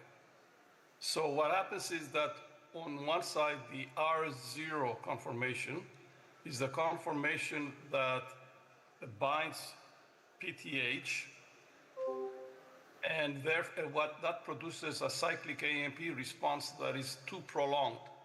And by this prolongation, it may bring more catabolic effect on the bone. On the other hand, the other conformation, the RG conformation, which is favored by PTHRP, gives bursts of cyclic AMP rather than a prolonged effect on its production. And that is thought to represent more of an anabolic benefit to the bone. So I think that is theoretical, but when one looks, in fact, in clinical trials, and that was more or less my last slide where I showed the anabolic windows, you could see that in clinical trials, the levels of bone resorption markers never rise to the same degree when you treat with PTHRP versus PTH. The whole idea being that increases the anabolic window and has potentially its beneficial effects. Thank you. And the audience would also like to know from you its comparative efficacy. I mean, the efficacy of teriparatide vis-a-vis romosozumab, because teriparatide produces a very impressive reduction in fracture risk, almost approaching what is achieved with the romoso. So, any data available in that area? I was an author on that paper with romosozumab in New England Journal. I was one of the authors there. I did some work with the medication, so I know it quite well. The romosozumab is a very interesting molecule in a sense that it dissociates bone formation and bone resorption. So when we look at the bone formation markers and bone resorption markers, the minute that you administer romosozumab within weeks, the bone resorption markers drop while the bone formation markers go up. So that creates the anabolic window, okay? But unfortunately, that anabolic window doesn't last for very long because both markers, primarily the bone formation markers, begin to fall very rapidly. So again, I think it's very different mechanisms of action because we don't see that with PTH or with PTHRP in a sense of as anabolic agents, because what we see initially is an anabolic effect that many months later is followed by a catabolic effect, right? With romosozumab, on the other hand, these effects are immediate, and you could see them by measuring bone formation and bone resorption markers. Different mechanisms of action and efficacy. I think probably I would have to say that the PTH-like molecules are more efficacious as far as bone mineral density increases are considered, and anti-fracture efficacy, I believe. Yeah, thank you. And going back to your data on Blomstrand's chondrodysplasia, you shared with us the bone data in respect of femur and lumbar spine. What happens to the radius? Distal radius, which is predominantly cortical. They're all distorted and affected. But we were when we looked at those pictures, the scanning through the atlas of human chondrodysplasias, we were basically struck by the deformities that are occurring in these infants, and of course, the premature mineralization of the skeleton. And that sort of gave us the hint that probably this is what we should be looking at as a model that may be affected by PTHRP receptor actions at the level of the skeleton. And indeed, we have never been able to isolate infants, find infants that have actually been affected for the PTHRP gene. There are heterozygous mutations that have been identified, and they have minimal skeletal abnormalities. But the individuals with homozygous mutations of the PTHRP gene have not been found, probably because they're lethal and never occur. Yeah, and as clinicians, we face challenges in terms of estimating PTHRP here in India. The assay is not available, but when we have PTH-independent hypercalcemia, we can only document a suppressed PTH in the setting of malignant condition. So any alternative to PTHRP as a biomarker, as a clinical marker to diagnose and follow this hypercalcemia, which is PTH independent and associated with elevated PTHRP? Even in Canada, until a few years ago, we were not able to measure PTHRP on a regular basis, and we had to go under the assumption that if a patient presents with hypercalcemia and low PTH, that this is potentially hypercalcemia of malignancy, at least high in the differential. Of course, we needed to exclude vitamin D levels, hypervitaminosis that may be also causing this type of presentation. But most of the time, the tumor is apparent. It's not something that is hidden. The tumors are usually large in order to produce sufficient PTHRP levels to bring about this sort of biochemical abnormalities. So there's no other marker that we use. Now we have at least here we have the ability to actually measure it and get it back within a couple of days. But really, there's no other marker, no. Thank you. We'll just take a little pause to check if there are any questions or comments from the audience. Yes, please. That anabolic window is very, interesting, and we all know that teriparatide works poorly at the hips, so it's not a good medication for the clinicians like us. So, do you think that this anabolic window will make it, make the therapy shorter than teriparatide? That is one thing. And what happens to the bone after the last dose? Is there any study, prospective study after the last dose of both these molecules? I mean, till what time the anabolic effect remains or it wears off? Is there any difference? Yeah. I'll answer your last part first. In fact, we all know that whether you stop PTH or PTHRP or romosozumab, whatever anabolic agent one uses, withdrawing the medication leads within a year to return back to bone mineral density from which most of us started with. Unfortunately, as you can appreciate, this is a chronic disease. This is a disease that we cannot conquer, but we can actually manage. So what happens is that we do provide an anabolic window for these agents. That they provide us with an anabolic window that gives us the benefit to build bone, but that bone has to be maintained. So normally what we do here is we treat with anabolic agents and then follow up with anti-resorptive agents, primarily with follow-up with denosumab. And the idea of using denosumab here is because we can get more calcium incorporation into the matrix that has been laid down by the anabolic agents. So what these agents do, they lay down bone matrix and they have to be mineralized eventually. So we feel that adding Prolia or denosumab to this as a follow-up prevents this deterioration. And subsequently, we follow that up with a much more powerful treatment, the bisphosphonate therapy, like Aclasta or zoledronic acid, that basically solidifies whatever benefits we have attained. And after 2 or 3 treatments, we basically stop everything to give the patient and their skeleton an opportunity to sort of recover and get off the medications. And of course, they need to be followed over time because this thing is going to probably recur, but something that is there. Thank you. Thank you again, Dr. Karaplis. I know it's pretty early in the morning for you. It's 8 o'clock maybe. But thank you so much for joining with us. Maybe one final question from our side.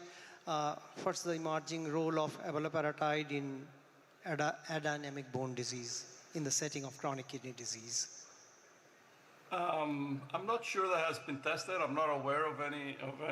I may be behind times, but I'm not aware of any treatment. But certainly, I think this is something that is purposes to be looked at.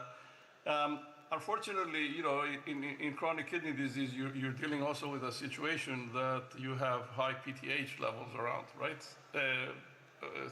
In kidney disease, but perhaps overly suppressed by the treatments.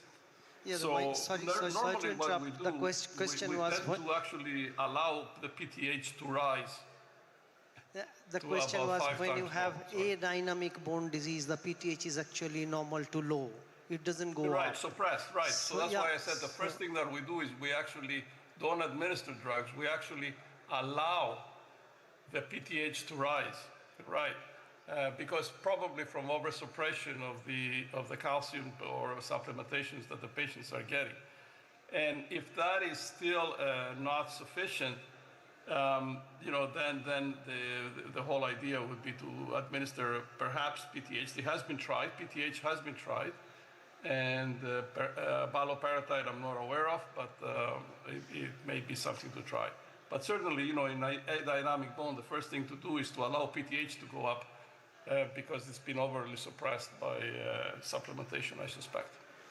Thank you. So thank you so very much. Since there are no more questions or comments, it was wonderful having you with us online, and hope to see you in future physically at a later date in some other meeting, in some other time. Thank you once again for joining us from Montreal, and have a great day. Thank you. Bye. I would love to do that, and I thank you so much for the invitation to all the organizing committees.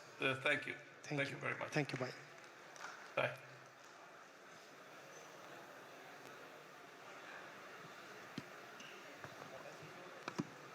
Thank you, sir.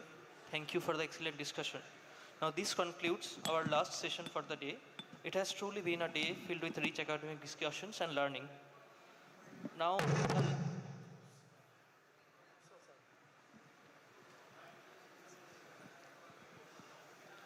the next session will be the annual general body meeting.